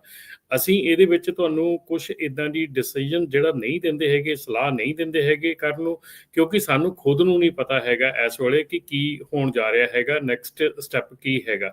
ਹਰੇਕ ਪਾਸਿਓਂ ਜਿਹੜੀ ਆ ਇਹੋ ਹੀ ਚੀਜ਼ ਆ ਰਹੀ ਹੈਗੀ ਆ ਕਿ ਤੁਹਾਨੂੰ ਲੱਗਦਾ ਕਿ ਮੈਂ ਚਲਾ ਸਕਦਾ, ਤੁਹਾਨੂੰ ਲੱਗਦਾ ਕਿ ਮੈਂ ਜਾ ਸਕਦਾ। ਸੋ ਪਲੀਜ਼ ਇਹ ਚੀਜ਼ਾਂ ਨੂੰ ਪਰਸਨਲ ਲੈਵਲ ਤੱਕ ਰੱਖੋ ਕਿ ਤੁਸੀਂ ਪਰਸਨਲ ਸੋਚ ਕੇ ਚੱਲਣਾ ਆ ਕਿ ਤੁਸੀਂ ਕੀ ਡਿਸੀਜਨ ਲੈਣਾ ਆ। ਬਹੁਤ ਕੰਪਨੀਜ਼ ਦੀ ਵੀ ਰਾਜਕਰਨ ਕਾਲ ਆ ਰਹੀ ਆ, ਕੰਪਨੀਜ਼ ਇਹ ਕਹਿ ਰਹੀਆਂ ਹੈਗੀਆਂ ਕਿ ਤੁਸੀਂ ਕੀ ਸੋਚਦੇ ਆ, ਅਸੀਂ ਇਹ ਡਰਾਈਵਰ ਰੱਖ ਲਈਏ, ਅਸੀਂ ਨਾ ਰੱਖੀਏ। That is your personal decision. ਅਸੀਂ ਤੁਹਾਨੂੰ ਨਹੀਂ ਕਹਿ ਸਕਦੇ ਤੁਸੀਂ ਰੱਖੋ, ਅਸੀਂ ਨਹੀਂ ਕਹਿ ਸਕਦੇ ਤੁਸੀਂ ਨਾ ਰੱਖੋ, ਕਿਉਂਕਿ that is not our company, that is not our decision. ਸਾਡਾ ਫਰਜ਼ ਆ ਤੁਹਾਨੂੰ ਕਾਨੂੰਨ ਦੱਸਣਾ, ਕਾਨੂੰਨ ਕੀ ਕਹਿ ਰਿਹਾ। ਉਸ ਤੋਂ ਬਾਅਦ ਡਿਸੀਜਨ ਜਿਹੜੇ ਲੈਣੇ ਆ ਉਹ ਤੁਸੀਂ ਆਪ ਆਪਣੇ ਪਰਸਨਲ ਡਿਸੀਜਨ ਲੈਣੇ ਆ, ਚਾਹੇ ਉਹ ਤੁਹਾਡੀ ਕੰਪਨੀ ਦੇ ਬੈਨੀਫਿਟ ਲਈ ਆ, ਚਾਹੇ ਤੁਹਾਡੇ ਪਰਸਨਲ ਬੈਨੀਫਿਟ ਲਈ ਆ। ਸੋ ਇਸ ਚੀਜ਼ ਤੋਂ ਥੋੜ੍ਹਾ ਜਿਹਾ ਰੱਖੋ ਵੀ ਤੁਹਾਨੂੰ ਤੁਹਾਨੂੰ ਕੋਈ ਕਵੇ ਵੀ ਹਾਂ ਤੁਸੀਂ ਜਾ ਸਕਦੇ ਆ, ਇਟ ਮੀਨਸ ਤੁਸੀਂ ਜਾ ਸਕਦੇ ਆ, ਇਹਦਾ ਕੋਈ ਤੁੱਕ ਨਹੀਂ ਬਣਦੀ ਹੈਗੀ। Those are personal decision that everyone has to take on their own. ਇੱਕ ਸਾਡੇ ਸਰੋਤੇ ਕਹਿ ਰਹੇ ਆ ਵੀ ਜਿਹੜਾ ਹਾਈਵੇ 55 ਆ ਇਲੀਨੋਇਸ ਦਾ, ਉਹਦਾ ਐਗਜ਼ਿਟ ਜਿਹੜਾ 53 ਆ, ਉੱਥੇ ਮਲਟੀਪਲ ਆਫੀਸਰ ਚੈੱਕ ਪੇਪਰਸ। ਸੋ ਜਿਹੜੇ ਇਲੀਨੋਇਸ ਦੇ ਵਿੱਚ ਹੈਗੇ ਆ ਹਾਈਵੇ 55 ਦੇ ਉੱਤੇ, ਉੱਥੋਂ ਕਿਸੇ ਦਾ ਮੈਸੇਜ ਆਇਆ ਕਿ ਉੱਥੇ ਚੈਕਿੰਗ ਹੋ ਰਹੀ ਹੈ ਜੀ। ਥੈਂਕ ਯੂ ਜਸ਼ਨ ਕਾਲ ਦੇ ਲਈ। ਫੇਸ ਵੈਲਿਊ ਦੇ ਉੱਤੇ ਜਿਹੜੀ ਆ ਉਹ ਤੁਹਾਡਾ ਲਾਇਸੈਂਸ ਵੈਲਿਡ ਹੈਗਾ, ਇਹ ਆਪਾਂ ਤੁਹਾਨੂੰ ਜਿਹੜਾ ਉਹ ਜ਼ਰੂਰ ਕਹਿ ਸਕਦੇ ਹਾਂ ਇੰਨਾ ਹੈ। ਤੇ ਸਮਾਂ ਵੀ ਆਪਣੇ ਪ੍ਰੋਗਰਾਮ ਦਾ ਸਮਾਪਤ ਆ, ਜਾਂਦੇ ਜਾਂਦੇ ਲਾਸਟ ਕਾਲਰ ਓਂਕਾਰ ਸਿੰਘ ਹੋਣਾ ਨੂੰ ਲਵਾਂਗੇ ਤੇ ਫਿਰ ਆਪਾਂ ਸਮਾਪਤੀ ਕਰਦੇ ਹਾਂ। ਹਾਂਜੀ ਓਂਕਾਰ ਜੀ, ਸਤਿ ਸ਼੍ਰੀ ਅਕਾਲ। ਸਤਿ ਸ਼੍ਰੀ ਅਕਾਲ ਜੀ, ਸਤਿ ਸ਼੍ਰੀ ਅਕਾਲ ਤਿੰਨਾਂ ਵੀਰਾਂ ਨੂੰ ਜੀ। ਸਤਿ ਸ਼੍ਰੀ ਅਕਾਲ। ਰਮਨ ਭਾਜੀ ਨੂੰ ਧਿਆਨ ਨਾਲ ਸੁਣਿਓ ਜੀ, ਮੇਰੀ ਵੀ ਸਿਚੁਏਸ਼ਨ ਜਿਹੜੀ ਆ, ਮੈਨੂੰ ਭਾਜੀ ਸਾਲ ਕੁ ਪਹਿਲਾਂ ਇੱਥੇ ਇੱਕ ਵਾਰੀ ਹਾਈਵੇ ਪੈਟਰੋਲ ਰੋਕਿਆ ਸੀ ਕੈਲੀਫੋਰਨੀਆ 'ਚ। ਉਹ ਕਹਿੰਦਾ ਸੀ ਕਿ ਤੂੰ ਵੀ ਥੋੜਾ ਸੇਫ ਰੋਕਣਾ, ਭਾਵੇਂ ਥੋੜਾ ਅੱਗੇ ਲੈ ਲੈਂਦਾ, ਵੀ ਜੇ ਕੋਈ ਐਕਸੀਡੈਂਟ ਹੋ ਜਾਵੇ ਤਾਂ ਕਹਿੰਦਾ ਰੋਕਣ ਵਾਲੇ ਦੇ ਗਲ ਪੈ ਜਾਂਦਾ ਹੁੰਦਾ। ਤਾਂ ਲਾਸਟ ਵੀਕ ਭਾਜੀ ਮੈਨੂੰ ਓਕਲਾਹੋਮਾ 'ਚ ਮੈਂ ਲੋਡ ਚੱਕ ਕੇ ਤੁਰਿਆ ਸੀ ਰਾਤੀ 8-9 ਵਜੇ ਨਾਲ, ਤੇ ਮੇਰੇ ਸੇਫਟੀ ਵੈਸਟ ਵੀ ਪਾਈ ਹੋਈ ਸੀ। ਤਾਂ ਮੈਂ ਹਲੇ 2-4 ਮੀਲਾਂ ਆਇਆ ਤਾਂ ਮੈਨੂੰ ਓਕਲਾਹੋਮਾ ਵਾਲੇ ਪੁਲਿਸ ਵਾਲੇ ਨੇ ਲਾਈਟਾਂ ਲਾਤੀਆਂ। ਸਪੀਡ ਸੀਗੀ ਉੱਥੇ 60 ਦੀ, ਮੈਂ ਉੱਥੇ 55 'ਤੇ ਸੀਗਾ। ਮੈਂ ਆਪਣਾ ਜਿਸਲੇ ਉਹਨੇ ਲਾਈਟਾਂ ਲਾਈਆਂ ਮੈਂ ਆਪਣਾ ਸਪੀਡੋਮੀਟਰ ਵੀ ਚੈੱਕ ਕੀਤਾ। ਉੱਥੇ ਭਾਜੀ ਉਹ ਸਿੰਗਲ ਹਾਈਵੇ ਆ, 60 ਆ, ਉਹਦੇ ਸ਼ੋਲਡਰ ਜਮਾ ਹੀ ਨਹੀਂ ਹੈਗਾ, ਤੇ ਮੈਂ ਹੈਜਟ ਔਨ ਕਰ ਦਿੱਤੇ ਤਾਂ ਸਪੀਡ ਘਟਾਤੀ।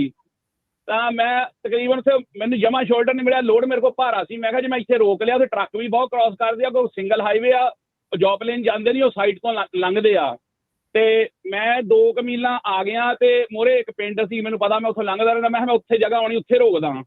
ਮੈਂ ਉਸ ਤੋਂ ਪਹਿਲਾਂ ਹਲੇ ਰੋਕਦਾ ਹੀ ਪਿਆ ਤੇ ਜਾਨੂੰ ਟੂ ਕਰਦੀਆਂ। ਉਹ ਛੋਟਾ ਜਿਹਾ ਪਿੰਡ ਸੀਗਾ, ਵੀ ਗੱਡੀਆਂ ਕਈ ਇਕੱਠੀਆਂ ਹੋ ਗਈਆਂ, ਤੇ ਉਹ ਬੰਦੇ ਮੈਂ ਹਲੇ ਰੋਕਿਆ ਹੀ ਆ, ਤੇ ਉਹਨੇ ਮੈਨੂੰ ਕਹਿੰਦਾ ਥੱਲੇ ਉੱਤਰ। ਜਿੱਦਾਂ ਮੈਂ ਡੋਰ ਖੋਲੀ ਆ, ਮੈਂ ਚੱਕ ਕੇ ਉਹਨੇ ਥੱਲੇ ਮਾਰਿਆ, ਤੇ ਮੇਰੇ ਕੱਪੜੇ ਪਾੜ ਦਿੱਤੇ, ਤੇ ਨਾਲੇ ਮੈਨੂੰ ਲਾਈ ਹੱਥ ਕੜੀ ਲਾ ਲਈ। ਮੈਂ ਉਹਨੂੰ ਦੱਸੀ ਵੀ ਜਾਂਦਾ ਵੀ ਭਾਈ ਜਗ੍ਹਾ ਹੈ ਨਹੀਂ ਗੀ, ਮੈਂ ਸਿਟੀਜ਼ਨ ਬੰਦਾ ਆ, ਮੈਨੂੰ 28-29 ਸਾਲ ਹੋ ਗਏ ਟਰੱਕਿੰਗ ਦੇ ਵਿੱਚ, ਮੈਂ ਡਿਸਪੈਚ ਵੀ ਕਰਦਾ ਰਿਹਾ ਕਈ ਸਾਲ, ਪਰ ਉਹਨੇ ਮੇਰੀ ਗੱਲ ਨਹੀਂ ਸੁਣੀ ਜੀ। ਮੈਂ ਕਿਹਾ ਵੀ ਜਦੋਂ ਜਗ੍ਹਾ ਹੈ ਨਹੀਂ, ਵੀ ਹੈਵੀ ਲੋਡ ਆ, ਮੈਂ ਕਿੱਦਾਂ ਰੋਕ ਦਿੰਦਾ, ਵੀ ਮੈਂ ਐਕਸੀਡੈਂਟ ਹੋ ਜਾਂਦਾ, ਕਿਹਦੀ ਜ਼ਿੰਮੇਵਾਰੀ ਆ। ਕਹਿੰਦਾ ਜਦੋਂ ਮੈਂ ਲਾਈਟਾਂ ਲਾਈਆਂ ਤਾਂ ਉੱਥੇ ਹੀ ਰੋਕਣਾ ਸੀ। ਅੱਛਾ, ਮੁੜ ਕੇ ਉਹਨਾਂ ਨੇ ਕੋਈ ਮੇਰੀ ਸੁਣੀ ਨਹੀਂ ਹੈਗੀ। ਮੈਂ ਬਥੇਰਾ ਉਹਨਾਂ ਨੂੰ ਕਿਹਾ, ਤੇ ਉਹਨਾਂ ਫਿਰ ਮੈਨੂੰ ਅਰੈਸਟ ਕੀਤਾ। ਅਰੈਸਟ ਕਰਕੇ ਮੈਨੂੰ ਮੇਰਾ ਮੈਡੀਕਲ ਕਰਾ ਕੇ ਤਾਂ ਰਾਤ ਉੱਥੇ ਰੱਖਿਆ, ਤਾਂ ਸਵੇਰੇ ਮੈਂ ਬੇਲ ਬੌਂਡ ਦੇ ਬਾਹਰ ਆਇਆ ਜੀ। ਤੇ ਹੁਣ ਤੁਸੀਂ ਦੱਸੋ ਜੀ, ਇਹਦੇ ਜਦੋਂ ਤੁਹਾਡਾ ਸ਼ੋਲਡਰ ਹੀ ਹੈ ਨਹੀਂ, ਫਿਰ ਮੈਂ ਟਰੱਕ ਕਿੱਥੇ ਰੋਕ, ਸੜਕ ਦੇ ਵਿੱਚ? ਕਹਿੰਦਾ ਤੂੰ ਉੱਥੇ ਵਿੱਚੇ ਰੋਕ ਦਿੰਦਾ ਮੈਨੂੰ। ਕਹਿੰਦਾ ਪਾਵਰ ਟ੍ਰਿਪ 'ਚ ਕਈ ਨਾ ਪੁਲਿਸ ਵਾਲੇ ਬਹੁਤ ਚੱਲਦੇ ਆ, ਓਕਲਾਹੋਮਾ ਵਾਲੇ ਤਾਂ ਆਈ ਥਿੰਕ ਇਹ ਕਾਫੀ ਜਿਹੜਾ ਇਹ ਬਹੁਤ ਗਲਤ ਕੀਤਾ ਜੀ ਉਹਨੇ ਮੇਰੇ ਹਿਸਾਬ ਨਾਲ। ਇੰਨੀ ਨਫ਼ਰਤ ਉਹਨਾਂ ਦੇ ਵਿੱਚ ਮੈਂ ਦੇਖੀ ਆ। ਮੈਂ ਉਹਨੂੰ ਕਿਹਾ ਵੀ, ਮੈਨੂੰ ਕਹਿੰਦਾ ਤੂੰ ਫਿਰ ਸ਼ਹਿਰ ਫਾੜਾ ਸੱਦਿਆ ਉਹਨਾਂ ਨੇ, ਮੈਨੂੰ ਕਹਿੰਦਾ ਤੂੰ ਨੈਚੁਰਲਾਈਜੇਸ਼ਨ ਆ। ਮੈਂ ਕਿਹਾ ਯੈਸ, ਮੈਂ ਤਾਂ 14-15 ਸਾਲ ਹੋ ਗਏ ਮੈਨੂੰ ਸਿਟੀਜ਼ਨ ਹੋਏ ਨੇ, ਮੈਨੂੰ ਅੱਜ ਤੱਕ ਕੋਈ ਟਿਕਟ ਵੀ ਨਹੀਂ ਮਿਲੀ। ਮੈਂ ਇੰਨੀ ਜ਼ਿਆਦਾ ਵਧੀਆ ਮੈਂ ਸੇਫ ਡਰਾਈਵਿੰਗ ਕਰਦੇ ਨੂੰ ਹੋ ਗਏ ਨੇ ਕਈ ਸਾਲ ਹੋਏ, ਮੈਂ 10 ਸਾਲ ਡਿਸਪੈਚ ਕਰਦਾ ਰਿਹਾ ਵਿੱਚ, ਹੈ ਨਾ। ਮੈਂ ਕੋਈ ਨਵਾਂ ਬੰਦਾ ਥੋੜਾ ਆ, ਲੇਕਿਨ ਮੇਰੀ ਉਹਨਾਂ ਨੇ ਕੋਈ ਗੱਲ ਨਹੀਂ ਸੁਣੀ। ਤੇ ਉਹ ਜਿਹੜਾ ਮੈਨੂੰ ਪੁਲਿਸ ਵਾਲਾ ਫਿਰ ਛੱਡ ਕੇ ਗਿਆ ਜੇਲ੍ਹ ਦੇ ਵਿੱਚ ਮੈਡੀਕਲ ਕਰਾ ਕੇ, ਮੈਨੂੰ ਕਹਿੰਦਾ ਤੂੰ ਐਡਵੋਕੇਟ ਹਾਇਰ ਕਰੀ ਤੇ ਦੂਸਰਾ ਤੈਨੂੰ ਕਹਿੰਦਾ ਮਿਸਮੀਨਰ ਜੀ ਟਿਕਟ ਦਿੱਤੀ ਆ, ਵੈਸੇ ਕੋਈ ਕਹਿੰਦਾ ਫੈਮਿਲੀ ਤਾਂ ਤੇਰੇ ਤੇ ਲਾਈ ਨਹੀਂ ਹੈਗੀ। ਬਟ ਸਟਿਲ ਮੈਨੂੰ ਰਾਤ ਉੱਥੇ ਰਹਿਣਾ ਪਿਆ ਤੇ $1500 $250 ਮੈਨੂੰ ਬੇਲ ਬੌਂਡ ਕਰਾਉਣੀ ਪਈ ਆ। ਜਿਹੜੀ ਬੇਲ ਬੌਂਡ ਵਾਲੀ ਜਨਾਨੀ ਸੀ ਉਹ ਇੰਨੀ ਵਧੀਆ ਸੀ, ਉਹ ਕਹਿੰਦੀ ਇੱਥੇ 30 ਮੀਲਾਂ ਤੇ ਮੇਰਾ ਟਰੱਕ ਸੀਗਾ, ਉਹ ਕਹਿੰਦੀ ਇੱਥੇ ਕੋਈ ਟਰਾਂਸਪੋਰਟੇਸ਼ਨ ਨਹੀਂ ਹੈਗੀ, ਨਾ ਕੋਈ ਯੈਲੋ ਕੈਬ ਮਿਲਣੀ, ਨਾ ਤੈਨੂੰ ਕੋਈ ਹੂਬਰ ਮਿਲਣੀ ਆ। ਉਹ ਵਿਚਾਰੀ ਮੈਨੂੰ ਉੱਥੇ ਛੱਡ ਕੇ ਗਈ ਹੈ ਨਾ, ਤੇ ਉਹ ਵੀ ਮੱਥੇ ਦੇ ਹੱਥ ਮਾਰੇ, ਕਹਿੰਦੀ ਵੀ ਤੂੰ ਤਾਂ ਸੇਫਟੀ, ਤੂੰ ਤਾਂ ਹੈਜ਼ਰਡ ਵੀ ਔਨ ਕਰਤੇ ਸੀਗੇ। ਤੇ ਆਹ ਹਿਸਾਬ ਲੈ ਲਓ ਜੀ, ਇਦਾਂ ਹੋਇਆ। ਆਈ ਥਿੰਕ ਤੁਸੀਂ ਜਿਹੜੀ ਇਹ ਚੀਜ਼ ਹੈਗੀ ਆ ਡੈਫੀਨਿਟਲੀ ਲਾਇਰ ਦੇ ਨਾਲ ਡਿਸਕਸ ਕਰ ਸਕਦੇ ਆ, because that is not right. ਕਿਉਂਕਿ ਜਿਹੜਾ ਪੁਲਿਸ ਵਾਲਾ ਹੈਗਾ ਆ ਉਹਨਾਂ ਨੂੰ ਇਹ ਚੀਜ਼ ਜਿਹੜੀ ਆ ਇਹ ਹਮੇਸ਼ਾ ਜਦੋਂ ਕਿਤੇ ਵੀ ਲਾਈਟ ਦਿੰਦੇ ਆ, you know, you need to find a safe place to park. ਠੀਕ ਹੈ, safe place to park, you know, understandable ਹੈਗਾ ਆ। I think ਅਗੇਨ ਉਹੀ ਜਿਹੜੀ ਚੀਜ਼ ਆਉਂਦੀ ਆ ਕਿ ਇਹਨਾਂ ਚੀਜ਼ਾਂ ਦੇ ਵਿੱਚ ਜਿਹੜੀ ਆਹ ਡਿਸਕ੍ਰਿਮੀਨੇਸ਼ਨ ਹੈ ਜਾਂ ਇਦਾਂ ਦੀਆਂ ਗੱਲਾਂ ਬਹੁਤ ਸਾਰੀਆਂ ਹੁੰਦੀਆਂ। ਯਾ ਡੈਫੀਨੇਟਲੀ ਇਹਦੇ ਉੱਤੇ ਕਾਰਵਾਈ ਹੋਣੀ ਚਾਹੀਦੀ ਆ। ਮੈਂ ਬਿਲਕੁਲ ਕਹੂੰਗਾ ਕਿ ਤੁਸੀਂ ਸਰਕੂਲੇਸ਼ਨ ਵਾਲਿਆਂ ਨਾਲ ਵੀ ਕੰਟੈਕਟ ਕਰਿਓ, ਉਹ ਹਾਂਜੀ ਵੀ ਤੁਸੀਂ ਉਹਨਾਂ ਨਾਲ ਵੀ ਕੰਟੈਕਟ ਕਰ ਸਕਦੇ ਆ। ਤੁਸੀਂ ਬਾਅਦ ਚ ਮੈਨੂੰ ਕਾਲ ਕਰ ਲਿਓ ਰਮਨ ਭਾਜੀ ਨੂੰ, ਤੇ ਫਿਰ ਅਸੀਂ ਆਪਾਂ ਜਿਹੜਾ ਉਹਦੇ ਤੇ ਆਪਾਂ ਜਿਹੜੀ ਵੀ ਕਾਰਵਾਈ ਹੋ ਸਕਦੀ ਕਰ ਸਕਦੇ ਹਾਂ। ਇੱਥੇ ਇੱਕ ਚੀਜ਼, ਥੈਂਕ ਯੂ ਓਂਕਾਰ ਜੀ, ਇਹ ਜਿਹੜਾ ਸੈਡ ਆ ਜੀ, ਅਸੀਂ ਮਾੜੀ ਚੀਜ਼ ਹੋਈ ਆ, ਰੀਅਲੀ ਸੈਡ ਵੀ ਇਹ ਚੀਜ਼ ਤੁਹਾਡੇ ਨਾਲ ਵਾਪਰੀ ਆ, ਹੋਣੀ ਨਹੀਂ ਸੀ ਚਾਹੀਦੀ ਪਰ ਇਹ ਹੋਈ ਆ। ਸਿਚੁਏਸ਼ਨ ਇਹ ਆ ਵੀ ਇਹ ਜਿਹੜੇ ਡਿਸਕ੍ਰਿਮੀਨੇਸ਼ਨ ਦਾ ਅਕਸਰ ਕਹਿੰਦੇ ਆ ਨਾ ਵੀ ਇਹ ਇਹਨਾਂ ਦੇ ਵਿੱਚ ਜਿਹੜਾ ਨਸਲਵਾਦ ਕਈਆਂ ਦੇ ਵਿੱਚ ਜਿਹੜਾ ਉਹ ਉੱਭਰ ਕੇ ਆ ਜਾਂਦਾ। ਇਹ ਹੁਣ ਤੁਸੀਂ ਇਸ ਨੂੰ ਨਸਲਵਾਦ ਕਹਿ ਲਓ, ਚਾਹੇ ਇਸ ਨੂੰ ਉਹਦੀ ਪਾਵਰ ਟ੍ਰਿਪ ਕਹਿ ਲਓ, ਜਾਂ ਵੀ ਉਹਨੂੰ ਵੀ ਅਹੁਦੇ ਦਾ ਐਡਾ ਜਿਹੜਾ ਉਹ ਹੰਕਾਰ ਹੋ ਗਿਆ, ਉਹ ਚੀਜ਼ਾਂ ਕਹਿ ਲਓ। ਮਲਟੀਪਲ ਵੇਜ਼ ਦੇ ਨਾਲ ਇਹਨੂੰ ਤੁਸੀਂ ਜਿਹੜਾ ਉਹ ਦੇਖ ਸਕਦੇ ਆ।